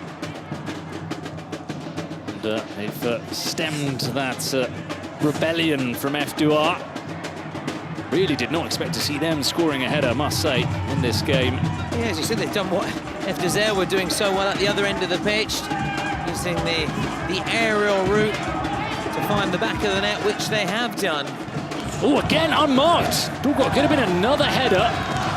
Horrific defending there from F21. Then that pass, it's disappointing. He's kept it in. Oh, look, it's Lincoln again. He's not afraid, is he, to stamp down a marker and lay down his authority. Yeah, wasn't the nicest of actions there from Lincoln, must be said.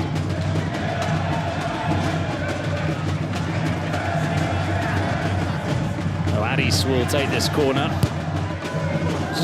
throwing it into the near post, headed behind by a Dendele player. Those colours, I'm sorry, I keep thinking of Boca Juniors. I know that's a sin to say it to Brazilian supporters to nominate and name an Argentinian side, but just those colours make me think of Boca Juniors. I'm very sorry. Lincoln with the header. Oh, Addis was an awkward bounce. Yassine Addis. And it came off the boot of Amada Fofana. Yeah, just took the sting out of it, didn't it? Yep. With that shot, and there you can see the Dendele. Streamer. Watching on. Taken quickly. Fofana will look to turn. He was crowded out by the Dendele players. See what the Brazilian streamers here at the venue, naturally sporting Dendele, what they're thinking right now. You can see them standing up as well. Now you can see the Italians sitting down. Because you can't see Sabino's head now. Yeah, we've got and now you've got the Brazilians standing. There we go. Everyone's got their sort of 15 minutes in the spotlight, haven't they? Yeah. Except for us, really. We haven't got a team. Well, we are the neutrals. We're here to enjoy. The neutrals, yeah. We're bringing you the party all the way through to the 14th of June. We're on our feet all the time, regardless. We don't have the comfy chair option of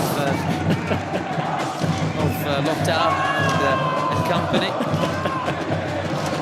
Just to our left. But, that's Robber. Yeah, to be honest, Hans did get his hands on the chair early on. Yeah.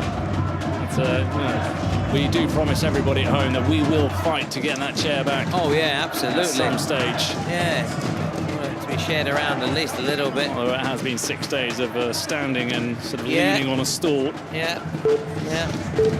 But yeah, well, if we made it to the 18th minute. Oh, hang on, Badgie's going to have a shot. Oh, it's blocked. It's the right option. It's the right thing to do, though. And still time for that final shot. Look at that dive from Thales Vicente.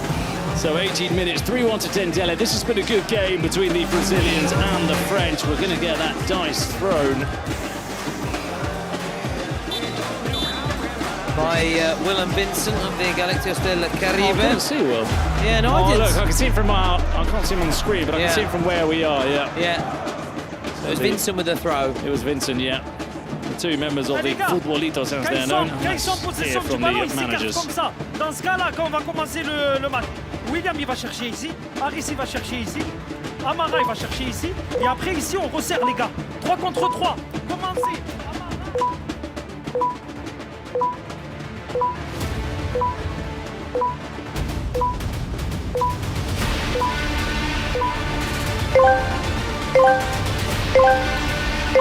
So we will have those 3v3 players now.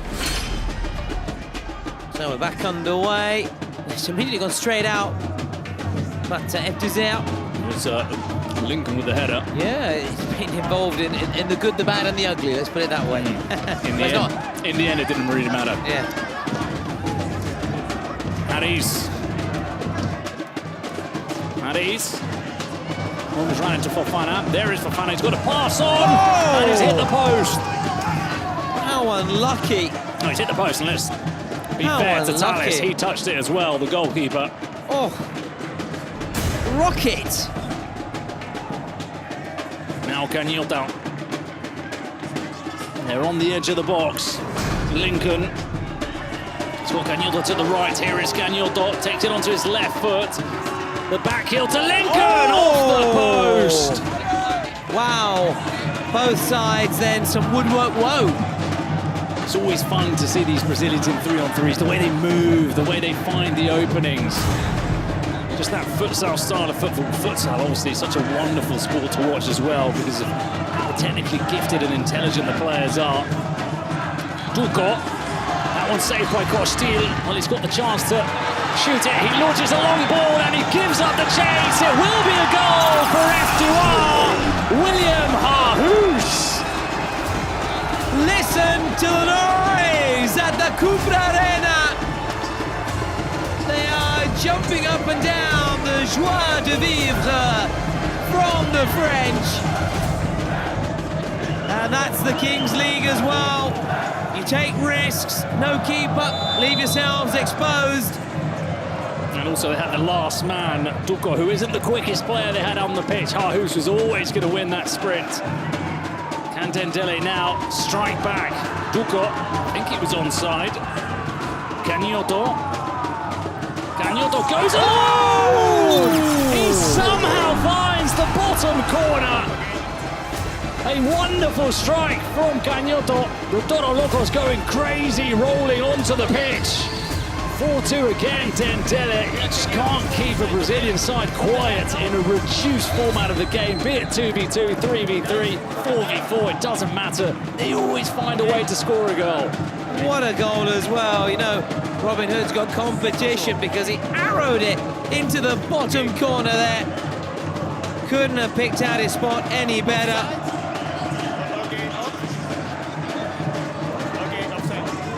Oh, hang on. Oh, wow, this would be so hard. I did say initially that I thought maybe he was onside, but he wasn't, Duco. Oh, you know, that is harsh in terms of the quality of the strike. Look at the other end. Oh, is that a penalty? Is that a penalty? No, says the referee. It's got to be checked. It's got to be checked. It could be a penalty. Oh, now! Oh, it's all happening. I thought it was in. I thought he'd pressed him into a mistake. I still think it's a penalty, Bruno. It's contact. Let's see the left foot. Because okay. Is that? I don't know. Okay, thank you. You're right. I don't know if he clips his ankle or not. Oh, that was a tense moment for Tata. Look at him. Wait. Again, getting in the face of a fan. These Brazilian players have been a little bit bitey. Yeah. Well, it is a bull, of course, so they want to now going to be getting a little bit angry, especially when they see, in this case, blue. Again, no keeper again. Canioto. Oh, it's going to fall to Duco. Now the shot, and Dendele score again. Well, they might have chalked one off for offside, but they said, don't worry, we'll have another attack and we'll score. No keeper, no problem. They're happy to take the risk. And when it works like that, it is fabulous to see. And they deserve to be ahead because fortune favours the bold. I'm sure. No. 2 seconds and stop the time. I'm sure.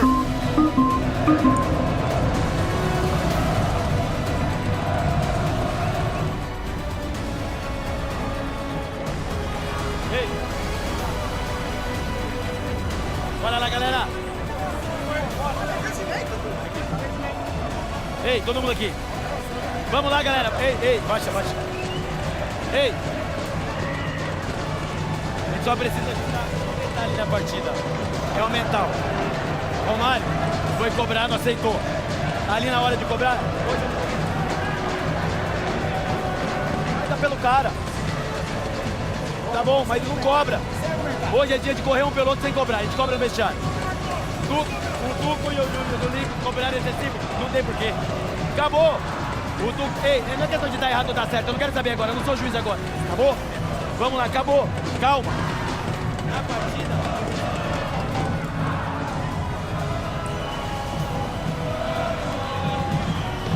Well, there was Wellington de Oliveira, coach for Dendele, talking to his players. They would love it if this Kings League was 3v3 the entire 40 minutes.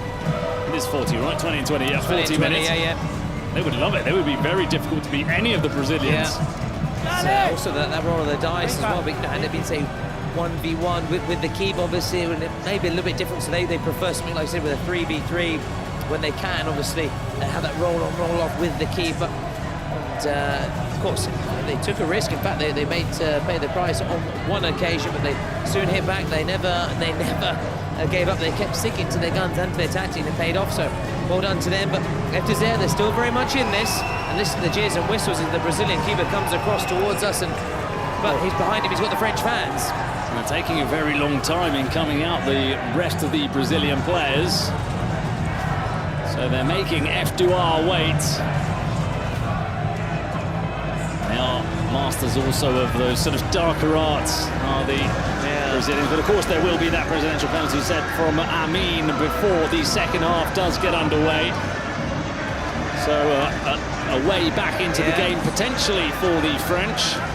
Though about the Brazilians and Dendele being sort of on it. It actually is a mix of the two words dentro dele. Metaphorically means they are on it, on the game. The full Brazilian expression is vamos pra dentro dele. So they do have that in them, that they're always on it, they're always on top of their game, and we'll see whether the keeper is on top of his game now and can keep this out. So I mean, comes to this end of the pitch where the hardcore F2R fans are. Acknowledgement first as the fist pump with Thales Vicente. Here we go, Bruno. Oh, it's saved by Thales. Immediately we're going to get the other President's penalty. Look at that applause. Did Amin score his first penalty? I don't think he did he, on the opening against Mourash? A shake of the head, and he was unable to send these French fans, this F2R supporters, into rapturous joy. Now, as you said, they've pulled their presidential penalty, which it's a big moment as we wait here for the... Here he is, alongside the ball.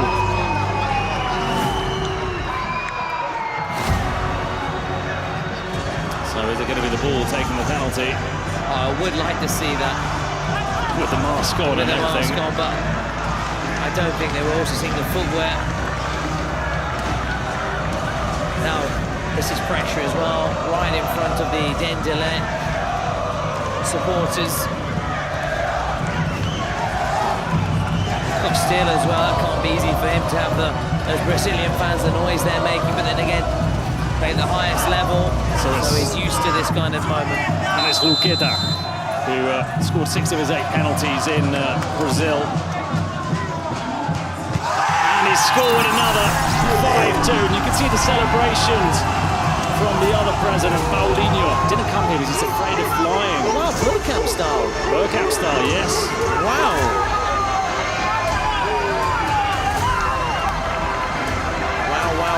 Wow. Look at that, the flag is out as well. Bit early though to really start celebrating. Oh, look again, in the face of a French player. Yeah, again, we did say about them being almost borderline, they're very much on it, on their game. And look at that. This is something they did in Mexico as well last year, the Brazilians. They rubbed up a lot of people the wrong way because when they won, they weren't too gracious. They were sort of in their face. Gaules, the president, I remember, of Kevin Oliveira's side, was also zero. Number 0. Not very gracious in his ways and his mannerisms, and we've seen it today. There've been more than one player getting in the face of the French. Yeah. So, star player for F2R. I'm not the biggest fan of those things. No, listen, we always say we want a bit of entertainment, a bit of a show. There's nothing wrong with that, but there is a limit, isn't there? And they're not pleasant scenes to see, and there really isn't place for taking it that step too far. You need to know how far to take it. It's been taken a little bit too far on that occasion, but maybe that they need to be like that to be on top of their game and on it, and they are on it right now because they're leading. So Aris has been given the armband as the star player. Here he is on the ball. Here he is on the ball. Oh, that was a last-ditch challenge from Romarinho.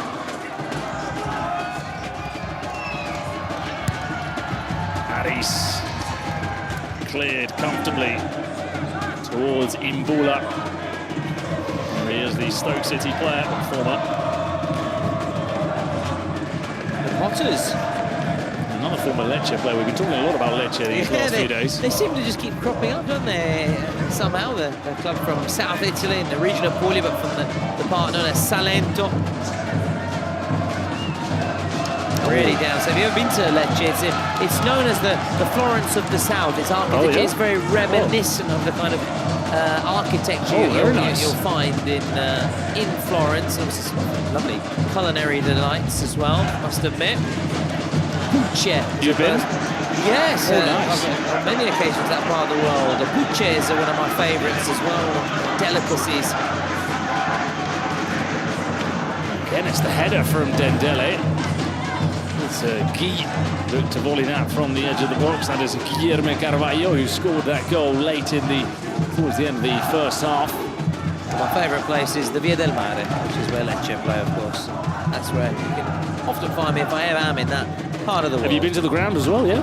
Not actually to watch a game, but I have visited it, and it's... And he's just got that looks like a handball. Wow. That looks a little bit dodgy. Yeah. But there weren't many complaints, I will say, from any of the French players. Wow. We'll wait and see. Badji, Harhus.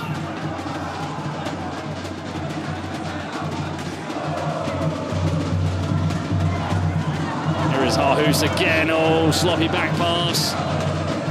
But the shot is wide from Romarinho. Wonder after that presidential penalty, just taking Dendel just out of reach. Left where they've got that because that star player played their star player card. Good challenge, kept in play. And now to Haris. Goal for F2R. It's Harhus again, and he makes it 5-3. Who's hammering it home then. And they're to within just 2 goals now.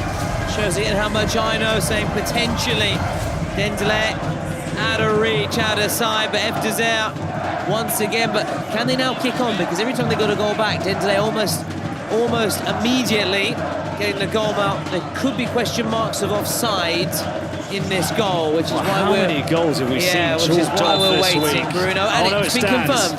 It's been confirmed. It has been confirmed that the goal stands. Yeah, remember Zeytuna yesterday. I think at 3. 3, yeah, it was. Rolled out.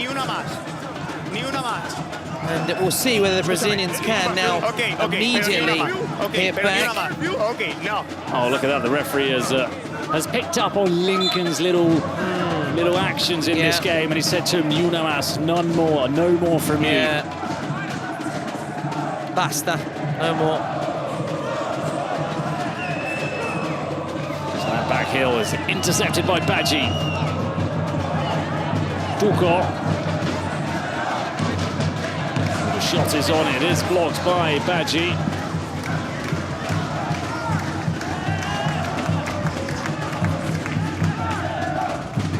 Carvalho comes across to take the throw.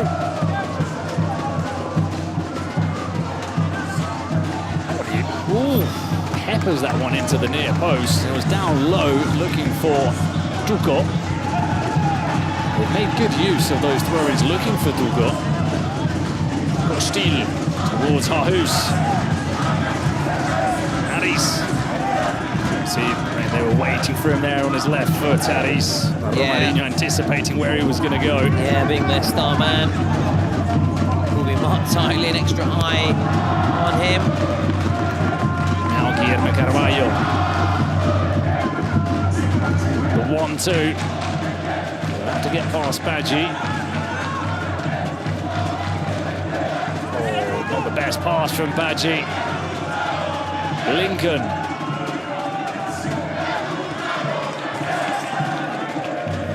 Duco stops and turns, sprays it out to the left-hand side. Oh, who's trying to help out in defence? It's Badji. Still Badgie. You can hear him screaming from here. Only a foul. Doesn't look like there's going to be a card. It was a... To call off the referee also to... Oh, there might be a card. There is a card. Oh, and there's a yellow in the end. I think it was for Romarinho. Bájame la mano, baja la mano. Cálmate, cálmate. Secret card's been played. Habla conmigo, By habla bien. Dendele, knowing that, Tranquilo. sensing that maybe the tide is starting to turn in favor of the French. Muy clara, ¿ok? Venga, va. Dime. The referee just telling Ya está, vete para ahí, vete para ahí, va. calm down.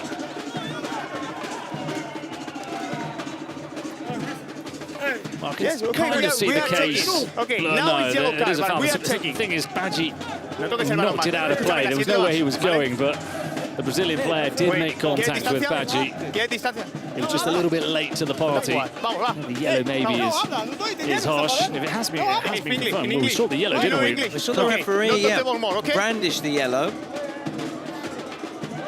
Okay, Héctor. Let's see how many players I can see on the pitch. Vamos 1, ahí. 2, 3, Perdóname, 4, ayúdame, va. Vamos a 5, ayudarnos, 6. Yeah. Vamos a ayudarnos, ¿ok? Surprised you can still see the pitch with the number of Dendele fans in front of us.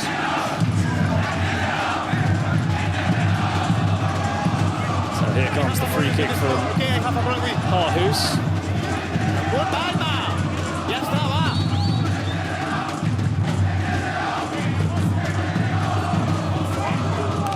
Imagine the reaction to here. And Karasu is to score from here. It's a very, very tight angle for him.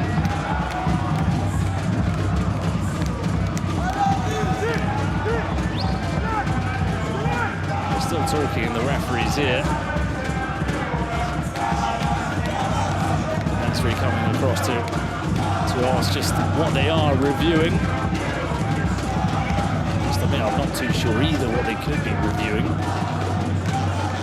Don't think there could be any further punishment than the yellow card. Oh, there we go. Finally, the referee blows his whistle.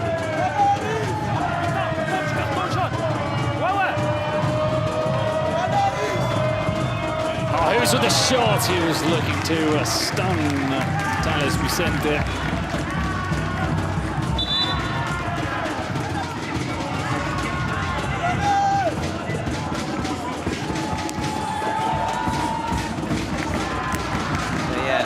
Confirmation then of that yellow card. It wasn't just a little bit of doubt, and this is very smart. This is very, very smart, playing that immediately, basically going to even out the numbers right away.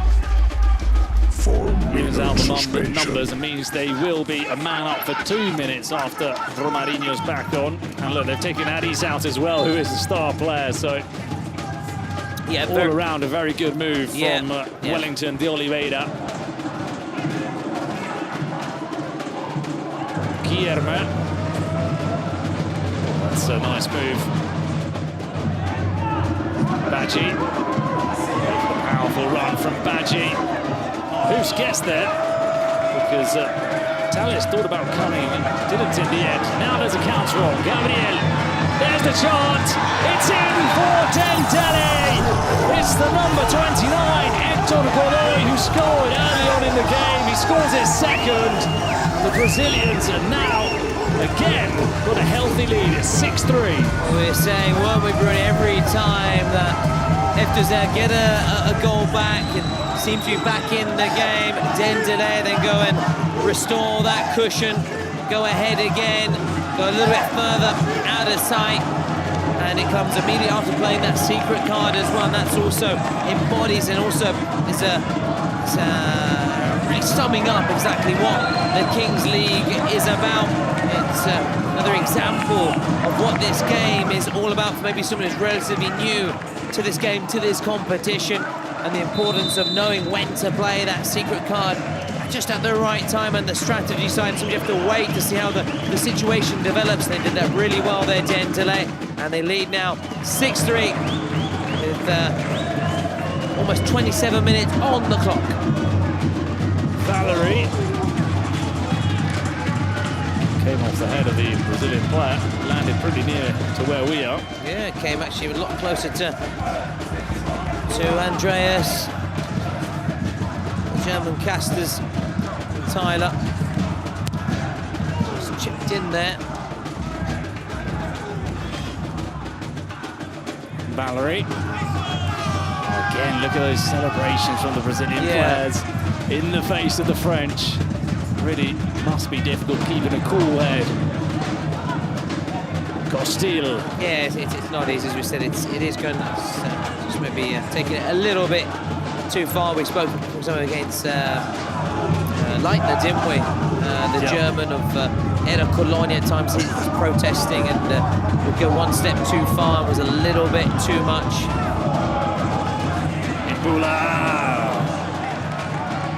Shoots that one high and wide. Here, you know, whenever we've spotted something which we don't feel really is in keeping with what the Kings League is, but we're right to mention it and speak out about it, and it's a little bit too much. But then on the other side, they'll say they're here to win the competition, and every little step. It's the way they're used to playing as well. It's very vocal, isn't it, in Brazil? Sort of they're trying to nutmeg, trying to humiliate the teammate and get one over them. And the psychological it's just side, the way they play. It's the way they play on the streets. It's the way I tells them. It's the way they plays it.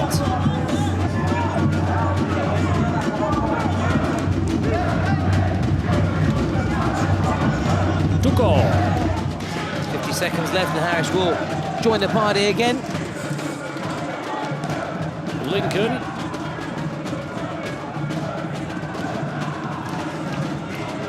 The French side hasn't actually been defeated yet in the competition. Cross doesn't find Tuco this time. Of all the French sides you would have initially going into, thought well, F Désert would be maybe that side to go unbeaten in the first two, but as things stand, they're heading for a loss of the competition, but still, anything can happen. Still, Lincoln, this could be a goal. It's a good save from Costil. Still there. And the follow-up again saved by Costil. Look at that pass from him for Harus. Well, that's a goalkeeper that's played or gone to Euro 2016. Yeah. That's the quality there. Lots of experience in Ligue 1, also very sort of brief spell in Italy. Salernitana. Now, where's he been? Rennes, Bordeaux, Salernitana. Harus. Lincoln tripping up on the ball. It will fall to Tallis. Harus was battling for it right until the end. Yeah, you know, like I said, Bruno, they're still in it, especially should Harris score, make it 6-5. I've seen it time and time again that you think it's all over, it's heading in one direction, and just a goal, a moment of magic can change everything. Oh, there are people coming on the pitch now. Stop it, okay? Guys, medical staff. Escúchame. Look at that ball drinking water through his mask. Okay, listen me. I suppose there is a human being underneath relax. More relax. Okay, okay. The next is yellow card for him. Okay, guy. Thank you. Thank you.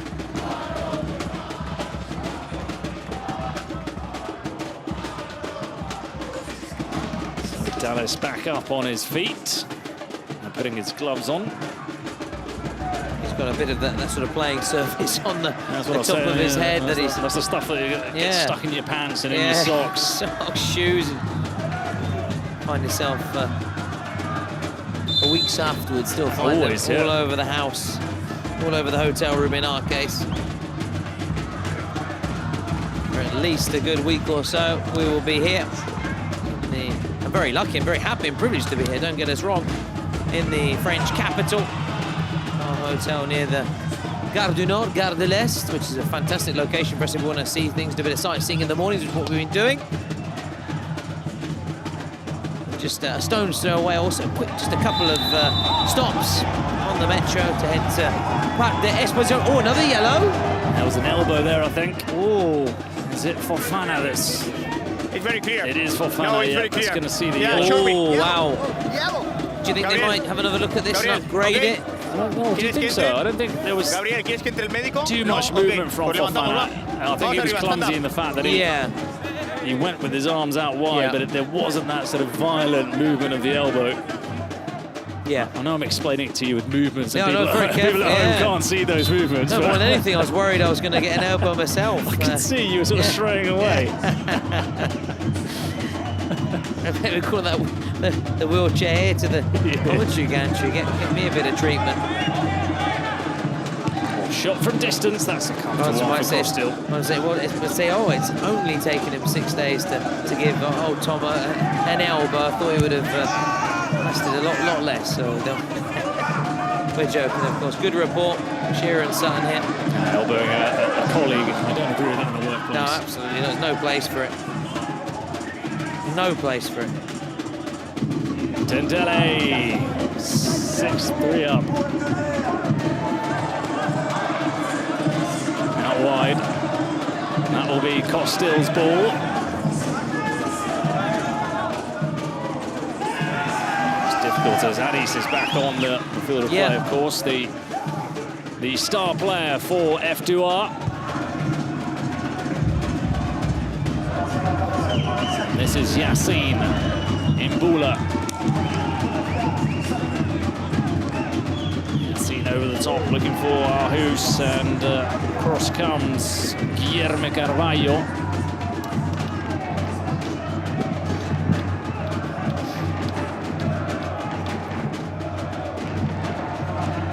Oh, and this will be a chance for Tuco. Although he waited for it, and it wasn't the best finish from him.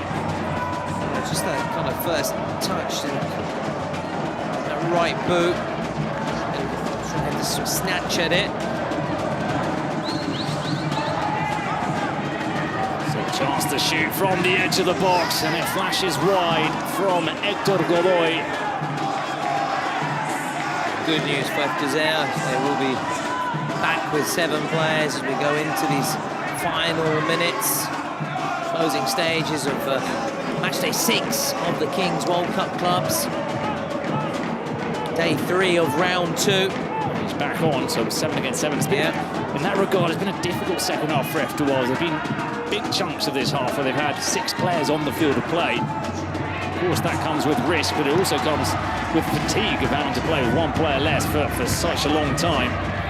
Things haven't really fallen their way in terms of cards and decisions, and, well, decisions.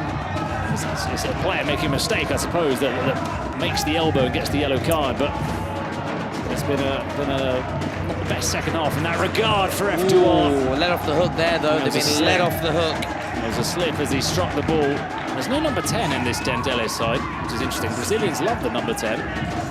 It's a strange one. Zico. Pele, of course, as well. Yeah, absolutely. The ultimate number 10 for Brazilians in that all-time debate. Pele or Maradona? My dad always said Pele, but I think I'm more Maradona. Yeah, I would say Maradona just ahead of Pele.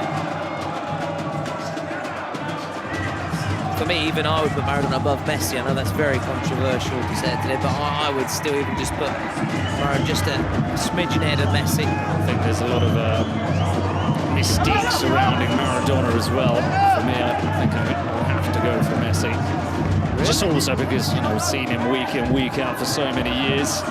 True, I don't know if Maradona was always every single week at that standard that Messi was. But that's a good point. But I can't answer the question because I didn't really see Maradona play. So. Yeah, I just feel Maradona single-handedly really inspiring that Argentina team and the Napoli side as well, whereas Messi had the likes of those kind of players behind the Iniestas and the Xavis, but still had to finish her off. And don't get me wrong, I'm not saying it's only because of that he was so good. Still is so good, still performing, but I just don't know. There's lots of different factors that make me lean towards Diego Maradona, and that's difficult to say as an Englishman as well, with the pain he hurt, the cause, that goal, but then that brilliant one has won the same game, so it's a trick. But I would say I would still put Maradona there. The late great Diego Armando Maradona. Maybe that's just my Serie A influence as well with Napoli as well, to be fair. It could be me with La Liga. Yeah, so although of course we did have Maradona at Barcelona, but it wasn't really. Never saw the best of him. They had that ankle injury, didn't he? Oh, Addis, I think it may be offside from Fofana. It's hit the post anyways. I feel like it was just a whisker, as we like to say this week, offside Fofana. Mustachio away. Pelo away. Capello offside. Capello. Oh, it's gone down inside the box. Again, everybody's screaming. It was Addis, and remember, if they get a penalty, they've still got that star player. Addis would step up to take it, and it'd be a double goal for F2R. Wow. And then we go into his final 2 minutes. Okay. Now, I want to see another replay because that... Now, the referee's not buying it. I want to see another replay. That angle wasn't quite enough for me to be able to have any clear opinion. We are checking. They're checking. Possible penalty. Oh, let's see, they are going to check it. Let's see if we get a couple of replays to... But we are checking, okay? We need to go back. We need to go back. Harris. Okay. Okay. Yes? Doesn't quite make the challenge, does he? He doesn't stick his right leg out. But he does lean into it with the arm. Bit of arm, listen, bit of leg, but... Oh, it's a tough one. Let's see this angle, for example. Is it more the player looking for it, though? That's what they've got to check as well.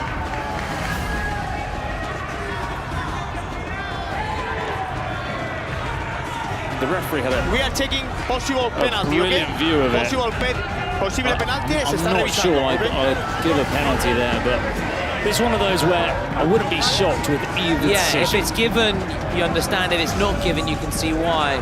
I feel like it's maybe not enough to be a penalty. The loser of this game will play La Capitale. They await in the last chance. That is going to be a good game. That is going to be a very good game. Ok. Ahí sí, yo he visto eso en el campo, pero si lo puede corregir. Ok. Still Okay, thank you. Checking. Oh, he's going to come over and have a look at it.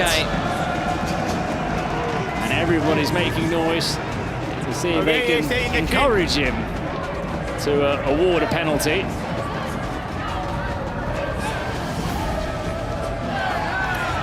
Okay, stop. Perfect. Stop in the Of course, contact, there's a please. little bit of contact. That's not enough. But is there enough? Okay, perfect. Does he make more of what it actually is? All eyes now on the referee. Got a big call to make it. Perfect. Okay, it's very clear. For me, it's penalty. Oh, he's going to give it. He's going to give it.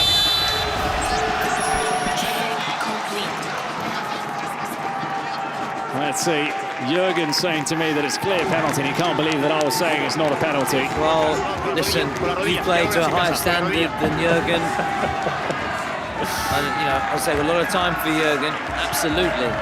But he hasn't played to the level you played. He's probably played to a higher standard of FIFA than I have. Yes, but not out on that pitch, week in, week out, all the way from schoolboys up until academy level. So I'm with you, Bruno. Did you feel it was a penalty? No, listen, I'm one of those, if it was given, it can be given, but I didn't feel it was stonewall, clear cut. Yeah. But they've got a lifeline, they've got a chance. And remember, it's the double goal for Addis. Oh, here we go.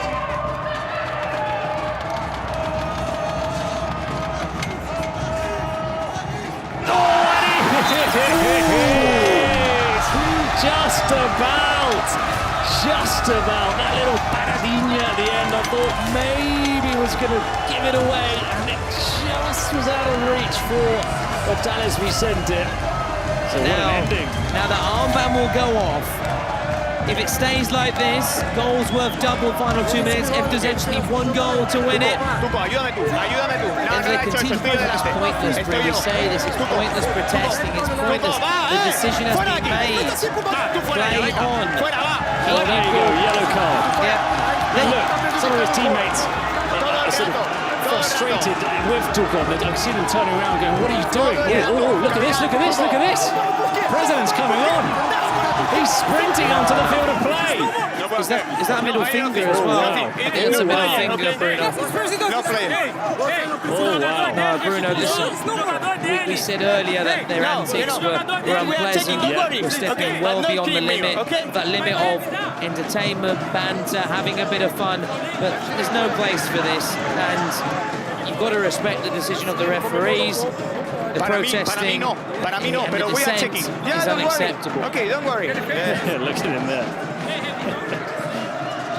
Todo okay, chicos? Sprinted on towards the referee. I see Benoit Costil, who's probably thinking, what have I got myself into? I was playing the Euros not that long ago. Now I've got some bloke in a black t-shirt sprinting onto the pitch, screaming at the referee. Yeah.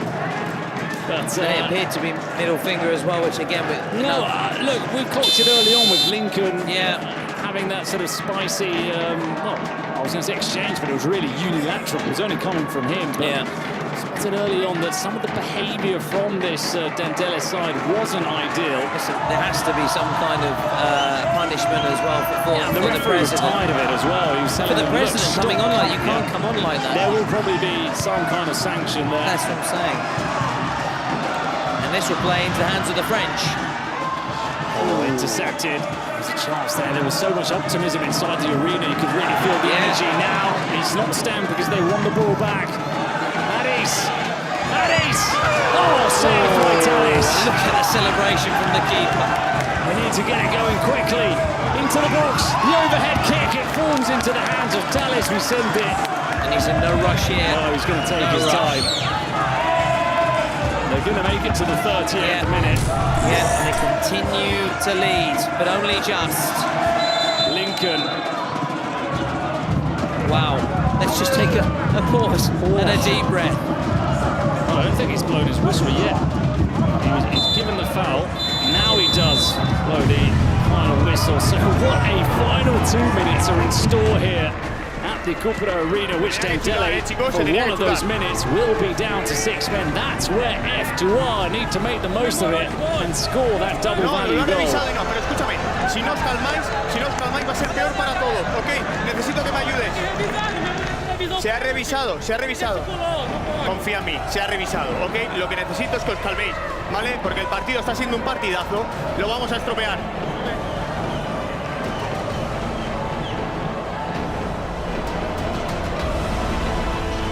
So there it is, goal X2, of course, as always, in the last 2 minutes. I'm now looking here, this will be a heated exchange. Hey, et je vous ai dit quoi avant le match? On garde un bon état d'esprit. Just as we were hearing Sam here, although I wasn't really understanding what he was saying, but still, it was interesting to see. Because of the figure that he is, the creator, but also the odd word we would have been able to pick up on. I'm certain of with your Spanish. And very optimistic, but maybe something. Might trickle off from school. Yeah, my bit is just to maybe read the body language, baby. So, with 6 men, come forward, Dendele. Just a quick one, you know, Linkastenov G2, the Dexter Holland, he's actually with the Dendele supporters right now. Oh, is he? Oh, the shot is wide, is he? Yes. And you know, what a character! What a character! We nicknamed him Dexter because he does a striking resemblance to the front man of Offspring, and those colourful haircuts, the sort of bleached blonde hair. He's amongst them, and well, good for him for being part of the party. Yeah, he's knocked out, but he's making the most of his time here in Paris. He maybe booked 2 weeks, not realised that he could have gone home after just 2 games with his team G2. Anyway, just throw that in there. Let's get back to business because it's tense. Lincoln. Now Yassine. We're looking for Harhus at the far post. Imbula. Oh, get this and they win it. Get the goal and they win it. Looked at, he's on the left. Oh, now that was a whisker away. Now that was properly a whisker. Sometimes we use it. Oh, whisker. That was so a real close. whisker. Just wide. Now that was mightily close. Look at this. Dendele can't keep a hold of the ball, and they're back to 7. So they've got through the worst of this of these last 2 minutes. Imbula comes forward. Can they keep a hold of the ball? Oh, he's tripped up. Now the shot is blocked. Harhus, it won't fall for him. Waiting to ride the challenge of Harhus, who does well. Has he on his side a throw-in? Yes, he has. Oh, the referee. Yeah, just calling for a bit of calm, and this all will be added on at the end. And giving him a tough time, aren't they, the referee, the Brazilians? Yeah, listen, it's going to be very tasty at the full-time whistle, whatever the outcome. And here comes all the header from Harhus.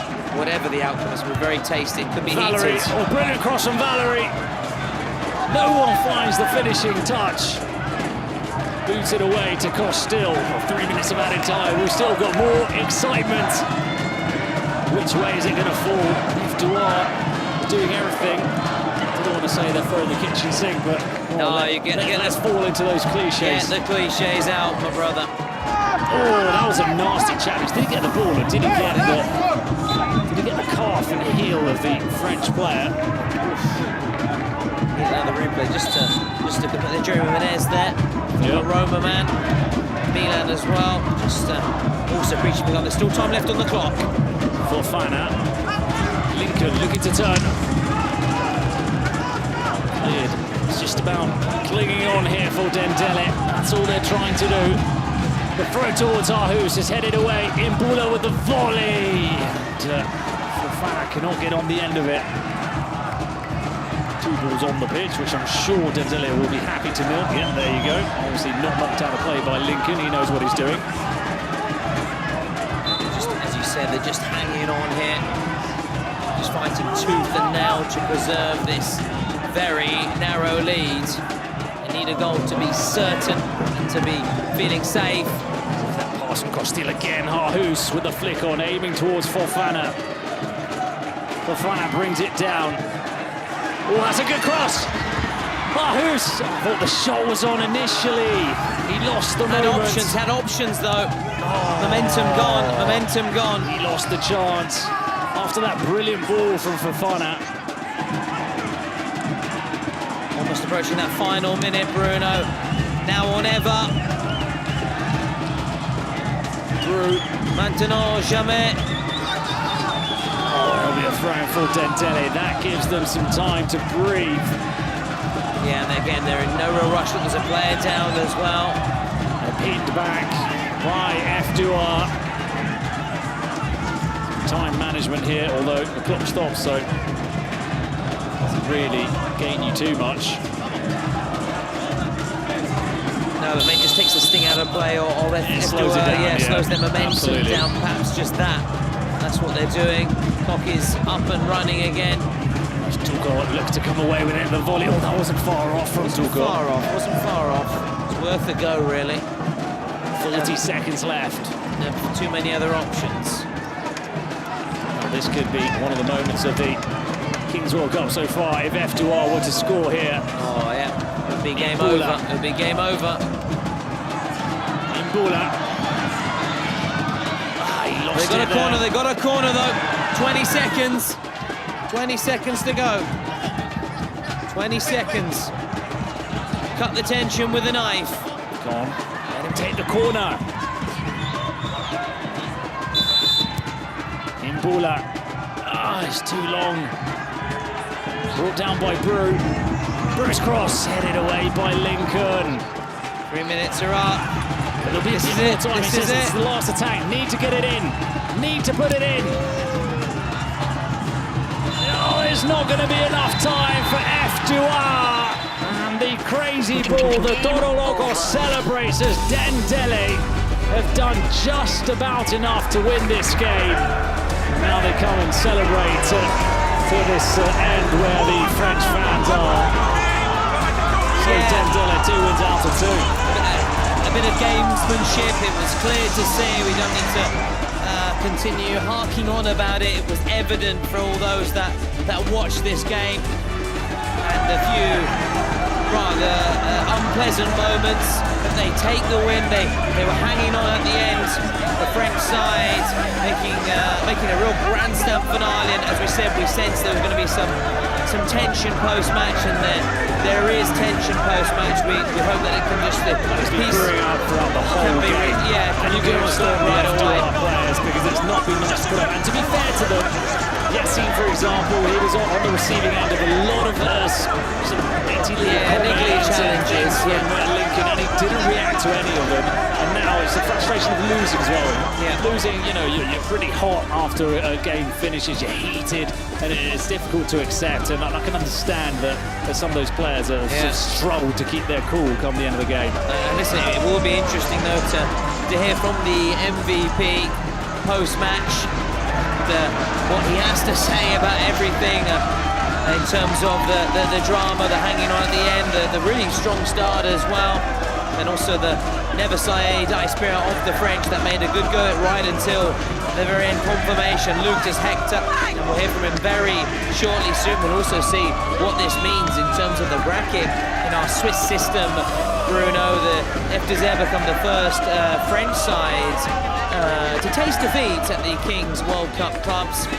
And we'll now shortly see also what goes on. We were saying they will be facing on La Capitale, won't they? FDL, they'll be facing La Capitale, so that's going to be that's a really mouth-watering clash, a very different one, and a big team will be heading home there. A good team will be heading home out of F2R and La Capitale. Two very good sides. There, the Brazilian president didn't shower himself in glory earlier, but now enjoying this moment. His players getting the job done, and the Brazilian flag being waved aloft there, hoisted aloft, and with real pride. And there's a bit of party now. Now the tension starting to ease away and wash away. They can now really enjoy this moment.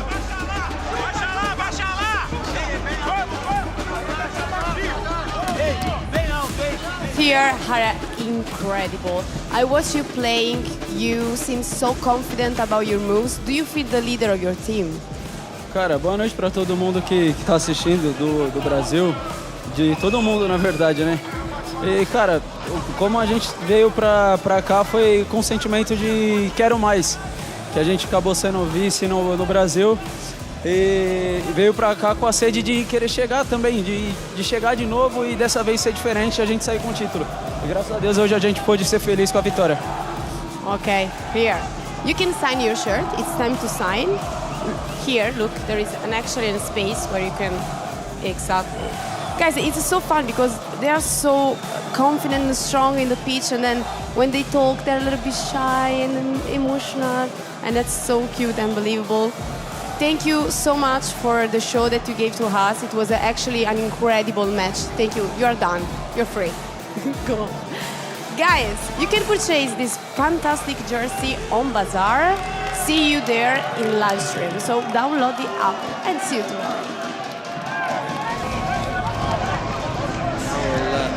We'll see you tomorrow. That's for sure. Absolutely, because we've got more Kings League action on the way coming up. But first of all, as we always do, Bruno, let's see what that now means in terms of the rest of the results from today. It came to an end with a dramatic encounter, Dendele against FDZ. We saw that Spanish derby, Los Troncos beating XBuyer team. Two Italian wins. And two Italian French wins. defeats. Yeah, as we were saying, two French defeats then. For the first time then, French sides tasting defeat coming here on the 6th of June at the Cupra Arena. And good news for the Italians, less so for the French then, and the Brazilians, and mixed feeling, shall we say, for the Spanish sides, with XBuyer losing. But Los Troncos continuing to march on 2 from 2 for them. And let's see what it means now, Bruno, in terms of the bracket in those last chances. We're saying FDZ against La Capitale. That's going to be a mouthwater. And you said quite rightly, one really good side will be getting on the plane home. And in terms of marching straight through Dendele, then straight through to the round of 16. And they'll be full of confidence then, going ahead and proceeding and progressing in this competition. Here's the fixtures for tomorrow, Bruno. We will be back, you and I, live for the action from the 1900, but before 18:30 local time here in Paris. Lots of mouth-watering meetings, lots to look forward to. You and I once again behind the mic here, and of course behind the goal for what's going to be the 7th day of the Kings World Cup Clubs action. And also, I cannot wait for the 14th of June when we have the final at the Défense Arena. Make sure you start getting your tickets. See you there. Ciao, ciao.